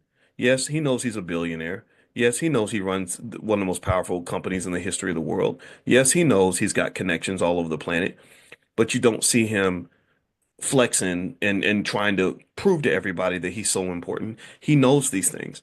So really, so this actually, I think, speaks to conflict resolution as a critical skill set that you learn from therapists that will help you to succeed in whether it's family, whether it's business or anything else. Learn how to collaborate. Try to pick up that skill. That's a multi-million-dollar skill. And when I say I mean that literally. I know people that became millionaires because they knew how to get along with the right people and they didn't pick fights. And if they and when they had a battle, they chose their battles and they knew how to handle things in a way that was mature. So emotional maturity, I don't really think, honestly, definitely in pop culture or hip hop culture, emotional maturity is not a valued attribute. Emotional immaturity is what is celebrated. And if you look at the economic outcomes of emotional immaturity, you see a lot of financial destitution, a lot of economic slavery, because people that are broken and undisciplined are not capable of ruling themselves. That's when the colonizer says we have to control these people because they can't control themselves. We have to guide these people because they don't know what to do. And so and you don't want people to see you that way. Self-determination is possible, but it does require some work. Okay. All right. So before I move on, let me mention really quickly that that Monday we're going to meet for stock options class. So if you want to generate income with stock options and kind of see what we do there, here's a link for a free trial. It's $2.99 a month after the trial, but you can come to class with this link. I'm gonna put this in the chat, so feel free to take this link. If you're watching this recorded version, you won't see the link because I want to incentivize or give some reward to those of you that actually come to class live. So there's the link. It expires in 24 hours. So feel free to click on that link and sign up for Prime if you want to. It's where we generate income with stock options. It's a great way to make money. All right. So a few more things on this thing with Elon Musk. I actually pulled up some financial theories on economic warfare and just kind of how this thing works. It's really fascinating. So there's a research paper called Economic Sanctions Reconsidered by Huffbauer, Schott, Elliott, and Ogue in 2007. And it says that they examined over 170 cases of economic sanctions from World War I to the early 2000s, defining economic warfare as the deliberate use of trade restrictions, financial penalties, or resource denial to achieve strategic ends. The authors estimate a success rate of about 34% for sanctions achieving their goals, meaning regime shifts or policy shifts, with higher impact when targeting weaker economies. Higher impact when targeting weaker economies. Now, what does this mean? Let me translate this for you. It says that those who have economic power that are seeking to control a group using economics as a tool for control have an easier time and a much higher success rate at doing that when the group that they're trying to control is economically weak. Let me say it again, black people, that it's easier for them to control you by using finances as a tool to control you when you don't value your own financial security, when you're not getting life insurance policies for your children, they have to go work for a white man. When you're not saving and investing your money, then you got to go show up and work for the capitalists that you hate the most. When you're not sitting and valuing financial literacy as much as you're valuing basketball, football, rapping, and twerking, then they get to come in and they get to control you. This is what it says. I'm going to read it again. It says that the authors estimate let me get to the last part. They said that there's higher impact in the strategy of economic control when targeting weaker economies.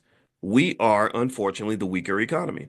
And that's why it's easy to control they control black people with money. They don't have to use guns. They control your mind, they control your money. At that point, you're a slave. Um, and the goals might be things like regime change or policy shift. Regime change. Let's think about this. Let's translate this to black people. I'm talking about the Elon Musk Tesla thing, but I really want to make it about us, right? So this ain't about, I'm not here to talk about Elon Musk for the whole hour, but I think that the Tesla burning fits into this category. What they're trying to do is they're trying to basically impact this man by ruining his finances, which it's working, right? It's affecting Tesla. Now, whether or not it works, here's the thing. I'm gonna bring it back to black folks, but let me talk about this so we can make sure we cover the part with Elon, what I'm seeing. Whether or not it works really comes down to how economically fortified Elon is to withstand this what's happening right now, right? And so and he should have expected it, right? He should know that if he's going to get into politics, politics is messy. Oprah went through this. Oprah lost probably hundreds of millions of dollars, maybe tens of millions at least, when she endorsed Michelle Obama or Michelle and Barack Obama. When she did that, she became a divisive figure. Half the country hated her because she was a Democrat, and she had to be willing to make the sacrifice and be able to withstand the sacrifice. And I believe that she did because Oprah is very wealthy and she's strong. So Elon, Oprah, anybody, their ability to withstand the pressure comes down to how financially secure are you. So the financial security for Musk might come from the fact that he has so much money. He's worth almost $500 billion. That's an insane amount of money. Like you put 300 billionaires, 400 billionaires in a room, add up all their money, and he has more than all 400 billionaires. One billionaire is worth a lot. 400 of them. That's insane. What else? Diversification. One thing that Elon Musk probably has in his back pocket that people don't know about is that he has multiple companies. So so while he's making electric vehicles, he's launching rocket ships up to space through SpaceX. SpaceX itself is worth about 300 or 400 billion dollars, sorry, billion. He owns 40% of that. Also, let me just tell you, I've studied in terms of paying attention to how he's positioned himself in these companies. I believe that he prepared for the battle because what he did was he structured his ownership so that you can't really fire him very easily from Tesla. First, he stacked the board of directors. Board of directors, these are the people that fired Steve Jobs. When Steve Jobs got out of pocket with Apple, they fired him, and people said, how can they fire you from a company that you founded? Well, that's what happens when you take public money and you have a board of directors. They can come in and fire the founder from the company. They did that to Steve Jobs and brought him back later. Well, Elon, I think, learned from that. So he structured Tesla's board where he said, "You can't get rid of me.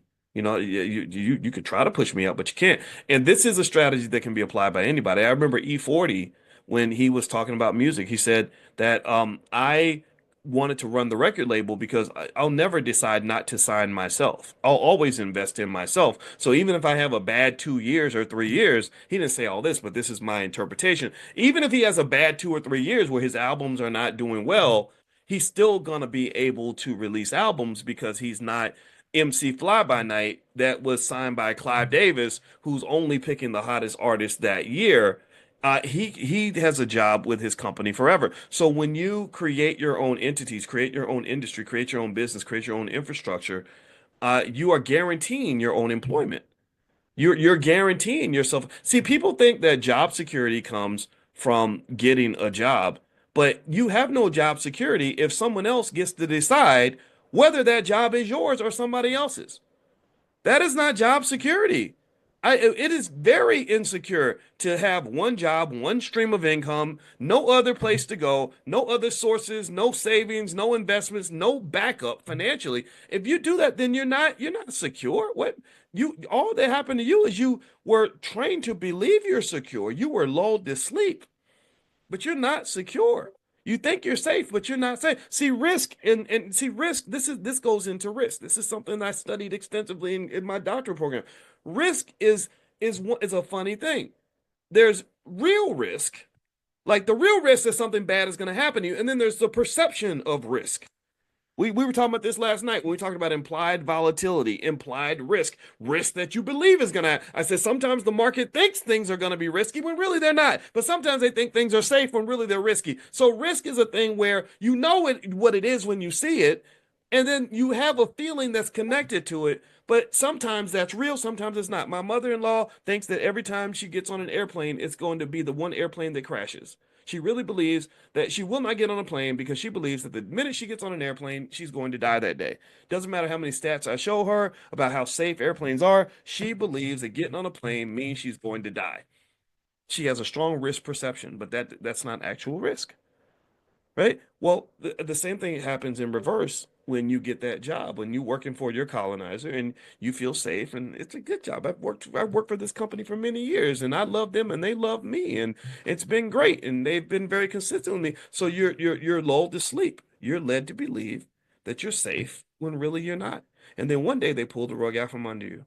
One minute, the next minute, Doge comes along and chops the government job, or the corporation says we're going in a different direction, or they decide, well, we don't, we you know, we did DEI. DEI was really lit back in 2021, but we're not doing that anymore, so you can go. So, and even your allies, even institutions that we thought were our friends, are like, we're not doing DEI anymore because we ain't trying to piss off Trump. Right? We're not trying, so they get rid of the DEI and then they're like, and you'll hear just crazy stuff like the University of whatever has just cut their entire DEI program and all diversity initiatives and all the scholarships for black people, right? Like just, and it's shocking. I never thought these things would happen.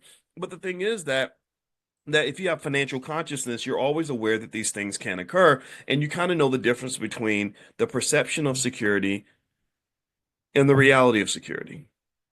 So, can Elon Musk withstand these economic challenges that he's facing? I don't know. He's got a lot of money. He's got diversification.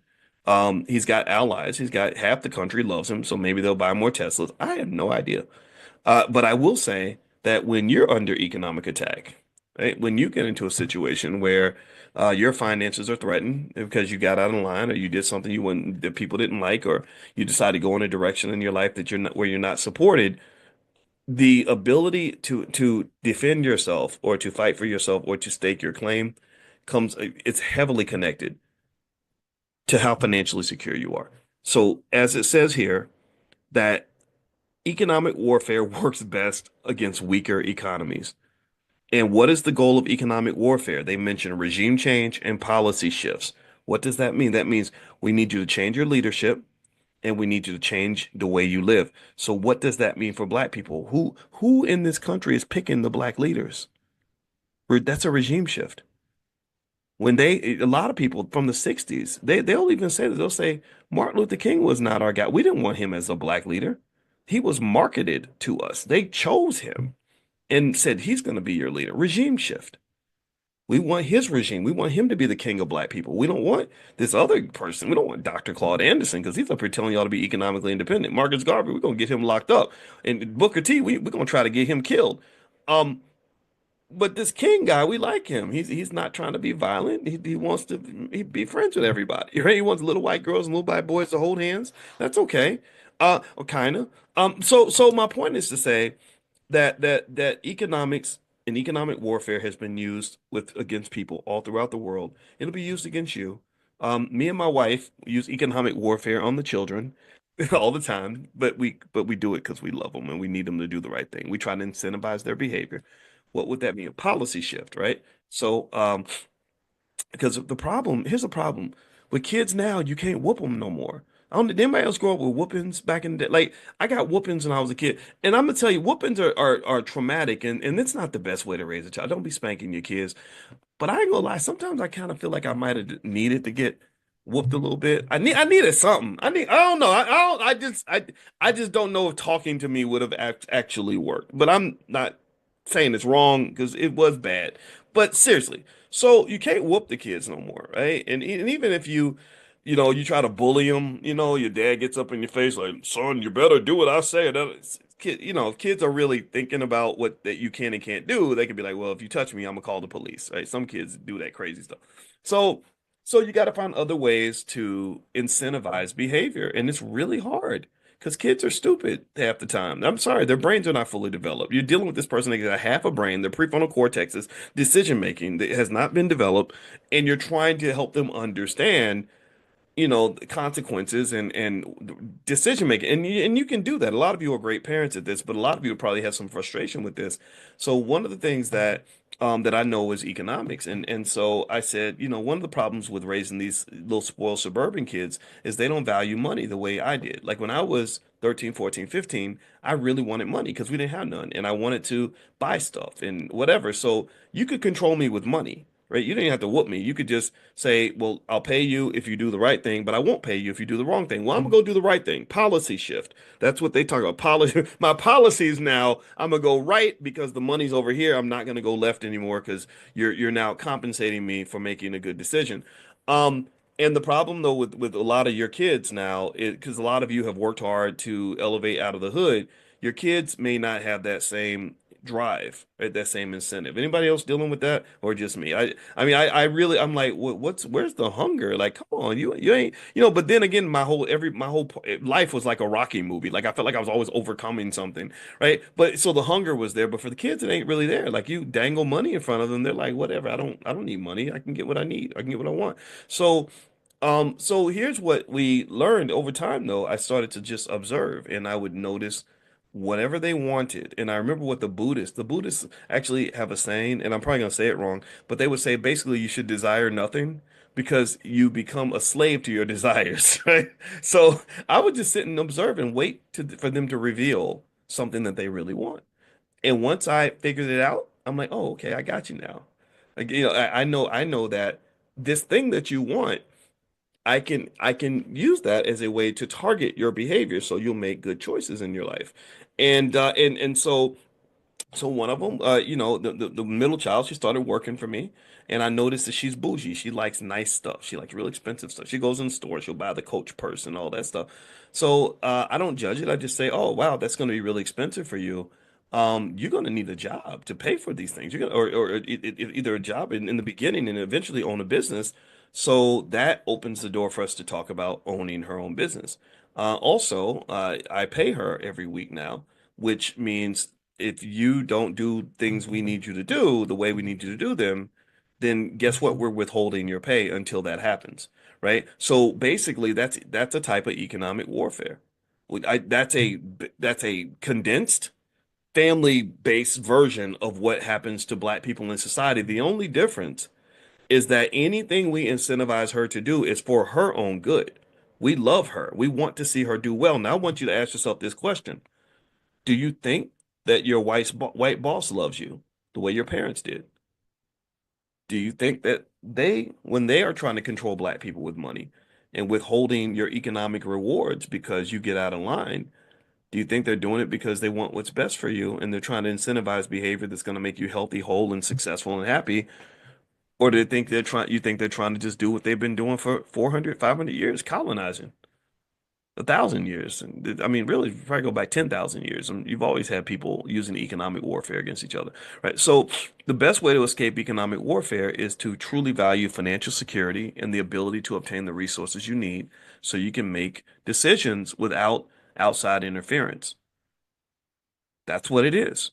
When I was at Syracuse, I was under economic attack by Bill O'Reilly from Fox News. He had the number one show in the country at the time, and he talked about me like a dog in the whole show. It was crazy, and they were trying to get me fired because they thought I was a racist because I'm honest about white people. I don't hate white people. I just tell the truth though. I don't hold back, and so but you know how Fox News is. And it was working. They were gonna fire me. Like there were people that didn't want me there anymore, you know? And the only thing that allowed me to stand strong and not back down and not apologize for nothing was I had financial security. I had money saved up just in case I went to war with these people. I knew how I was going to pay my bills if they took that job away from me. If I had been in a situation where I was financially desperate, I could not have withstood that pressure at all. So financial security for your kids and for yourself is the key to Black liberation. It is. I will say it that plainly, that if you want your children to be free, if you want yourself to be free, if you want your community to be free, you must have a community that is financially fortified. Because people don't just declare war and fight with bullets, they're more likely to fight with dollar bills. That's it. I'm done. There's more I could talk about, but we've been in here for a while. So I hope this discussion was beneficial. I hope we all learned something today, and I hope that this helps you. And I hope and hope you share this with your kids because I want the next generation to not get kicked around the way we did. And the best way to do that is to prepare now, help them now, invest for them now, buy the stock now, so that 20 years from now, that stock will have a chance to grow. You're planting seeds in the backyard so you can feed them later. Do you understand? That's what you're doing. You're planting seeds, financial seeds. They're going to grow, compound interest. They're 25 years old. They're financially secure. They can go through the world and be free. That's how you make them free. All right. So anyway, I'm gonna get out of here, and don't forget that we're doing stock options training on Monday. If you want to join Prime, here is the link. And we're doing right now, we're also preparing for the next Coin cohort. Coin is the Certified Options Investing Network. So if you want to get a certification in stock options, you can talk to someone about joining. Go to drboycecoin.com, drboycecoin.com, and I think you're going to like it. It's a lot of fun. And then also last but not least, I'll text you all links for other things a little bit later. Make sure you're on the text list. Text the word morning to the number 87948. So text morning to 87948, and I'll send you some stuff you can take a look at. All right, God bless you. Have a great day, everybody. We'll see you soon. Take care. Bye bye. Good morning, everybody. Good morning. I hope everybody's doing well. Good to see you. Welcome to Money in the Morning, aka Economic Elevation. This is where we get together every morning and we elevate our finances, we elevate our mindset, and we also prepare for the next generation by making smart economic choices. Today, I'm excited. We got a big announcement today. My wife is going to join me in a minute, and she's going to help you understand how you're playing a part in making Black history. As you guys know, the Black Business School, we've got hundreds of thousands of students around the world. I don't brag about that too much, but shoot, I think we can flex a little bit. And literally, there are just so many people around the planet that we've been able to help and support and impact. And so my wife is going to come in a minute, and I'm going to let her really tell you the dealio because she's actually behind this. And as you know, one of the things that we did in the Black Business School, we did something that's never been done at any university that we know of, which is we created a Black financial therapy department. Why is that? Well, because Black matters. Being Black is important. Black first. We got to put ourselves first if we want to solve our problems. Financial stuff matters, right? Economics matters, right? So if you um, if you don't have your finances right, it's hard to be free. It's hard to be happy. Financial stress is really a big deal. I'm going to talk about that more today. And then third, therapy. Therapy is the key to freedom, in my opinion. Therapy is the thing that will free you from your generational curses. Therapy will free you from your trauma.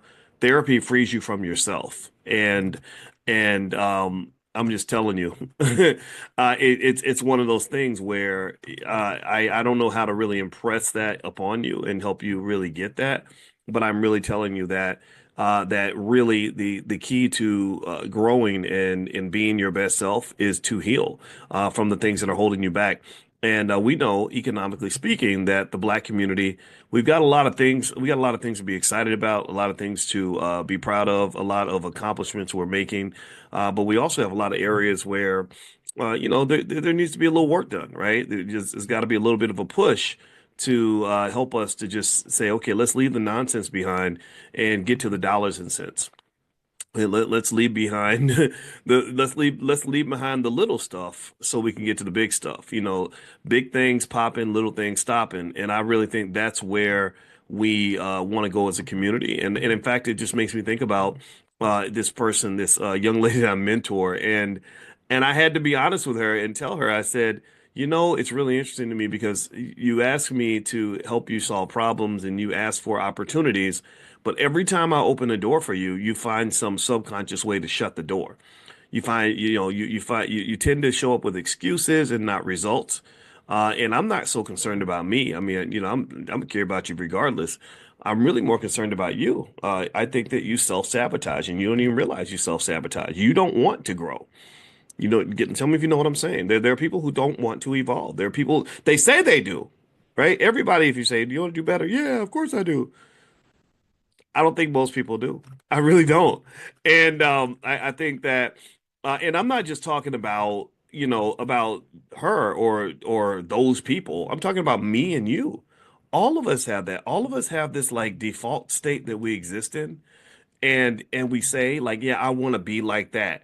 But when it comes time to become like that, or the opportunity emerges for us to be like that, we make some reason why we can't do it right now, or maybe we have some sort of barrier that we're not even acknowledging, right? Something that I think it's like and I'm share I want to share some of this as we wait for my wife to come in, but it's almost like a comfort zone. Like we have, thank you, Pamela. Pamela's complimenting me on my sweater. Don't be flirting today, Pamela. My wife is gonna be here. She's gonna come get you. But anyway, I'm kidding, Pamela. I love you too. So the thing is that we all have this like comfort zone that we operate in, and it's almost like that toxic relationship that feels familiar. So even though you claim that you want to move on to bigger and better things, you end up going back and you're sleeping with the same person that you know you shouldn't be sleeping with anyway. But you're comfortable there. You kind of know what to expect. And I think our lives are the same way. I think that we get a comfort zone in our own lives. I think that we may not like it. We may complain about it. It may stress us out. It may leave us wanting more and having lots of regrets, but it's comfortable and it's familiar and we stick with what we know, right? And so a lot of times, so I think I saw a saying that said that your success lies right beyond your comfort zone. Everything you want in life is right outside of your comfort zone. And sometimes this is where accountability partners can be helpful. Like if you're trying to build your wealth or your health or improve in some way, having somebody that's going to pull you out of your comfort zone can really go a long way. And I encourage you to do that. So anyway, I'm going to stop yapping about that and just acknowledge the queen that just came in the room. Her mic is muted, so she's going to unmute it and talk to us. Today, I'd like to introduce my lovely wife. In case you don't know her, her name is Dr. Alicia Watkins.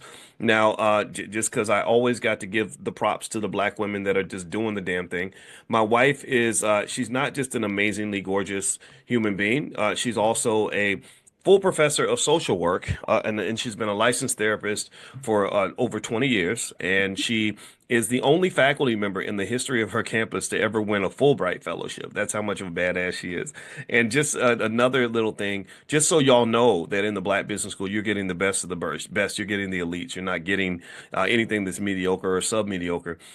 She also, one thing you should know is that there's different calibers to PhDs, right? There are people that get the honorary degree or do the little baby programs, and there are people that go through hell. And my wife went through hell to get her doctorate. I did too. She actually out of five, I think five students that were black that started her program, she's the only one that survived. She was the only survivor. And then on top of that, most PhDs never become full professors. So that's so it's almost like the difference between getting to the MBA, which is really, really hard, versus being an NBA All-Star. So I just say that because I think it's important that when we love people, we acknowledge their greatness. And I encourage all the men out here, when you got a badass wife, you go tell everybody how great she is. That don't take nothing away from you. And we got to celebrate our women's accomplishments. So anyway, enough of my yapping. How you doing today, babe? Doing well, and yeah, I mean everything you said was spot on, but I never think about it. I just put my head down and do the work, and it's nice to kind of put my head up a little bit and listen to what you're saying and digest all that we've been through. Me and you have been through trying to make it in this world with $1.15, you know what it's like, and you think you're not making progress, but it's important to stop and think about where you have been and where you've come from and the progress that you've made. I think that's so important. Thank you, Boyce.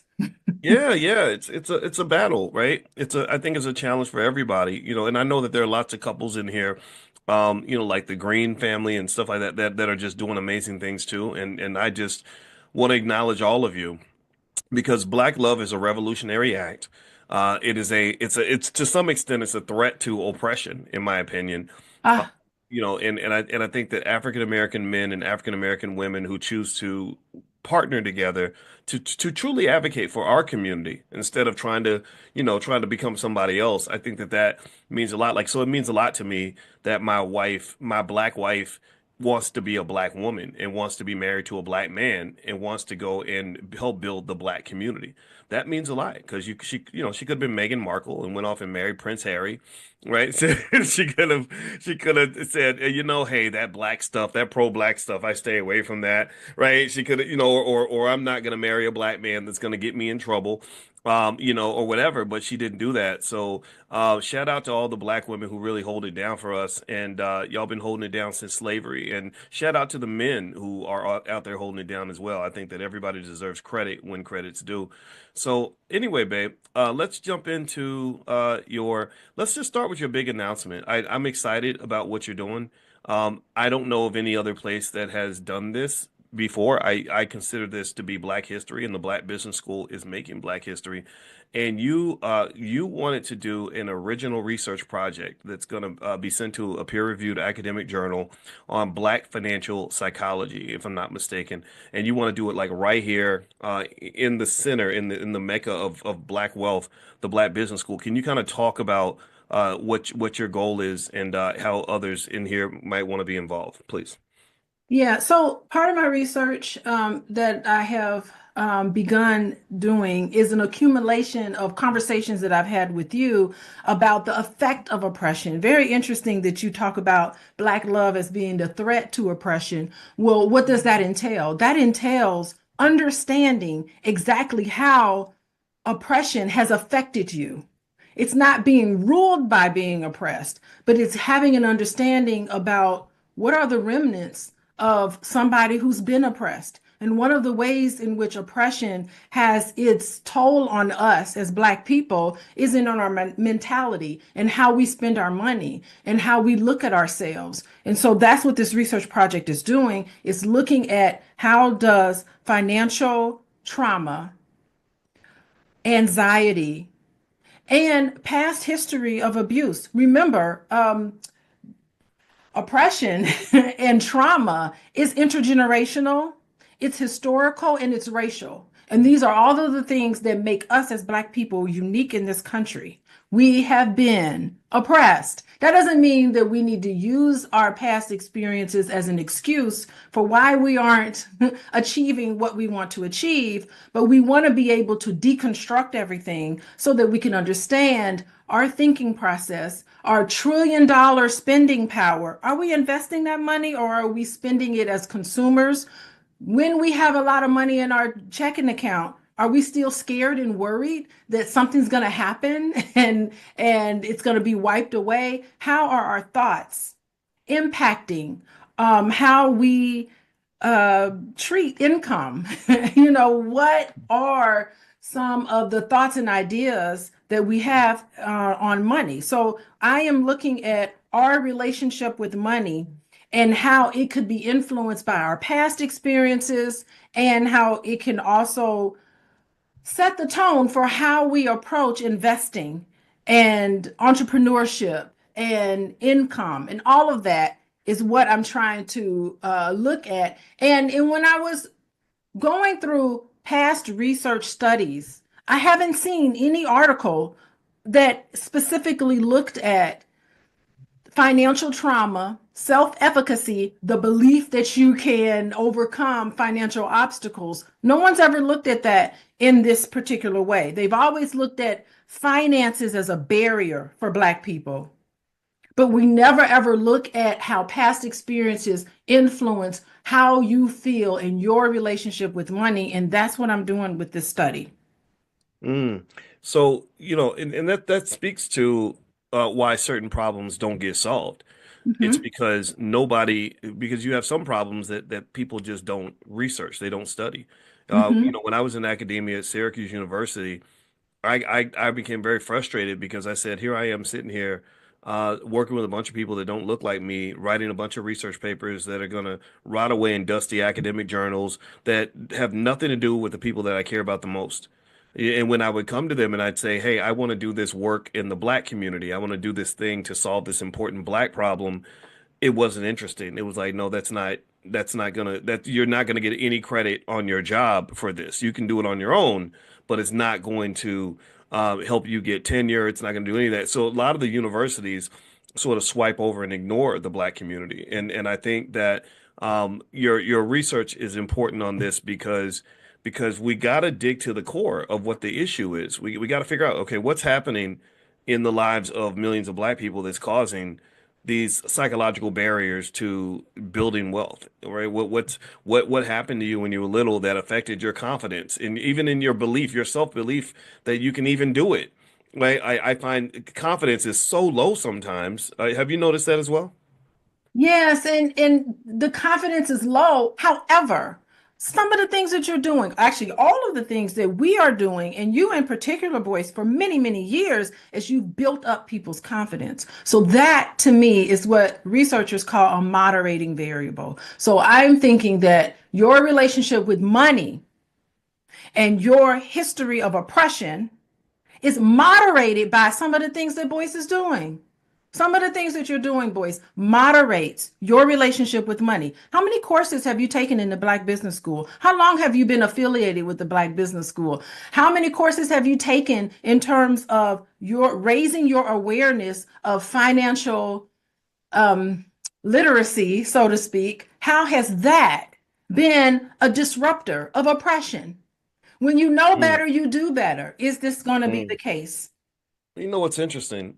Sorry, my back's itching. You know what's interesting is it's really hard to oppress confident people. Right? Right? I mean, it's that simple, right? I mean, the whole crux of the Haitian Revolution was built on this mistake somebody made where they exposed, the leadership to ideas that they did not want the slaves to even know about. Right. So when they find out, he goes and he reads about the French Revolution and all these ideas about liberty and freedom. He's like, hold on, wait a minute. I'm supposed to have a piece of that.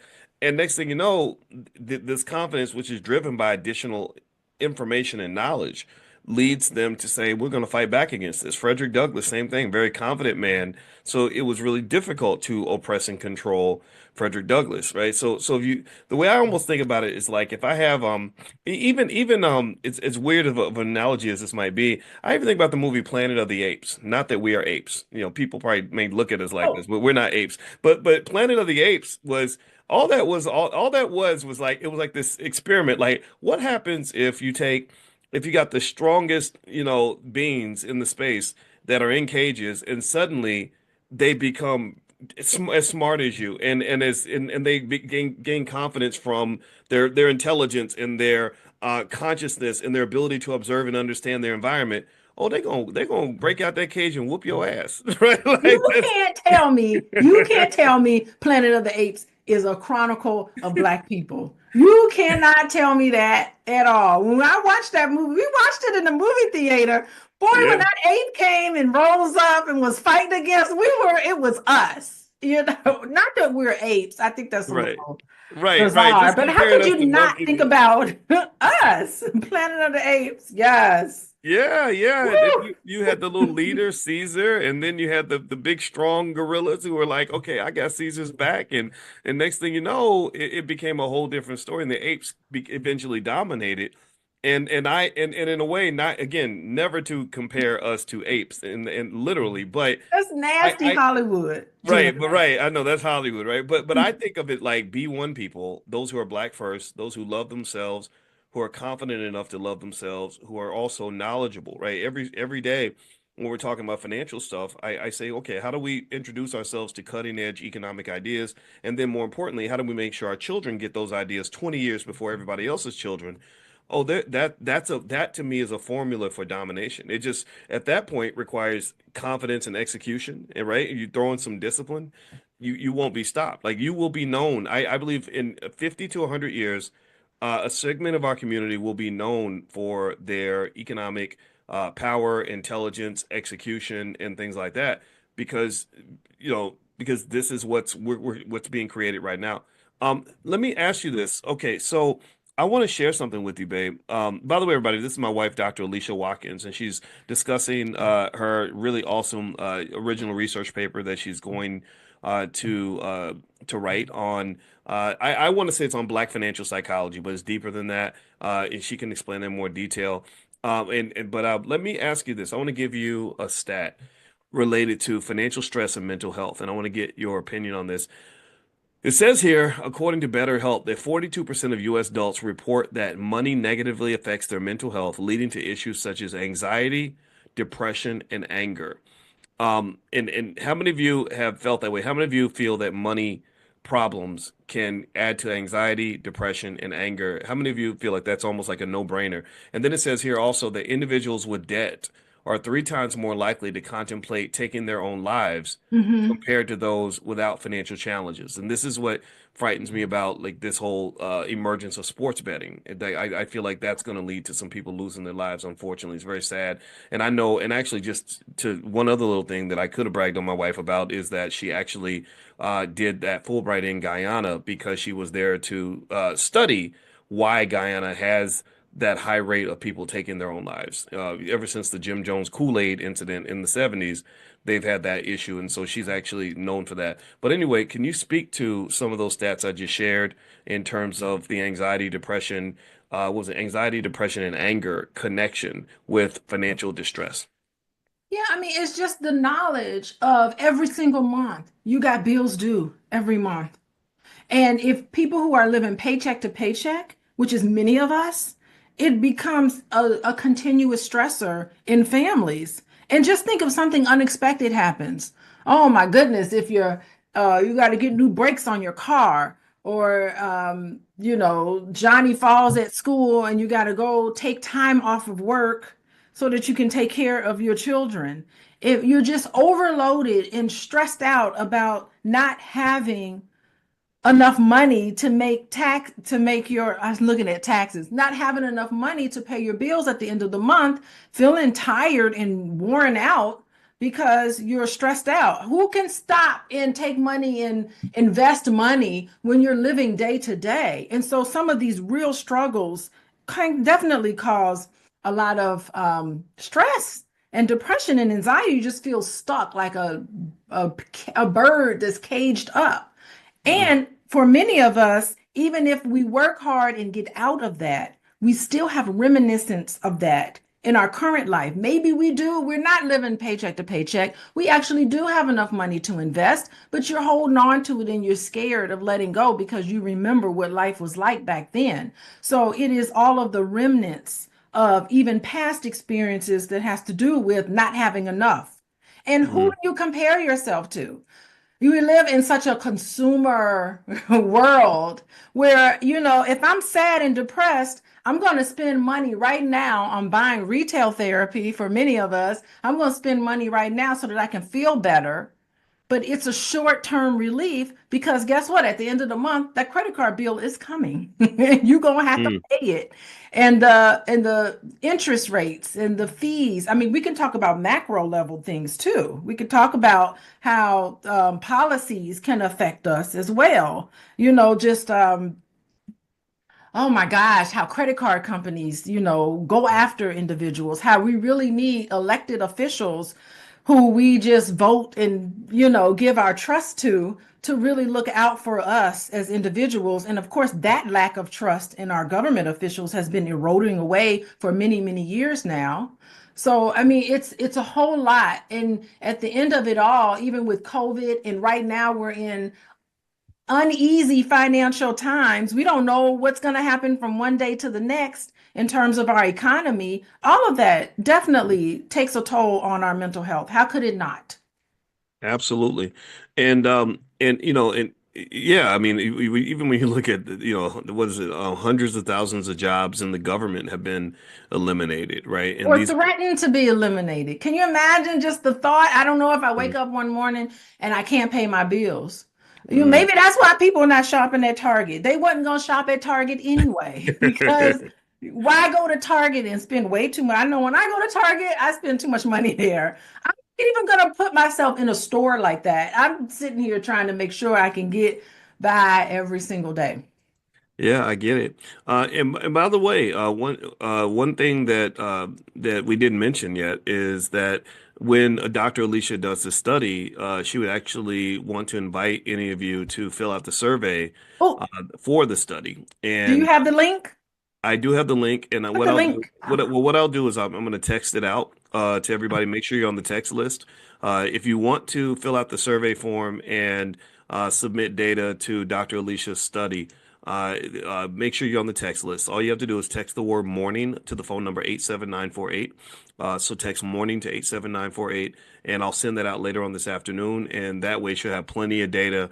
In case y'all don't know, data is like gold for academic researchers, and so would we take survey participants from Canada? Yes, you can be in any country in the world, and the beautiful thing about this that I'm excited about is that we were able to, we're able to gather, thousands and thousands of our people together to be able to do this research, right? To be able to understand like what's really going on. Like, how do we fix this?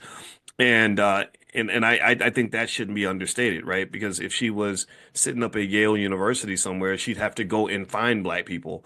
Well, we got black people. We have 200,000 students in the Black Business School now, which I think makes us one of the greatest HBCUs ever, not just because of the size, but also because we keep the costs low. And on top of that, we are one of the first institutions that is very clear about cutting to the chase and saying, let's stop training ourselves to work for other people. We've got to do the things that build wealth. That is owning the real estate. We've got to own the stocks. We're going to start the businesses. We're going to train the babies, right? And we're going to also work with therapists to integrate, to really optimize, create a premium, optimal, elite mindset as it pertains to wealth, right? I want you to be elite in your thinking. Elite meaning not that you're better than anybody else, but that you understand ain't nobody better than you. And you have a type of excellence, like true exceptionalism, that is embodied in the way you go about building your family. Exceptionalism in the way you go about planning your life. Exceptionalism when you go about putting together your relationships. So all these things, therapy is a big part of all these things. And in fact, actually, I want to ask you a question, babe, and you can feel free to address any of that as well. You and I had that when at the convention. Kanye West called out of the blue, the 2022 All Black National Convention, and I bring up Kanye because he's in the news right now. He's really struggling. And I remember when I was sitting on the phone with him, he called a bunch of times, and we were talking for a while. And at that time, he was literally probably the most talked about person on the planet. And he even Mhm. said that to me. I think he said something like, I'm the most It was important person. true. Well, I think he said something like, I'm the most important person in the world next to Vladimir Putin and shit. That's how he said it. No, he And said I he would, was the most trending person. or something. Oh, is that what he said? He said it was the most trending Okay, then person. I got it wrong. Yeah. He didn't say the most important voice. See, Well, this is why you I need thought he another said person. important, but maybe okay. He Either way. said trending, and he But was here's the right. part. But here's the part that bothered me though, was that I'm sitting there, I'm talking to him, and you're sitting there, and you're a therapist, and you saw all these ways that he could be helped, but he's not a person that receives that, right? Which is such a wasted opportunity. And I'm not making fun of Kanye. I'm saying that to me is kind of a microcosm of what a limited mindset can do to you. I see so many people where, look, if you just get a little help and get yourself focused, get your mind right, you can elevate. You can do amazing things. And it was a frustrating conversation. Eventually, I didn't want to have it anymore because it's like, well, if you're not gonna try to evolve, then what are we doing here? So I Mhm. mean, I don't. I'd love to get your thoughts about that. Yeah, he's resistant. He was resistant to looking at himself and growing. And that right there is the demarcation between somebody who is ready to be in a relationship, friendship, romantic relationship, or not in a relationship. If you want to know, everybody out there dating or people who are in a relationship and you're contemplating whether you should stay or leave, the question you need to ask yourself, is this person willing to work on self-improvement and growth? And if they are not in any level, that is not the kind of person that needs to be in a relationship with anybody, and definitely not with you. You have to be in a position where you're able to look at yourself, how you contribute to whatever issue that's going on in your relationship, and how you can reflect on that, have some self-awareness and some self-insight, and be able to talk about that. It is not about being perfect. It is not about getting everything correct. It is your ability to stop and think and reflect and look at yourself, because your relationship is a mirror of all the things happening inside of you. What it makes you upset, what doesn't make you upset, is all a reflection of you.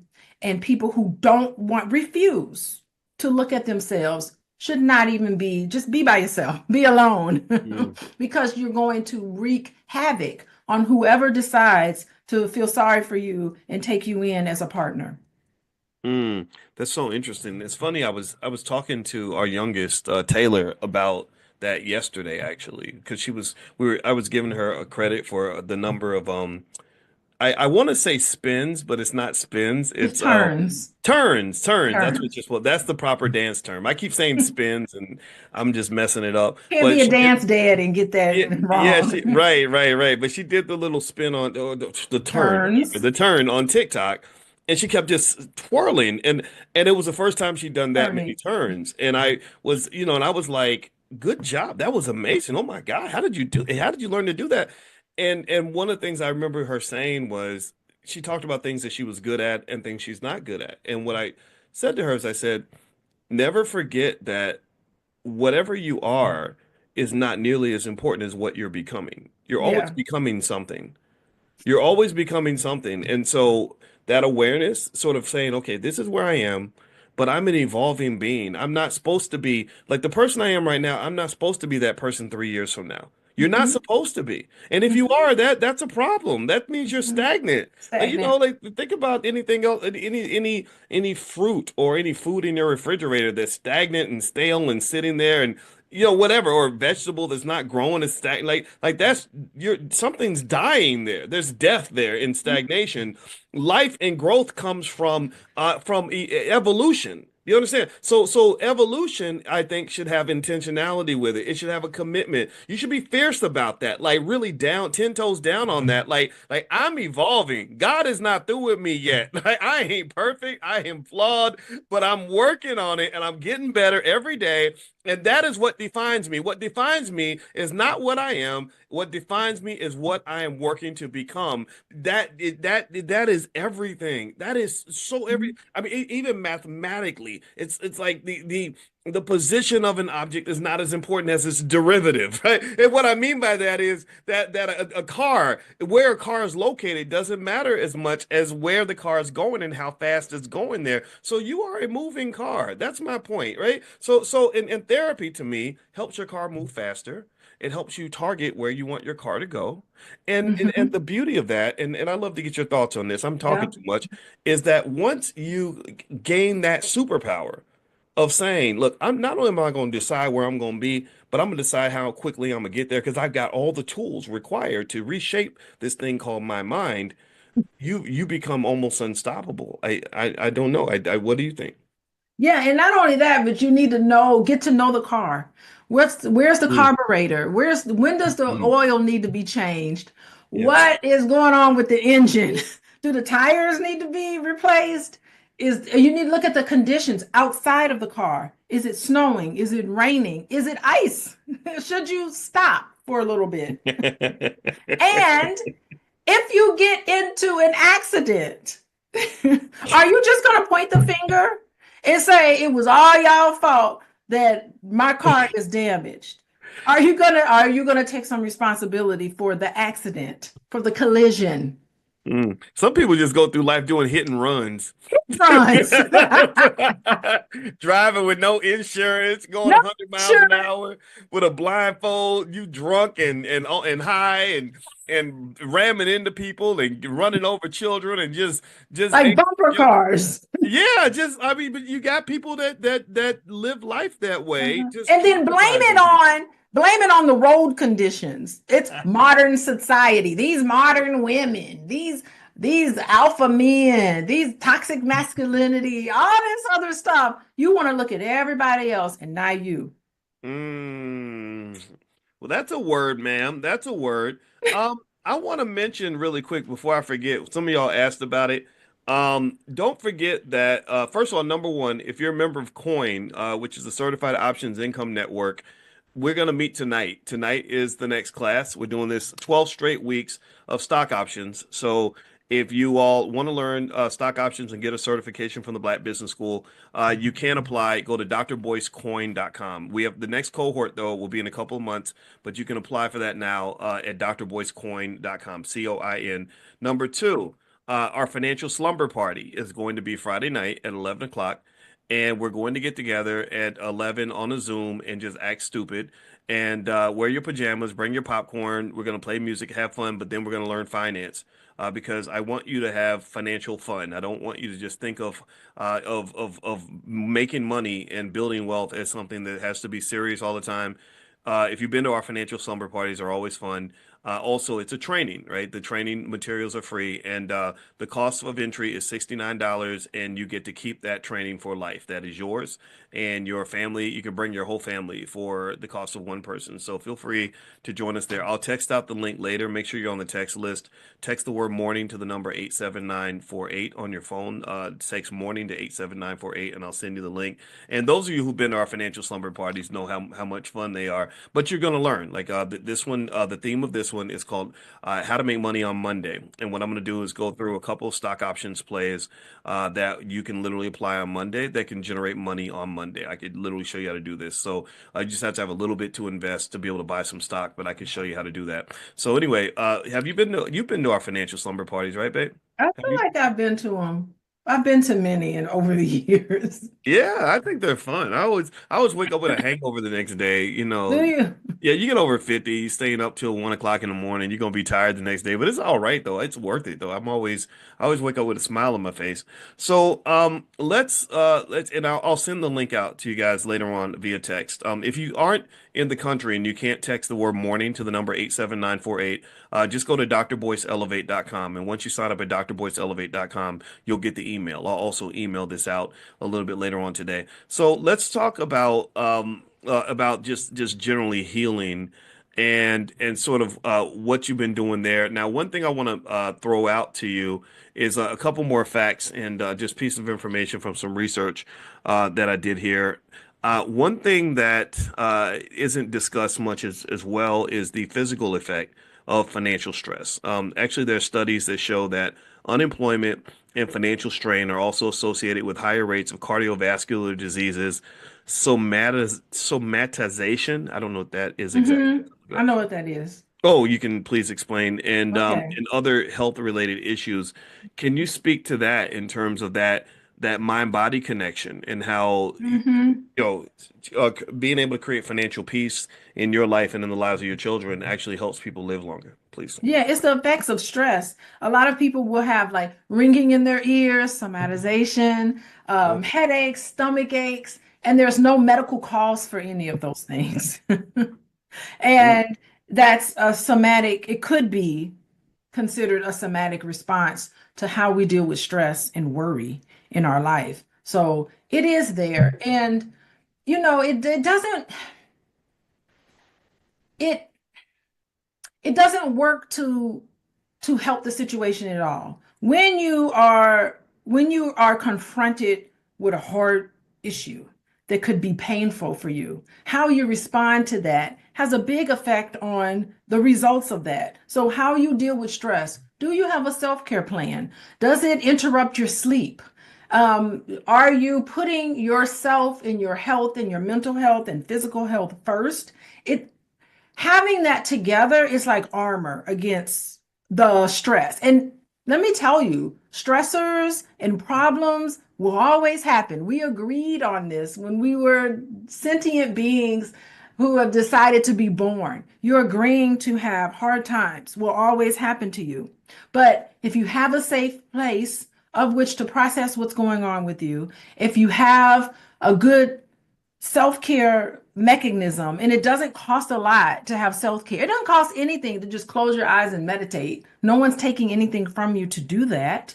So when you have good armor to protect you, you'll be able to deal with life's challenges. And when you get depleted and you haven't slept because you're up stressing about whatever is going on in your life, then you're sleepy and stressed, which makes you deal with that sort of differently. So it's accumulation. It's called actually someone modeled this. It's called the double stress model, but I won't get into that. But the double stress model is how it accumulates stress, and people look at that in terms of families who have accumulation of stress. But all of that takes its toll, and it's interesting because I work with my Healing Haven group that I work with every 6 months. I get a start of a new group, and what I do in that 6 month, the very first week, is what's your self-care plan? What's getting in the way that you're not implementing it? Spend a lot of time, a whole month, talking about the self-care plan because it is your armor of protection against the inevitable life. Life is lifing always for all of us. So how you deal with that is so important. I think that's really heavy, and Yeah. I think yeah, and I'm really surprised by how many of us haven't learned a self-care plan. Yes. I wonder if some of that just comes with whatever role in society that we claim, or that someone put up on us, right? Like for example, for a lot of mothers, I don't think that self-care is sort of factored into the job of being a mom, right? Like the mom's supposed to just disconnect, detach, and take care of mom, the spa, whatever it is that she needs to do, because your job is to be a mom.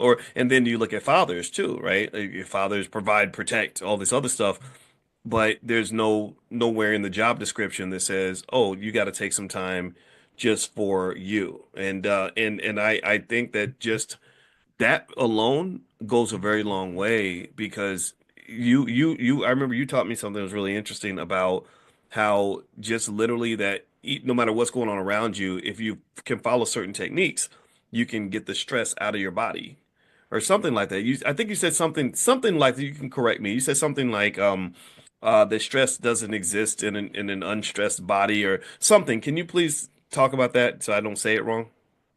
Yeah, and that's thank you for asking that question because that's the second month. We talk about mindfulness. Month number two is mindfulness. And as long as you're in a relaxed body, you can't have stress. Stress and a relaxed body can't exist together. They're polar opposites. So when you're in a relaxed body, there is no stress happening. You may have stressors. Stressors and stress are two separate things. The body can only handle but so much stress on it or it breaks mentally, physically, right? But if you stay in a mindful place and you incorporate that as an additional piece to your self-care plan, that mindfulness piece makes it so that you never experience stress again. Mm. It's in your mind. Wow. I think that's Mhm. heavy. And it's funny, a lot of people are asking about the Healing Haven. And I know you only have 15 spots because Yeah. you want to keep the group size very small. So if you are interested in the Healing Haven and you want to get an invitation to join, pull out your phone, text the word love to the number 87948, and Dr. Alicia can send you a link to the Healing Haven if you'd like to join for the next cohort. So just Yeah, to it's a closed group. So I'm only opening so many. I know I have 15 spots, but there's some of them that are already taken. So I Oh, only have so much. Listen, y'all, I have a full-time job. So I can only take with so much people. It's my self-care plan to just only take as many clients as I can bear because the work is meaningful to me and I don't want to half-ass do it. Like it's a mm, commitment to myself. So the group is small. I only have so many spots open. There are people who are already committed because I carry existing people with me. And so I'm only opening it up to new people, so many spots to new people. And it starts in June. June is when my new cycle begins. It's a 6 month commitment of a closed group. So I open up my group, and after a while, it shuts down, and I'm not taking anybody else for that cycle. But it's a 6 month cycle where we go through all of the different things that you have to deal with your trauma. It is a therapeutic group. Plus, you meet with me one on one because I have to make sure that everybody's together and on board. Okay. But it's a commitment because there you get assignments, there's things that you work on that doesn't benefit nobody but yourself. Mm. And that's the thing. The issue with with self-care plans for many people is that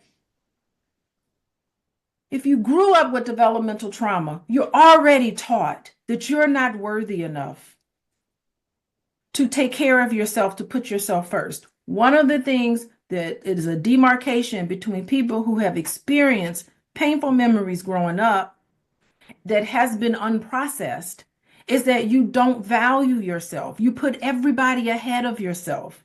You're taught this because children should never have to worry about an adult, should never have to be concerned with adults and what's happening with adults. Children should never have to be worried about how to take care of themselves. The only thing children need to worry about is developmentally all of the things happening with them. They just worry about school and developing. They should never have to worry about adult things. You should put children in adult situations where they need to protect their children or protect their mother or pay the bills in the house. You shouldn't put that on children. That is abusive, and it can leave an impact on them. So when they get older, they're going to be really stressed out because they're not going to know that they are valued enough to put themselves in a position where they take care of themselves. So this is what we have, and this is the remnants of oppression, developmental oppression. We got historical oppression as Black people. And this is the remnants of this. So these are the things that we deconstruct and tangle. We talk about boundaries. We talk about communicating your feelings. How could you communicate your feelings in a relationship as an adult when you were never encouraged, even asked? Children should be seen and not heard. That is the most abusive thing that you could do to a child, is to tell them those things. Because if your thoughts and feelings don't matter, then you don't matter. And you grow up and you're stressed out about finances. You're stressed out about relationships. You don't understand what's important and what's not. So those are the things that we tackle. We also tackle forgiveness and all the other things, and positive mindset and all of those things we talk about for 6 months. Wow. Well, that's really interesting when you talk about putting yourself first, because that's the whole premise of B1, Black First, right? Not only, you don't put yourself only, you have to put yourself first. Yeah, I mean, well, the whole premise of B1 is Black First, which is built on the necessity of that was built around the idea that we were never trained to put even our community first, right? That we were sort of trained to say, well, you could be Black after you go to work, right? You could be Black after you finish giving your money away and after you finish paying the landlord and taking care of everybody else and building wealth for other people. And then whatever's left, you can do that for yourself. And so if anybody wants that, like a financial translation of this, so one interpretation that I have of as I'm listening to my wife is even little basic things like how you were kind of taught to spend money first and pay bills first and then save what's left. Actually, the appropriate way to approach that would be to save first. Save yourself first. So first. And then start paying the bills and spending money, right? Just shift the priorities, because I can tell you, if you get evicted, that car dealer is not going to come and pay your rent. That the people that you were spending money on, or the Forever 21 is not going to come help you pay the bills, or wherever you were Target, wherever you were shopping at. So you got to make sure that you pay yourself first, you save first, you invest first, you build first, and then you still have space to do these other things. But priorities are everything. I mean, I could do an hour-long conversation about how priorities shifts everything. How literally bad priorities can ruin it, can literally have you spinning your wheels, working your butt off, draining yourself. I mean, I kid you not. There's a book I had our whole team read called Traction, and in this book Traction, they taught something that I was actually literally reciting to somebody. I had a friend who who works really really hard, and he doesn't understand why all the hard work he's doing is not turning into money. And I said, I think it might be priorities. And I told him about a part of the book Traction. I said, if you think about a glass, And if you fill this glass up, and let's say you got, in one hand, you got rocks. Rocks are the important things in your life, the big priorities in building wealth, staying healthy, having a good relationship, whatever it is. And then you got sand, which is all the little stuff. There's so much sand out here. There's so many little insignificant things that distract us, little petty arguments with people, getting on the phone with people you don't even want to talk to, scrolling through social media, just little things that you're doing all day long that don't add up to anything, but they take a lot of time, right? And he said, so if you fill your glass halfway up with sand, you're only going to have room for one rock maybe at the end if you're lucky. But what they said is you put the rocks in first. You follow me? Does that make sense? You put the rocks in first. You say, these are my priorities. This is the thing I'm going to do first, no matter what. This is the thing that's going to happen no matter what. Everything else must fit in the middle of this. Right? So you put the rocks in first, and then you pour the sand over top of the rocks. Do you understand? Do you follow what I'm saying here? Right? Because if you don't, then the sand is going to occupy your life. You're going to be exhausted. Your schedule going to be full. You're going to be moving. And then you'll look back over the last 5 years and literally won't be able to think of anything significant that you accomplished. You won't be able to see where you have more wealth. You won't see where your business grew. You won't see where you lost weight. You won't see where your relationships got stronger. Nothing major will have happened because you're eaten up by all these little tasks that just eat away at you like little mosquito bites. So the book is called Traction, by the way, and but the idea is really simple. Take care of yourself first. And by taking care of yourself, I mean, think about what matters for you. What's important for you? Pick your rocks. Everything can't be a rock. You ain't got enough rocks. I got probably 3, 4 rocks in my life. That's it. And I take care of the rocks before I get to the sand. So sometimes I'm like, I don't have any time for this at all. Because the rocks are taking up all the space. That's how you make progress. So I'm done talking.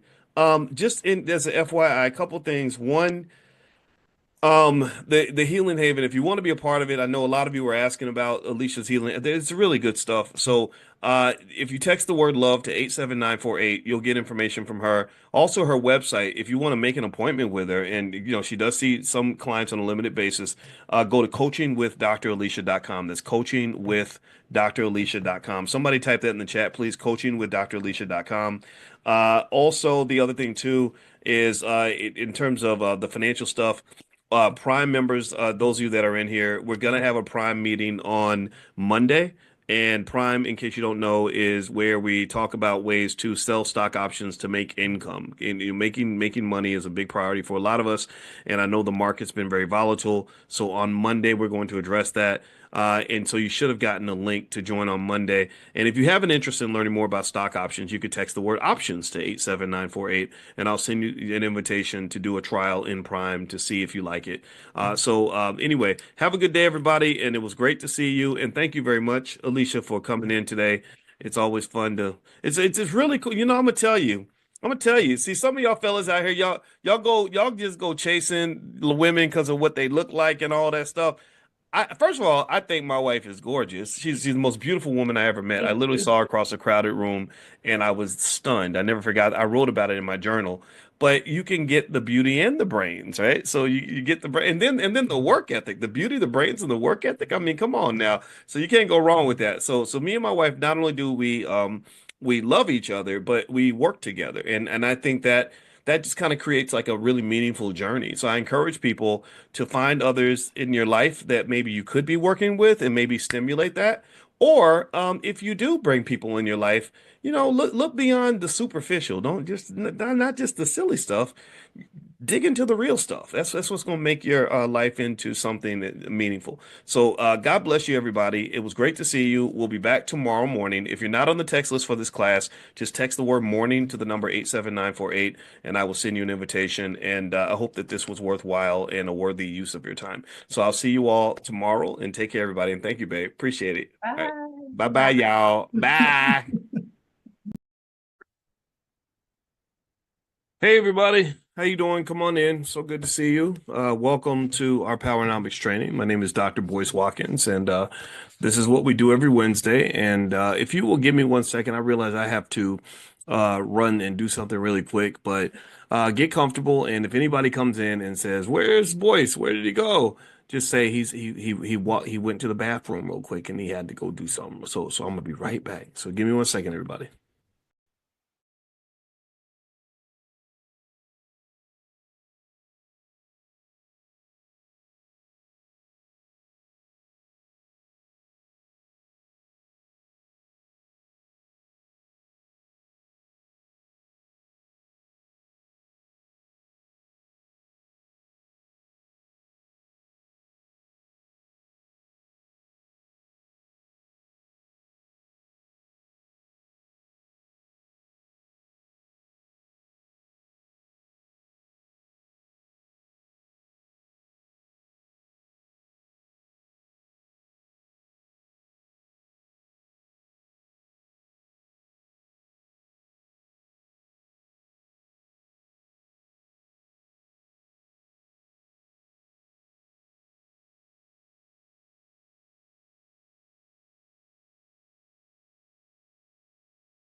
Okay, I'm back. How's everybody doing today? I hope you're doing good.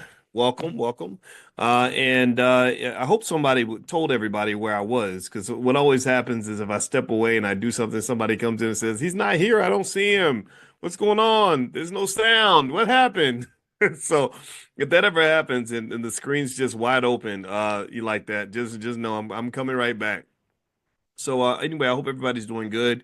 And tonight I thought that what we might do is read more from my book, The Ten Commandments of Black Economic Power. And I figured that might be a great next step in our journey to learn about wealth, which we do every single Wednesday at the same time, 8:30 p.m. Eastern. And so let me pull this up and get us started here. Okay, so I'm going to jump into the second chapter, which is the second commandment, which involves buying black whenever possible, and why buying black is really the key to our economic survival. It's more important than you'll ever know. It's more important than they'll ever tell you. And if there was anything that really drives black wealth, it would be buying black. Um, if we don't understand this, then we're never going to really get it. Supporting black-owned business is the key to our economic survival, and the reality is that if you don't support your own businesses, if you don't even like your business, businesses from your community, what makes you think anybody else is going to like them more than you? If I think my baby's ugly and I don't want to feed my baby, then why would I be surprised if no one wants to feed my baby, if everyone lets my baby starve to death? So a lot of our economic babies starve because we don't instill that importance of making sure the baby gets fed.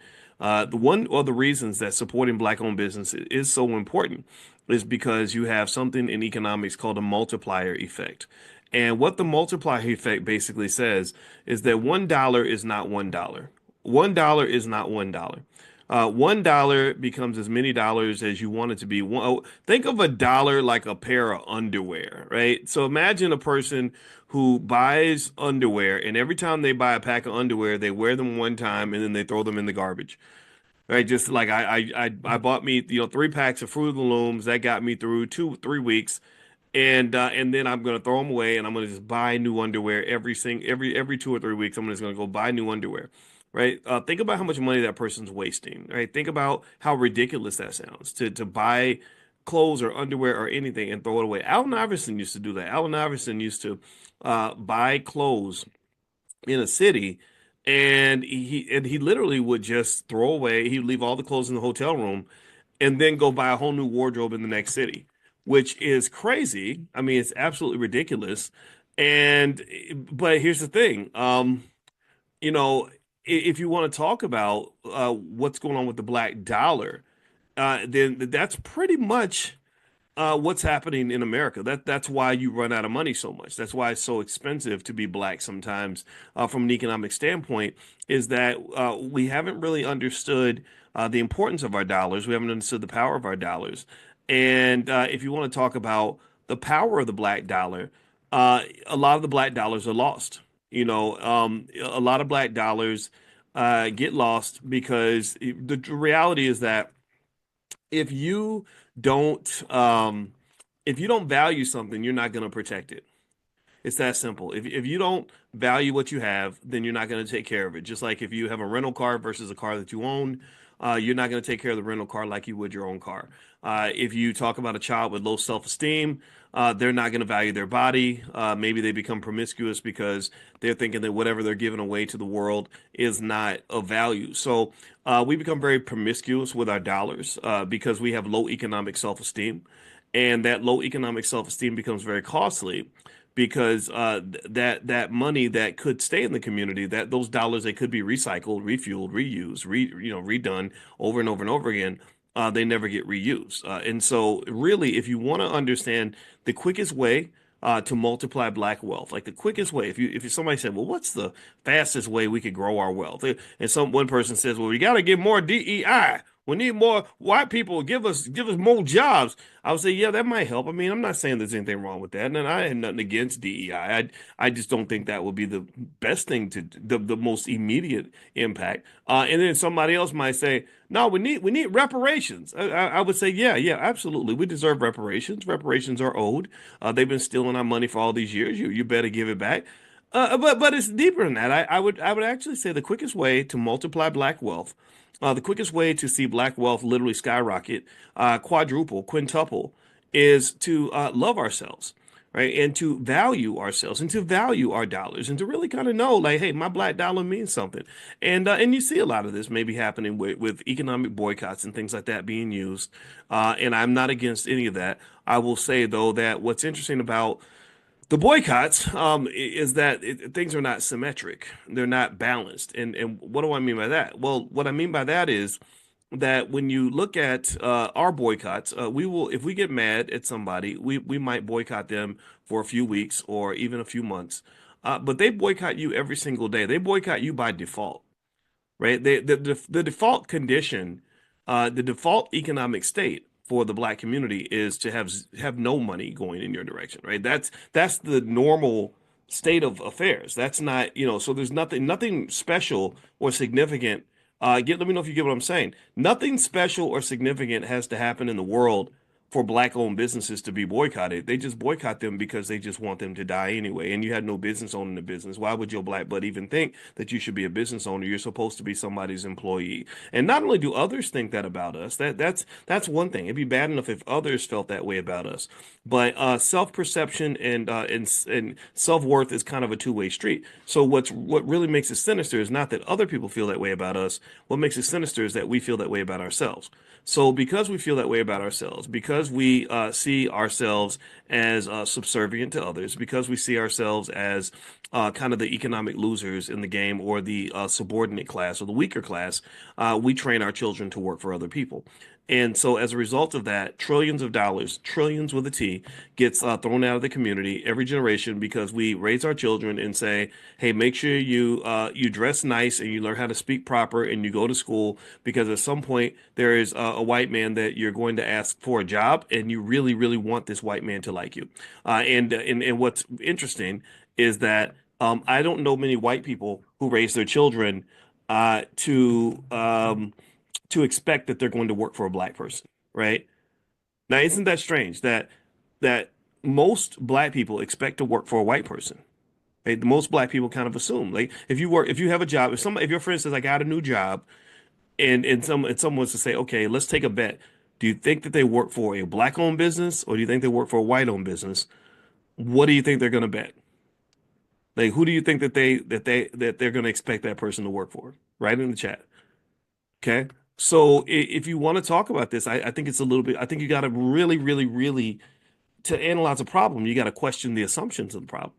If you start a math problem, remember I taught math at the University of Kentucky, and you sit and you think about little things like, why do so many black people work for white people in the first place? Well, that's interesting because that is the fundamental assumption.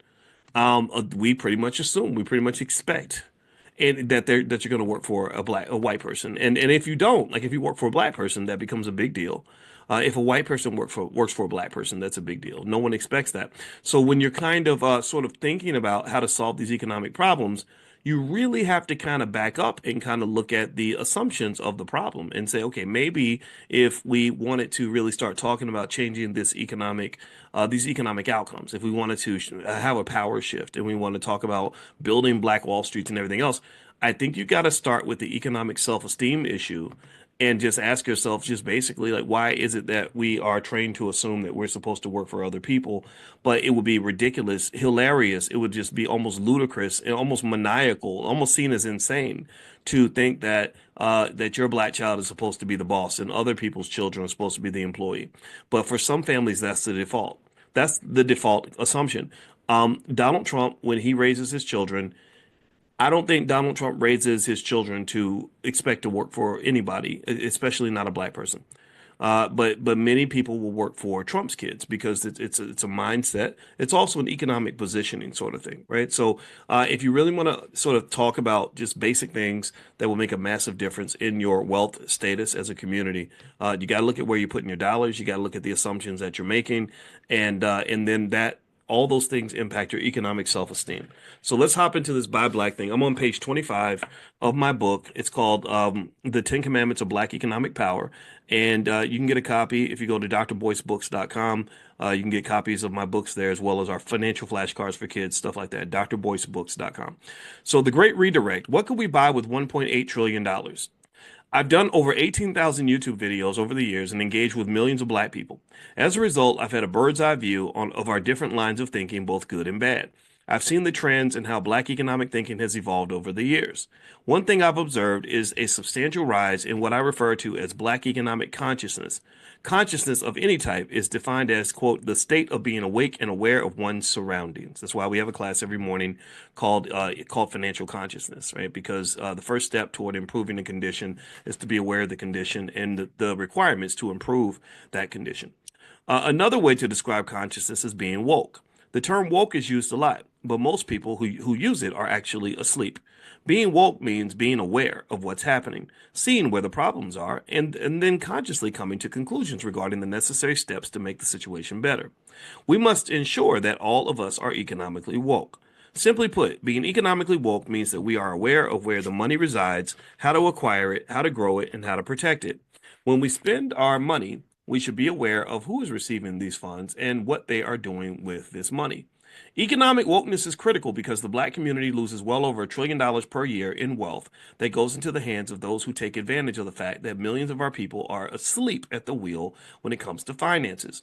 This might include the neighborhood stores run by foreigners, the hair and nail salons, the music industry, fast food restaurants, and merchants who sell goods to our people and give nothing in return. The truth is that while they will gladly take our money for a wide variety of goods and services, they have no such desire to return the favor. So this is where you start. This is the first step in talking about this. So first of all, somebody says they can't hear. Can you hear? Give me a quick yes if you can hear my audio. Let me know if I'm coming through okay. I just want to do a quick sound check real quick. Okay, I'm seeing yeses. Okay, yeah. So whoever said they couldn't hear me, maybe you can't hear me actually say this, but hopefully you can. Someone can tell you that the audio is working fine. So let's keep going. Okay, all right. And by the way, we're still shipping out hundreds and hundreds of books every day. So hopefully, if your book hasn't arrived yet, it's still on the way. Just give it a little bit, give it a few more days. We've got a bunch coming in the next couple of days. So thank you all for selling the book out. It's right now on Amazon. It's the #1 bestseller in the public finance category, and I'm honored that you guys like the book so much, and the reviews are good as well. So feel free to go to Amazon. You can take a look at the reviews and possibly get a copy. If you want to join our Black Wealth Ambassador program and actually get the books at a steep discount, I'll sign the book. The cost of a signed book is $40. We'll drop the price to 15, and you can order them in bulk if you want and make it a business if you want to. If you want to find ways to make extra money as you're doing the Black economic thing and teaching that to your family and community members. So feel free to do that. You can go to 10commandments.boycewatkins.com, 10commandments.boycewatkins.com, and do that. And also text the word wealth to the number 87948, and I'll send you a link as well. So text wealth to 87948. All right, so here we go. So it says the reality is that everyone boycotts black-owned businesses, including black people. Black-owned businesses aren't just shut out of global commerce in a multitude of respects, but they are often passed over by black people who firmly believe that black people are less competent than whites. This vast economic divide is the kind of thing that holds our community back economically and keeps our best and brightest as nothing but job seekers. While there is certainly nothing wrong with seeking a job, the reality is that you can't have an entire community filled with people who are only looking for employment. So let me stop on that point because there's 2 points I want to make on this. Does anybody know what the biggest, one of the biggest economic moves in the history of China was? What, like, one of the biggest catalysts for Chinese wealth was about 30 years ago? Does anybody know what happened in the early 90s to China that literally just shot their wealth up dramatically? Anybody know? Can somebody guess? NAFTA? No. NAFTA murder. That was Canada and the US and Mexico. But good guess. It's kind of like NAFTA. They joined something called the WTO. Anybody know what the WTO is? Trade, Ryan. Ryan knows. Ryan's smart. Trade. They allowed China into the World Trade Organization. When China was admitted to the World Trade Organization, Chinese wealth shot up like crazy because now China was able to trade with the rest of the world. Now Chinese businesses were no longer being boycotted by the rest of the globe. They were included. They were integrated. There's that word. They gave them integration, but they were integrated differently from us. We were integrated as employees and as servants. We were integrated as renters and as consumers.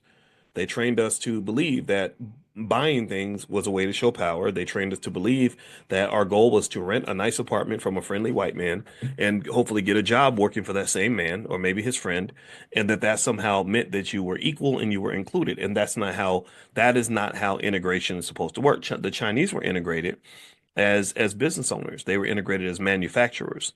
They were integrated in a way that allowed them to trade. They were integrated in a way that allowed their businesses to thrive. That's why to this day, the Chinese they have one of the greatest, most impactful, most powerful manufacturing bases on the entire planet. The Chinese are playing powernomics on the 10th level. The Chinese, they're like, we don't want to buy your stuff. We're buying Chinese stuff. Their biggest goal, the president Xi Jinping just made an announcement where he said our biggest goal is to train Chinese people to buy from Chinese people. We want to make the products and consume the products.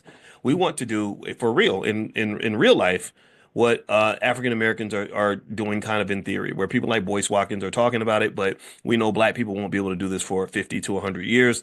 But we're going to do it right now. They're literally practicing powernomics in China right now. That's what they're doing. And they don't want to buy Tesla electric vehicles. They want to buy BYD. They don't want to they don't want to have Uber in their country. They want to use Didi, Cha-ching. They don't need Amazon because they've got Alibaba. So what they're saying is that we want to be economic players and we want to sell you stuff, but we don't want to buy your stuff. We want you to consume from us, but we're not going to consume from you because we know the consumer has no power. Do you understand? And so if you want to understand what powernomics looks like, what a power move looks like in real life, it is the commitment by Chinese leaders who are very strong, who are very clear about what they want their people to do and how they're guiding them to an economic destiny that is greater and more powerful than the one they even have right now. In fact, in China, they actually have that law. Did anybody else see this? Where they passed that law that says that if you're rich, you can't be out here acting like a buffoon and getting on the internet and showing your wealth off. Did anybody see that? They literally were like, no, you look stupid. Like, stop that. You look like these dumb Negro rappers that are getting online and saying ridiculous things where you got 45, 50-year-old men like Kanye West acting like little children. And we don't celebrate childish behavior. We don't celebrate that. The other thought that came to mind, I had another thought, but it ran away. So it'll come back at some point. Sometimes the ideas come from the ether, and if I don't write it down, it'll disappear, but it'll come back later. Um, Something else came up today, and I'm trying to remember what that particular thought was.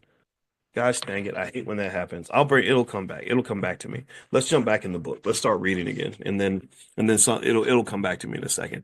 But I'm kind of mad right now because I know it was direct. Anyway, I'm on page 26. On page 26 of my book, The 10 Commandments of Black Economic Power. So the reality is that everyone boycotts black-owned businesses, including black people. This vast economic divide is the kind of thing that holds our community back economically and keeps our best and brightest as nothing but job seekers. That's right. To fix this issue, black people must consciously seek out and support black-owned businesses whenever possible.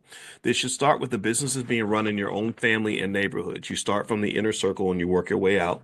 Supporting black-owned businesses doesn't just mean buying the products. It means adding value by any means necessary and in any way possible. So supporting a business doesn't just come down to spending at the business. Sometimes you don't have money to spend. It doesn't just come down to being an investor. Sometimes you don't have the money to invest. It might mean sharing a link on social media. It might mean telling people about the business. It might mean offering free labor to your cousin because you know your cousin can't afford any employees right now, right? Whatever it means. It might mean words of encouragement. It might mean just saying, "Hey, good job, black girl. I see you. Good job, black man. I see you." Right? Like girl, I got your back. I want you to win, right? And these are things that these are feelings that money cannot buy and that money is not required to buy. It doesn't require anything for me to just support you and to show love for you and to give you the encouragement required for you to keep going because times are going to get difficult, right? So here's a quick list of things you can do to support black-owned businesses in your community or your family. I will address these issues further on my podcast on the Black Financial Channel. 1, buy products from the company to directly support it financially. Most black-owned businesses aren't financed as well as white-owned businesses, so they need customers immediately in order to survive. Banks don't give us the same loans that they give to white people, so a lot of black-owned businesses struggle. Why do most small businesses die? Can anybody guess why small businesses die? Put it in the chat. Somebody try to guess. Why do most small businesses die? I want to see if anybody can guess. Ryan says no support. Okay, that's part of it. That's not what I'm looking for, but good answer, good try. Let's see. Lisa says money. Okay, that's kind of vague. Ryan, access to capital. Exactly, no capital. The liquidity. That's another way to describe it. A lot of businesses die not because they don't have a great product or a great vision. They die because nobody believes in them. They die because there's nobody willing to write a check to say, here's some money to hold you over through the, so you can get through the dark times and get to the good times. Faith is really important, and respect for other businesses is so important. And here's what I mean. I want to try to see if I can explain this, because this really applies to not just money. This applies to everything. This applies to so many different areas. If you look at businesses and the ones that fail and the ones that succeed, one big variable that will make a massive difference is the ability of the business to be able to get access to capital when things are not going so well, to be able to get through the dark times and keep the boat floating.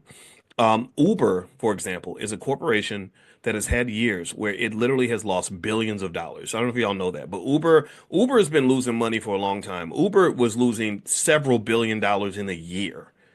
In a year, right? And Amazon was losing several billion dollars in a year. So I want you to ask yourself, well, how in the hell did you stay in business if you was losing all that money? I want you to think about when you start your business.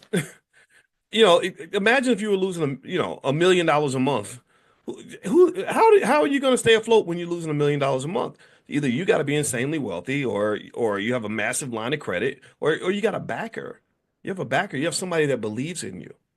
You have somebody that respects you, somebody that's committed to this dang thing, somebody that's kind of willing to go down with the ship. That's a hard thing to do. That's an act of faith. Everybody go to church. We want to pray to Jesus, and white Jesus, black Jesus, and baby Jesus, and we claim to have all this faith, but I don't know if we always have faith when it matters the most.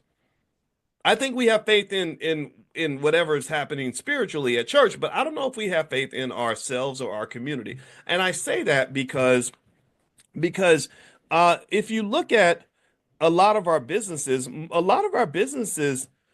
don't die because the founder can't be successful or the business idea was bad. They just die because they hit a rough patch, went south a little bit, and there was nobody there to back the damn thing. There was nobody there to sort of say, okay, here's a $500,000 loan, here's $100,000, or whatever the number is that would allow you to stay afloat in order until things get better. And I want you to understand this point. I want to drill in this point deeply, because I need you to understand that this is not just why black businesses die. This is why black marriages die, right? This is why a lot of black stuff, this is why a lot of stuff dies. A lot of things die because because you don't understand what it means to be anchored down to something. You don't understand what it means to be 10 toes down committed to something. You don't know what it means to stick with things even when you feel like you're losing. Most of us don't know this. We don't know. As soon as things go bad, I best get out before it gets too bad. That's what we do. That's why we lose money in the stock market. Because if you know anything about the stock market, we talk about this all the time. If you don't know about the stock market, hang out with me. I wrote my whole dissertation on it.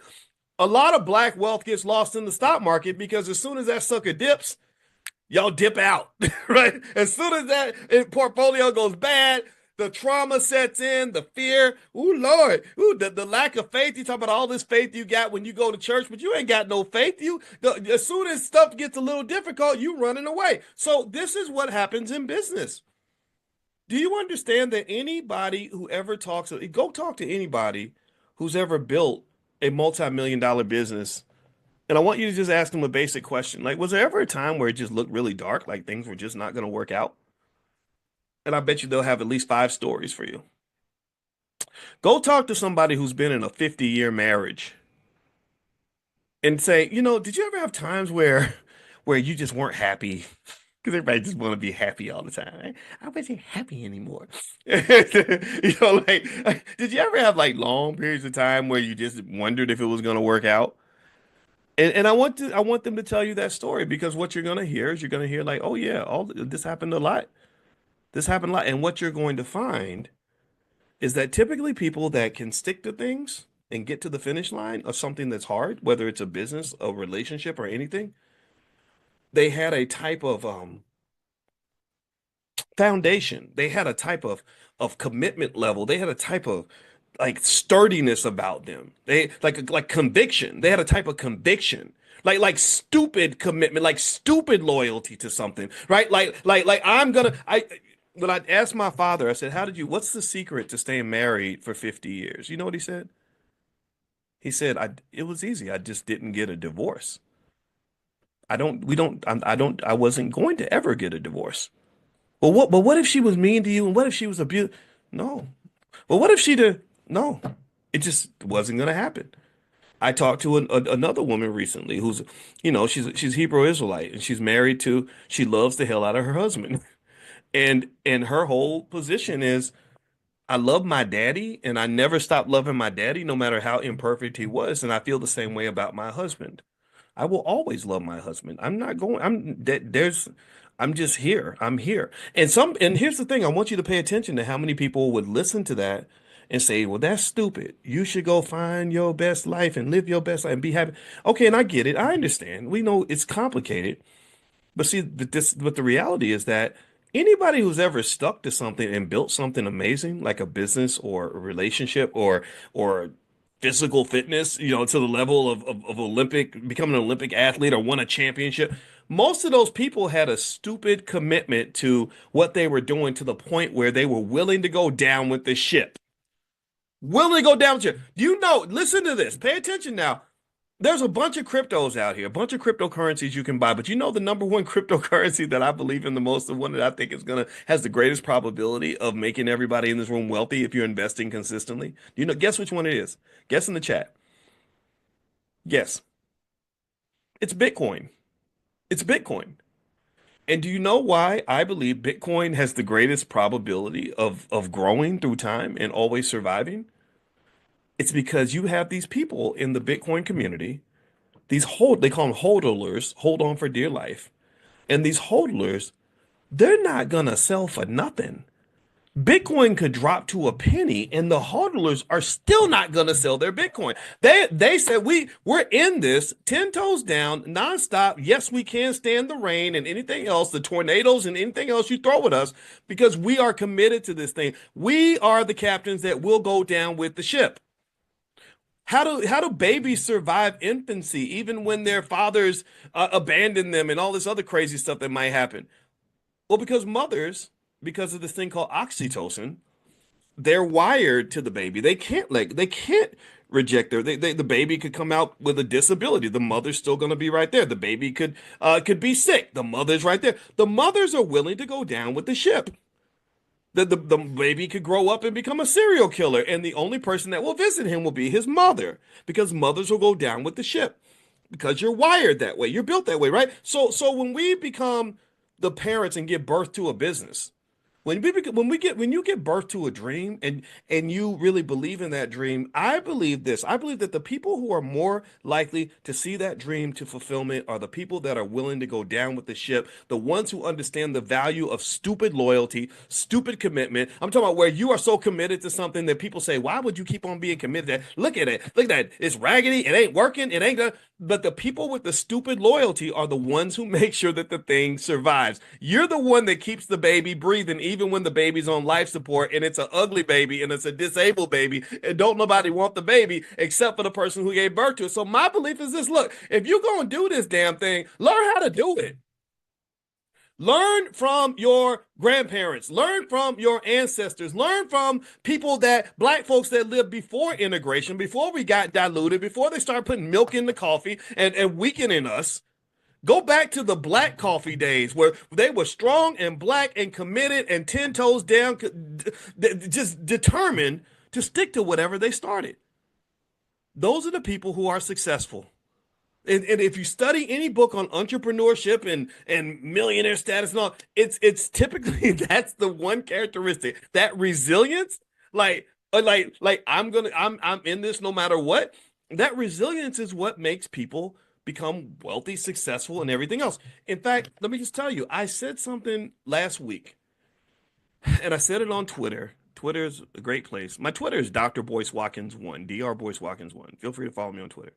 And I said on Twitter, I said, isn't it interesting that I played a clip of Donald Trump. Did anybody see that?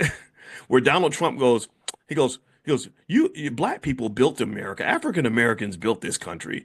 And he's there with all the black Trump supporters. They're like, yeah, yeah, yeah. And he's like, you're just not getting credit for that. But you built this country. Other people helped. Of course, he got to include other people because all his whole cabinet's white, right? But he said, but you built the country, right? And I said, yeah, well, and this is something we can agree on. Most of you, right? Most of you, if I was to say, do you believe black people built this country? Most of you would say absolutely yes, right? And I said, well, if we are strong enough that we built the country, why do we believe that we can't build the black community? Like, why can't we build? I mean, we built a whole country. That's hard. Why can't we build the community? That's tiny. That's a small part of the country.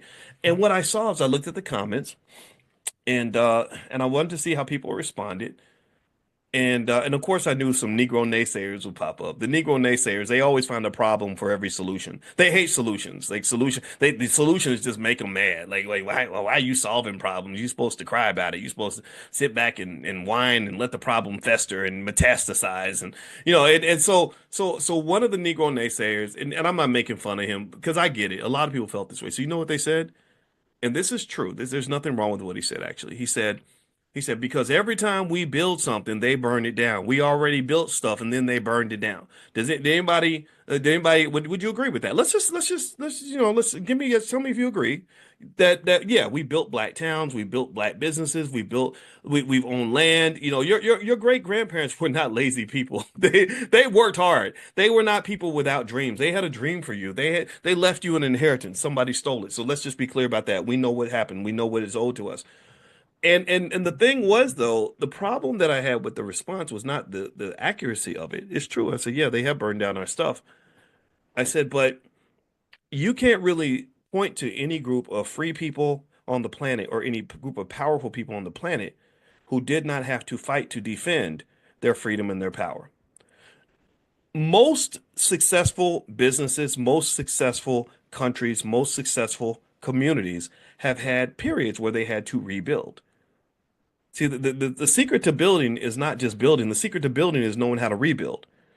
In the Vietnam War, I told you I was fascinated with the Vietnam War. I watched this documentary. It was 12 hours long. I watched it like 4 times because I really wanted to connect emotionally to what my father went through by being in that terrible war because it affected him so much, and I just wanted to get closer to him by understanding what he went through. So I just kept watching this. I was really fascinated with this. And they interviewed soldiers from the North and from the South. And they said in the Vietnam War, there were more bombs. The United States dropped more bombs on Vietnam, little Vietnam, than all the bombs dropped by all the countries on all the other countries in all of World War II combined. Like we just bombed the hell out of it. I mean, it was crazy, blowing up everything. The Ho Chi Minh Trail, we blew up the bridges, we blew up everywhere we could drop a bomb, we dropped a bomb. But yet, it was fascinating. They said every single time they would blow up something, it would be back. It would be rebuilt like 2 days later, and they were like, "How in the hell these people just?" It was crazy, right? And what they said was, one lady said, "Well, we had saying in Vietnam, and the saying was, if they blow it up, we will rebuild. If they blow it up again, we will rebuild again." Did you follow that? Do you get that? It was a simple and it was a powerful statement. I said, I get it now. I get it. I get it because here's what you got to understand. I'm an expert. I don't I don't just have a PhD in finance. I also have a PhD in player haterology. And player haterology means that it's the science of just hating on people. It's the science of haters. I know haters very, very well. I know the Negro naysayers, and believe me, I'm internet famous enough to have had my share of haters. And so I got my degree in player haterology. It's a deep, deep science. Lots of research papers written on this. And the thing about player haterology is that I guarantee you this. I guarantee you that there is nothing amazing you will ever accomplish in your life, nothing that you'll ever build that's extraordinary, that's not going to attract some haters. They're just gonna see it and it's gonna be like a fly smelling some doo-doo. They're gonna be like, ooh, ooh, somebody's winning, somebody's the shit up in here. So they're gonna be hating. I don't like her outfit. Look at him, he's stupid. Look how short he is. They just come and they just can't help it. So don't get mad at them. Forgive them for they know not what they do. It's an incurable disease. We're working on a vaccine, and we're going to if you have player hateritis, just know that we will eventually open a clinic for your raggedy ass, and you can come in and you can get a shot, and we're going to it's free. The shots are free, so don't worry. And so we're going to take care of that. But here's the thing. So there's nothing great you will ever accomplish that isn't going to attract an enemy, that isn't going to lead to some type of somebody seeing what you have and saying, well, I'd like that too. Oh, you got a good man, and I'm sitting here all miserable and lonely and mad. Well, I want a man like that. I don't want a man like that. I want that man. Oh, you wait, why you living in a nice house and I don't have a nice house? I work harder than you. Hey, why are you driving this? I should be driving a car like this, right? And you never know where it's going to come from. The thing about player hateritis is it's a disease that can affect even your closest friends. You've seen this. Some of you have parents and siblings that are infected with the virus. So this is a public health crisis. I've warned the Center for Disease Control, and we got to really work on this, right? We got to contain the epidemic. And so the thing about it is, social distancing is big, right? Social distancing matters. But the hard part about player hateritis is that sometimes you don't know who to distance from. Sometimes the biggest hater in your life might be right next to you. It might be your best friend. It might be your spouse. It might be your parents, right? And then sometimes the biggest hater in your life is actually yourself. That's really bad. Sometimes some of y'all are infected and you wonder, like, who's hating on me? Who keeps sabotaging my success? Every time I try to do something, it gets undermined. Like, who's ruining all my relationships? And you don't realize the enemy is actually in the mirror. This is how insidious this disease is, right? It's crazy, right? A lot of people are infected. So the reality, here's my point. Here's my point. Stop being silly, boys. Okay, I'll stop. When you build, you should assume that somebody's gonna come try to burn it down. You don't know that it's possible. You need to assume it's going to happen. When you build wealth, you should assume that at some point someone's going to put you in court and sue you over something frivolous. If you build a business, you should assume that somebody's going to try to harm your business. If you get something good in your life, especially when you are surrounded by misery, when you are prospering in a space of desperation, you come out of a family where everybody is struggling, and then suddenly you're actually comfortable. You have the nerve to be happy. You have the audacity to be fulfilled and content and have abundance in your life. Well, why would you think that you can have abundance without people that have scarcity feeling like they want to get a piece of that? It's either the scarcity or it's the greed. It's one of the two. It's either I ain't got nothing, so I need you to have nothing too, so I can be comfortable with you. Or it is you should not be doing better than me. I loved you. Mike Epps talked about that. Anybody ever see that video? Mike Epps was saying that when he was struggling and on drugs and wasn't doing well, his friends like, "Oh, brother, I love you, man. Come on, I got your back." Blah blah blah. But then when he was doing well, he said, when I was exercising and working out and feeling good about myself and doing well in life, people said, "Oh, you think you better than us." Right? So my point is to say that here's the deal. Here's what I'm saying. If you look throughout history, and this is documented, there's you talk about the history of haterology. It goes deep. It goes back 100,000 years. The very first hater was found in Ethiopia. They found the skeleton. He was looking like this. He looked like a hater, like he was just mad, like jealousy. So they found him with the first, the Ethiopian girl. She had a hater that was buried next to her. It's all documented. Well, if you look at the history of this, one of the things that you'll find is that if you go through history and you look at any group that has ever built things and owned things and had things, they've had to defend those things. That's my point. You're always going to have, there's very few haters in history that's greater than what white Americans have done. The white male, not all white men, but white America in general, the racist white America, not all white America, not all white people think this way, but this has happened all throughout history. In Black Wall Street, you had the Greenwood section of Tulsa, where the black people had the nerve to be doing better than the white folks. So they said, "Oh, well, you think you're better than me? Well, I'm gonna come over here and take what you have. I'm gonna burn it down. I'm gonna destroy you. I'm gonna use my power to take what you have. And it was terrible. And here's the thing about those people that they don't tell you about. I got to bring in Cody Ransom. Cody Ransom is one of the greatest Black Wall Street experts that I've ever met. I love this guy. I got to bring him in. I've had him in the Black Business School. He's amazing. He works at a place called the Black Wall Street Liquid Lounge. I think he owns it. And if you ever go to Tulsa, go look for Cody. Tell him I sent you. Tell him you're from our family, and he's going to treat you well because Cody told the history of Black Wall Street that nobody knew. Oprah didn't know it when she made her. We didn't know it. We made our projects. Nobody. LeBron didn't know. I think LeBron made a Black Wall Street project or something, but he didn't. Nobody knew these things. And one thing that isn't discussed is that the people in Black Wall Street, they didn't just become victims. They didn't just get everything burned down. Oh, they rebuilt. They rebuilt in multiple occasions. And so ultimately, what I'm saying is that this idea of rebuilding, it isn't just something that is absolutely required if you want to be successful, but rebuilding is something that our people have always done.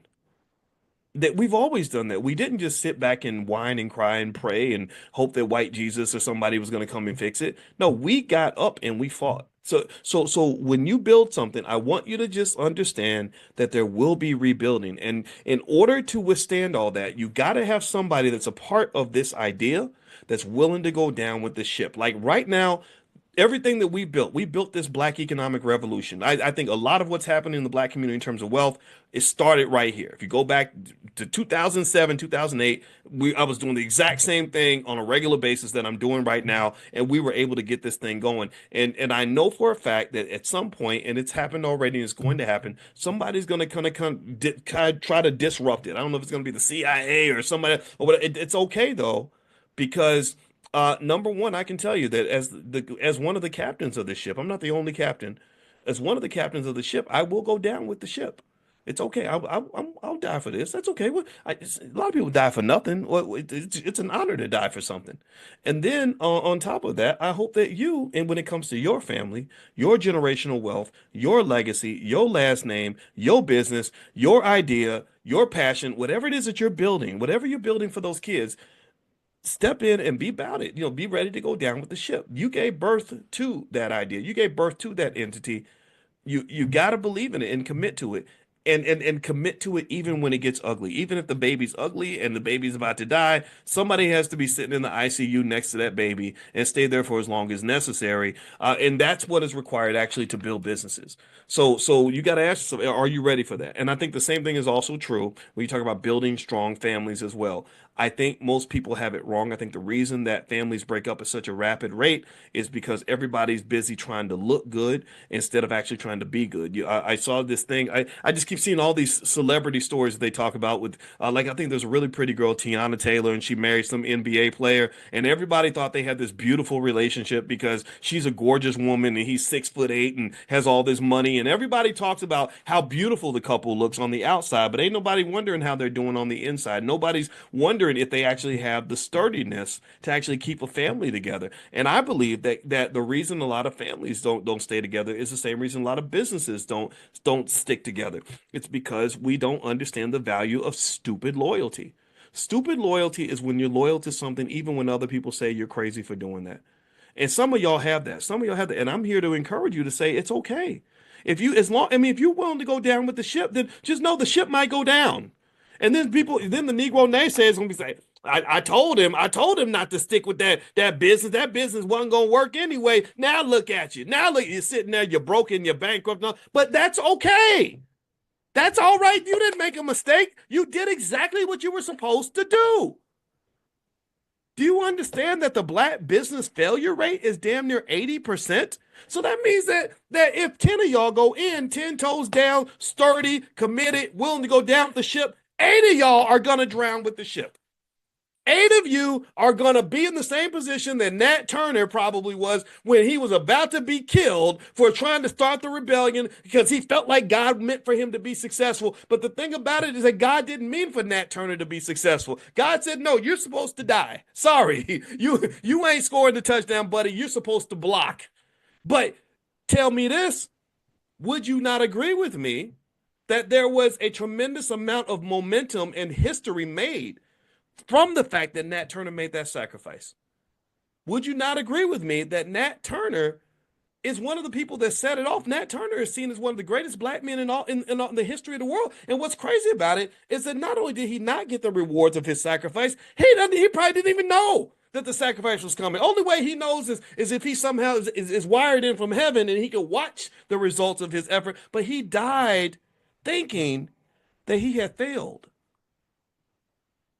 I mean, how crazy is that? And if he did not have that commitment, if he wasn't willing to go down with the ship, then all the benefits that came from Nat Turner's sacrifice would not have existed, because he would have done what the Negro cowards and Negro naysayers do, which is to get scared and run away every time you think you ain't gonna win, every time you think you ain't gonna get the rewards, every time you think it ain't gonna work out for you, you get scared and you run away and you never get to see how the story ends. Sometimes the story doesn't end the way we want it to. But that don't mean that you're not part of a bigger story. Do you understand what I'm saying? That Walt Disney built one of the greatest corporations in history after having a father that struggled in business.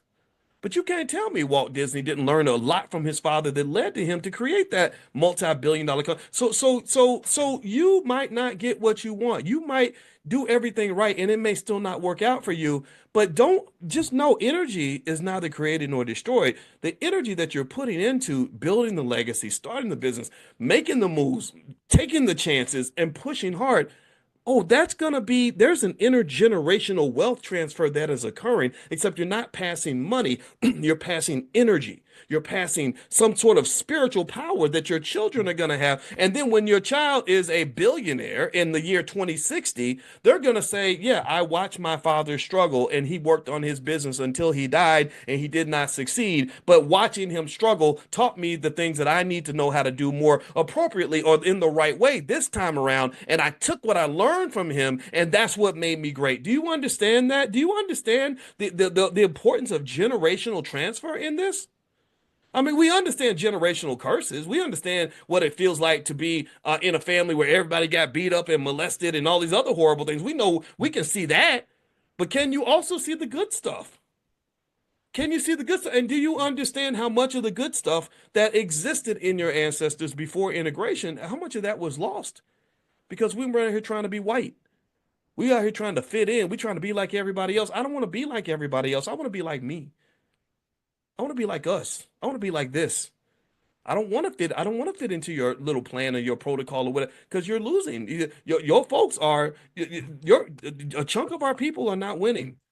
And I think that it's not just an economic problem. It is a spiritual problem. It is a mindset problem. It is an attitude problem. Because if your attitude is that, oh, we the best and the brightest, I'm the baddest. Don't tell me that I don't belong. Don't tell me that I'm not great. Don't tell me I can't be whatever I want to be. Don't tell me that this ain't the most lit spot in the country. You're not telling me that, because I know these things, and because I know these things, I invest in these things. Remember, you don't invest in anything that you see as having no value. There's nothing that you don't value that has low value that you're going to put time and energy into. And you think white people are special. You love white people. That's your problem. Y'all, some of y'all the biggest racists out here. Y'all really love you should probably get like with Elon Musk. He was doing the Nazi salute. Some of y'all walk around doing the Nazi salute because y'all really think that his businesses are more worthy than yours. You think that his ice is colder. You take tremendous pride. He gives you a little award and a pat on the head, and you say, "Oh, look at me! I'm somebody now. I'm important now." And but I would just say, no, you were actually important before that. He just maybe identified your greatness, and that's good for him. That means that he's a good observer of talent. But he did not make you important. He did not make you relevant. You were already relevant. God made you relevant. And now the problem is that because you are so in love with what he thinks about you, you waste your energy trying to impress him instead of putting your energy into trying to impress your wife. You're spending your energy trying to make everybody else happy, but not putting that energy into trying to make your children happy. You're not putting the energy. You're putting energy into his economic fortune, but not into the fortunes of your last name, your family, your community, your businesses, the things that you built. That's what's happening. When you love something, that is what you pour into. For example, I love my business. I work on my business 14 hours a day. I love my wife. So talking to my wife is more important than talking to damn near anybody else. I love those kids. So The kids are top priority. I love you. That's why talking to you is more important. Can't nobody pull me away from that table. It's very rare that when someone calls me, they say, Dr. Watkins, we want to pay you $1 trillion to come speak. I say, well, I really don't want to because it's going to require me to miss my class and I can't, it's going to be expensive. Right. So my point is to say I need you to find the things that you love. I mean, the things you want to be 10 toes down with, and don't be embarrassed to be a little bit of an extremist when it comes to how committed you are to the things that matter to you. Like it's okay for a parent to be an extremist about their child. You're supposed to be. Hey, it's okay to be an extremist about your marriage. I love my wife. I'm going to do my best to love her no matter what. Right? It's okay to be an extremist about your family. I mean, that's your last name, that's your legacy. It's okay to be pretty radical as it pertains to your community. That's your community. They'll defend their own, you defend yours.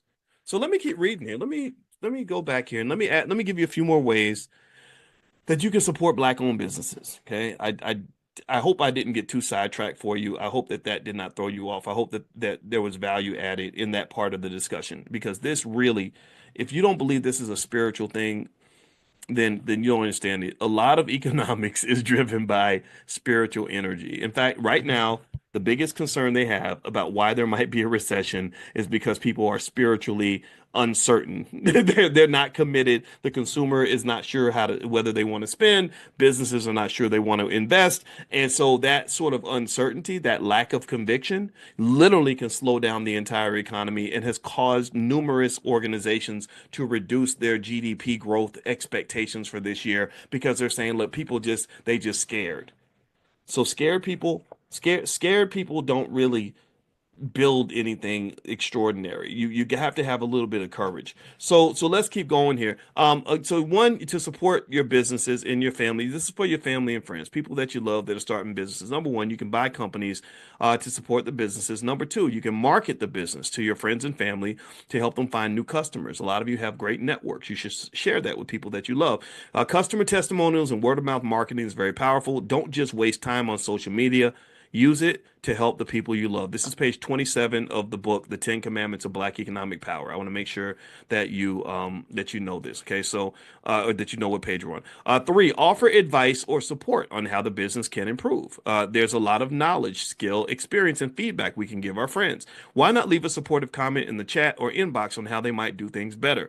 So a lot of you went to school a long time to get all this expertise and skill. Why not use that skill? We are very wealthy in terms of just human capital, like knowledge, and we become nurses and doctors and teachers and everything else. So there's a lot of intellectual capital in the Black community that's very, very valuable.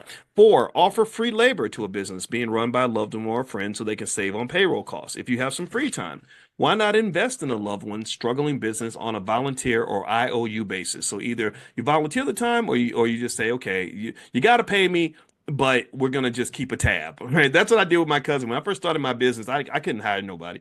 And my cousin, she was super smart. She was worth over $100,000 a year. She had an MBA.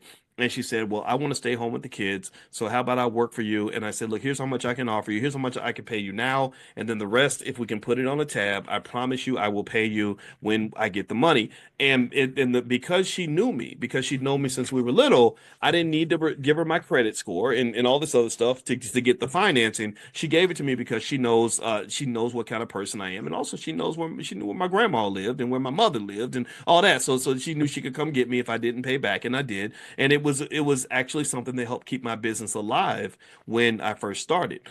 So let's see, offer financial support or financing for the funding of a business venture so the company can expand and overcome cash flow issues. If you trust your loved one in the business and the business is solid, why not consider becoming an investor? Be careful though, because this involves legal contracts. So if you invest in a loved one's business, get a contract so everything is clear. Number six, share ideas on products and markets that the family business might explore. A good idea can launch a business to the next level. This might include new products or new markets that the business can explore. Great ideas are powerful when they are executed. So maybe remember back in the day, anybody remember back in the day when they used to have rent parties when somebody couldn't pay their rent? And that would, everybody would come together and throw a little money in the bucket and have a party, and then so and so would be able to pay their rent from that. Well, I think the same thing could be done when it comes to businesses. You have a little party, and instead of just something like supporting the product, which is a direct impact on the business, maybe you also share your ideas. You share networks. You talk. You just talk. We all get together and we just have a business party and we have fun. We play music. We eat grandma's chicken and whatever we want to do. And in the meantime, we dedicate a certain amount of time to talk about what we're doing business wise, so that we can all just share information. Just share, just briefing each other on what we're doing. And because what will happen is a lot of ideas will come out of that. Somebody's going to hear what you say and say, "Oh, I didn't know you were working on that. Really?" Or "I didn't know you were interested in that. Oh, well, I'm interested in that too. Okay, let's talk on Monday." Do you see where that goes, right? Or I know somebody at my work. Those people in my job, they love chocolate chip cookies. Oh, I can help you out with that. You know what I mean? Or whatever, right? Just these partnerships, these connections. It's like it's the way like when they talk about, here we go. So let's talk about it. Let's explain it like this. There's a concept in the book that I talk about called financial fertility. And financial fertility is basically where dollar bills get together and make babies and create more dollar bills. And in order to have fertility, you have to create a fertile space, right? So if I want a bunch of rabbits to have babies, and my goal is to have as many rabbits as possible, then one way I could do that is I could buy 10 rabbits one week. And then the next week I could buy 10 more rabbits. And then the next week buy 10 more rabbits, as many as I can afford. So after 10 weeks, I have 100 rabbits. Now I want to ask you, is that the most efficient way for me to have as many rabbits as possible? What do you think? Do you think that me buying 10 rabbits a week for 10 straight weeks and having 100 rabbits, is that really the most effective way for me to maximize the number of rabbits in my possession? What do you think? Yes or no? That's what they call linear growth. That's a mathematical term, right? Linear, right? Well, no, obviously not, right? If I really want to have as many rabbits as possible, then I get a bunch of boy rabbits and a bunch of girl rabbits, and I mix them together and I put them in a room and I turn the lights down and I start playing some Luther Vandross or something or some Marvin Gaye, and then I just let nature take its course. I just let the rabbits just go in there and get the rabbiting, and next thing you know, we got a whole lot of little baby rabbits because the fertility is going to be at an all-time high. Why? Well, because I set the mood for financial fertility, right? And so really, if you think about this now, here's what the opposite of that looks like. In China, they had a problem, right? In China, they had a problem where they had too much fertility. They had too many people. They were giving birth to too many babies. And so they came up with the one child rule. And they were like, no, you can't have babies on you only one child because we've got too many damn people, too many mouths to feed up in here. Well, that was a huge mistake on the part of the Chinese government because they didn't realize how much of a valuable economic resource human beings actually are. And so what they started doing was they started incorporating anti-fertility policies into their society. They started separating boys and girls when they were little. When I taught finance in China, the girls would sit on one side of the room, the boys sat on the other. The boys did not talk to the girls. We didn't have no problem with students getting pregnant at that university because they weren't even they were barely talking. Let alone holding hands and kissing and doing things that are required to make babies. And I was like, and I asked one of the students, I said, why is it that the boys and the girls are separated? Because one of the girls was very frustrated by that. And this is actually one student, she was a really beautiful young girl. And to be honest, transparency, this was kind of hilarious. I think she hit on me. I think she wanted me to like take her to America or something. She sends me an email, and in the email, there's nothing but a picture of her looking really pretty standing next to water. And I was like, why are you sending me this? This ain't OnlyFans, girl. Like, what you doing? Like, what you like? She was really like, trying to look cute and Chinese, And she don't know I'm built for black women. And in China they don't build the women the way they like. They don't. I did. Y'all know what I'm talking about. You know what I mean, right? So I wasn't interested, but I just found that really fascinating because I think that for her, it's like you're an American, you're a professor, you're rich. I don't care if you're a little older than me. I think I was about 35, maybe she was 22 or something, right? So I think in her mind, the math was math, and for me, it was like, no, I would feel like R. Kelly or something. I can't be dating no 22. Go get out of here with that. Take your picture, put it in your pocket. But anyway, so the thing was though, I remember I did ask her. I said, how come the boys and the girls are not hanging out with each other? And she said that when she was in public school, that it was strictly forbidden to have a boyfriend or a girlfriend. She said that if you got caught holding hands with a boy, you would be kicked out of school. They would expel you. So they were traumatizing them early to stay away from each other. And what happened was this was spinning off into adulthood. The boys and the girls, they just don't want to talk to each other. And even in America, that's happening now. Did y'all know that there was a study, I think, that said 75% or 70% of all the boys in like 25 and under haven't gone on a date with a girl in a year or something crazy. They're scared to ask the girls out, right? Because the mix between COVID and the politics and everything else. So now the boys are like, no, I'll find other things to do, and it's going to affect fertility. So my point is to say that if you look at economic fertility in the same way, this is where I'm getting at. If you look at economic fertility in the same way, and you look at the Black community in particular, and you wonder why is it that we don't have sort of bustling businesses and investment opportunities and a lot of economic activity coming from the community, I would argue that it's because you don't have a fertile space. The space is not fertile because you're not getting together. You're scared of each other, just like those Chinese kids. The boys were scared of the girls.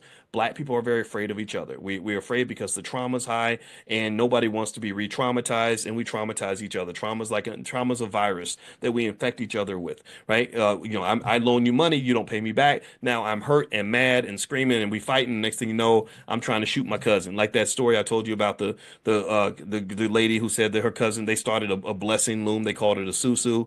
And next thing you know, one of the cousins threatened to come to the house and shoot everybody, right? This is not what's supposed to happen, right? And these traumas have an impact. So the lack of economic fertility, the lack of getting together, not getting together, and not being able to get together in a way that breeds fertility is what causes a lack of economic fertility. It causes an economic desert, if you will. And so what happens is because you're so afraid of each other, you go do business with white people. You just say, well, I don't trust my cousin, but I'm gonna go over here with white folks. I'm gonna go work for this white guy and do my thing. Or you have people like I remember Magic Johnson saying, I don't hire relatives in my businesses. I don't want to do business with any of my relatives. And I'm like, that's kind of strange. You should probably have some of your relatives in your business. So you do things with strangers, but not the people that gave birth to you and fed you when you were a nobody. That's a problem, right? That's a big problem. So economic fertility is something that similar to replicating the bunny rabbits in a Luther Vandross environment with the lights down, it requires a type of consciousness and a type of intentionality. The intentionality says we're going to consciously create a space where the economics is going to happen. In that space, we're going to have people that come together with good ideas. They're going to network with each other in a certain way. We're going to respect one another in a certain way. We're going to support each other in a certain way. And in the midst of this connected, supportive, loving, love is the key word, loving and mutually beneficial environment, great things are going to happen. At some point, I will like you, connect with you, and trust you, so I might invest in you, or maybe I'll loan something to you, or I'll buy from you, or you'll supply something to me. We're communicating. I'm telling you what I'm trying to do, so you know what my goals are, and then I align and connect my goals with your goals, right? Just like a nice nightclub, right? Where the men and the women get together, and he says, hey, can I buy you a drink? She says, yeah, I'm thirsty. He buys a drink, gives her some good conversation. She gives back. She's looking good. He's looking good. Everybody's smelling good, right? Everything works. The next thing you know, a baby's born, right? But imagine in that same club, imagine if half of the people in the club are sexual predators, and imagine if the other half of the people in the club were stinking. They didn't take baths. They got stinky breath. Everybody's rude. Everybody's yelling at each other, and everybody feels like somebody's going to rob them. Imagine if a nightclub was like a prison, right? Think about a prison. In prison, you don't have like appropriate love connections in prison. That happens, but it ain't never pretty, right? And it's because there's nothing natural about that, right? Everybody's wondering, are you the guy that's going to try to shank me today, right? So it's a very scary, traumatic environment. So it's a very different kind of energy. So when you're trying to create economic love in the Black community, you have to create spaces that are nurturing and connected, and where everybody kind of knows what the rules are, where everybody kind of knows what appropriate behavior looks like. And if you do that, then that's when you start to see things prosper. So this is part of and this is why I talk about this a lot in the book, in the sense that I want you to really understand that these environments are created. Right? See, consciousness isn't just a matter of surviving in the environment that you're in. Consciousness goes into being strategic and thoughtful about what environments you will participate in. And then even going further and thinking about what types of environments you want to facilitate and create. Do you follow me? Right? So if I'm conscious, I'm like, no, I don't want to be over it. That's ratchet. That's ignorant. That's crazy. That's ridiculous. It's goofy. it's not productive. I don't want to be in that space, but I want to be in this space. They're having great conversations. Everybody's good to each other. Everybody wants each other to do well. Nobody's scared of being pro-black. Everybody's pro-family. The men love the women love the men. Everybody's good to each other. I want to be in that space because that's the space where good things happen. That's the space where connections occur. Do you follow me? So look for that when you're talking about building your economics. And if you don't have that space in your family, that's okay. Go find one. But then also, if you are the head of a family, understand how powerful you are in deciding what type of environment you're going to have. That's a conscious decision. I talk to the kids and I tell the oldest one, I say, you know, you're the oldest child. You're the leader. Like they look up to you. You should support your sister. Your sister Taylor did I did oh my God, I was so proud. Tater is the little one. Taylor, I call her Tater. She's 14 and she did a TikTok. She's a big dancer. She likes to dance. That's her passion. And so she did this twirl and I was watching and I thought she was just gonna do a few little spins and she just kept spinning. And then she started going faster like the ice skaters. It's like boom, boom, boom, boom. And she was really happy because she had done more spins than she'd ever done before. She spun like 14 times. It was crazy. And I think I'll put it on my Instagram. I don't like putting the kids up there, but this has made me really proud. And I went to the siblings and I said, go congratulate your sister for accomplishing something that she's been working very hard to do. That's really important. You got to encourage each other, right? You may not think it's a big deal, but it does matter, right? So that was me. And again, I don't have the whole father thing mastered. I'm not perfect at this. I just do my best. That's it. I just do my best. And I try to think carefully about everything that I do. And I said, I did this because as the dad, I know I did get to decide what the temperature is going to be in this house. I get to decide what a lot of the mood is going to be. Right. So if I came home and let's say I was a drinker and a mean drunk and just, disrespectful and dismissive, I can make everybody in the household depressed. I could get everybody in the car and be like, man, F this. We ain't going nowhere. Nah, we can't get no food. Wait, you gonna get a job? No. You know what I mean? Like the kind of stuff some of us went through. Some of us had parents like that. Maybe that because they were dealing with their own mental health issues. And they one lady, I kid you not, I talked to a friend of mine who had a mother on drugs. And she said that her mother and her father would get together with some lady on drugs and they would do stuff and then by the end of the night they'd all be fighting and it was terrible. I said, "Woo, that sounds like about $100,000 worth of therapy." She said, "Yes." She said, "I had to get away from that." So as a head of a household, to me, that's one of the greatest honors you can have in the black community is to be the head of a household. That there's no job a white man's ever going to give you that's more important than your job of being a father. No job that white man can give you that's more important than your job of being a mother. I'm not saying that you can't be proud of your little black job. Absolutely. You are now the senior manager of monkey shoes in Bangladesh or whatever it is, or you are the head of Coca-Cola's division of Coke can lids or something. I'm happy for you. God bless you for that. I'm not making fun of you, but I'm serious. Good for you. But that don't touch the importance and the value of your role of being the head of a black family and having the solemn and sacred responsibility of nurturing and raising and mentoring and guiding black children.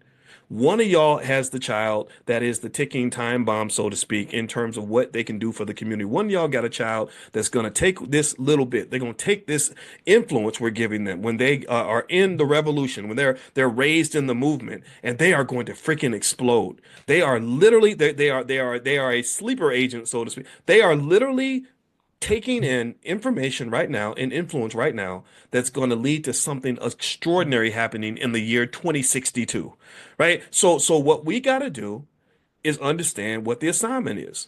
Like, what is your real black job? Your real black job is, in many cases, it might be raising a black family. My real black job is being a black husband and a black father. My real black job is doing things that involve the black community. There is no black job that matters for me anyway, or for I think a lot of us, that happens outside of our community. Your black job is right here. This is the job that matters. So what is your black job? Think about what your black job is. Some of y'all are homeschooling your kids. Okay, that's your black job. Right? And this is critical. If you think this way, then it not only maximizes the investment and contribution that you can give to the community, because it's got to be bigger than just the money. The money should flow. The money matters, but it's got to be bigger than the money. But the way to get to the money is you got to be bigger than the money. If you're smaller than the money and or all you think is the money about is the money, then you're typically not going to get the money, right? So it's got to be bigger than the money. And the question for you, and this is a question I cannot answer for you, is what is it in your life? What responsibility do you have, or what potential responsibility could you have that is bigger than just, look at the job I got from this corporation that cares nothing about me. Corporation, I know corporations like the back of my hand. They don't care about you. You'll work for 45 years at your black job, die at your desk, and they will drag your dead body out of the office and replace you by Tuesday because they've got to make sure they make their quarterly numbers. That's what it is. Okay. So anyway, I'm done. I want to say thank you all for hanging out with me. I hope that this was beneficial. Sorry if I went on weird tangents or said something that made anybody uncomfortable, but that's just who I am. I can't apologize too much for that. And the book is called The 10 Commandments of Black Economic Power. And we have, if you like these ideas and this is your thing, we would love to do business with you. We don't have distribution. The book has sold almost 100,000 copies, and we've never had a publisher. We have nothing mainstream because I don't want to be mainstream. And so if you want to be a part of this and do business with us, everybody in here can buy this book at a steep discount, and you can resell them and make money as you build your homeschools or as you build your community investment groups, as you start your investment club at your church, whatever it is, learn your stuff with your family, giving it out to the neighborhood kids, whatever it is. So if you want to participate with that, you can go to 10commandments.boycewatkins.com and you can get the book, and I'll sign it for you and send it to you for $15, and you can resell it for 30, 35, 40. On the website, it sells for 40. You can buy it for 15, buy as many as you want, and you can make it into a business. And I'm throwing that out there for those of you that are asking, like, well, how else can we help? We don't do donations. I believe in trade. Trade is always better than charity. Charity means that one person's being drained and the other person is becoming dependent. We don't do charity, but I'd love to do trade. So if this is of interest to you, you can go to 10commandments.boycewatkins.com, and also you can text the word wealth to the phone number 87948. I'll send you a link. I'll send you also a discount link for our kids' workbooks. We have so many different great workbooks on different topics, financial topics. We also are going to do something with the flashcards. We can't do that with the flashcards just yet, because they're hard to get. We're working with the supplier to get a bigger supply. Once we do that, then we'll discount the flashcards, and you can educate all the kids in the neighborhood by doing that. And to me, this is what leadership is. Leadership is us confidently teaching and really co-opting, like really taking over this damn thing, like really coming in and saying, no, this is our community, these are our kids, this is our wealth, this is our future. We're controlling all this. So text the word wealth to the number 87948. I'll send you links where you can get started and jump right in and make it into a business. And if some of you are already doing it and getting it moving, you can email our team. There are some of our team members are actually in the chat. You can email us and let us know what you got going on. And maybe we can work something out where I can stop by and check out your operation when I come to town or something, right? So, or if you get a venue and you want to make money by saying, hey, we got Dr. Boyce Watkins coming in and signing books or something. If you want to do that, like, I'd love for you to make money. That's what I want. I want to support you in that. So the email for the support team for the Black Business School is support@theblackbusinessschool.com. That's support@theblackbusinessschool.com. So Elaine says you never come to Massachusetts. You're right. I haven't. I spent the summer in Boston when I was 20 years old. I really enjoyed it though. But y'all got some interesting white people out there, boy. Boston's something else. But you also have a great black man there by the name of Jaylen Brown, the basketball player. I love him. And someone actually mentioned that they were going to introduce me to him somehow, and I'd love to talk to him and support what he's doing, because I think that his vision of creating the Black Wall Street and all that, I was really impressed by that, and I really would love to support in any way that I can help him out with that. All right, so anyway, the website, well, actually, instead of going to the website, you can just text the word wealth to 87948, or also you can go to 10commandments.boycewatkins.com. So have a good day, everybody. God bless you. I will see you all soon. Take care, everybody. Bye-bye. Hey, what's going on, guys? My name is Dr. Boyce Watkins. I'm a finance professor. I was on the faculty at Syracuse for many years. I also created the Black Business School, which has 187,000 students worldwide.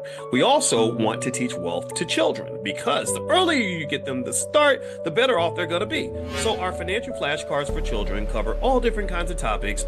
So get your kids started early, hit the QR code on the screen, or you can go to financialflashcards.com and take a look. God bless you. Have a great day.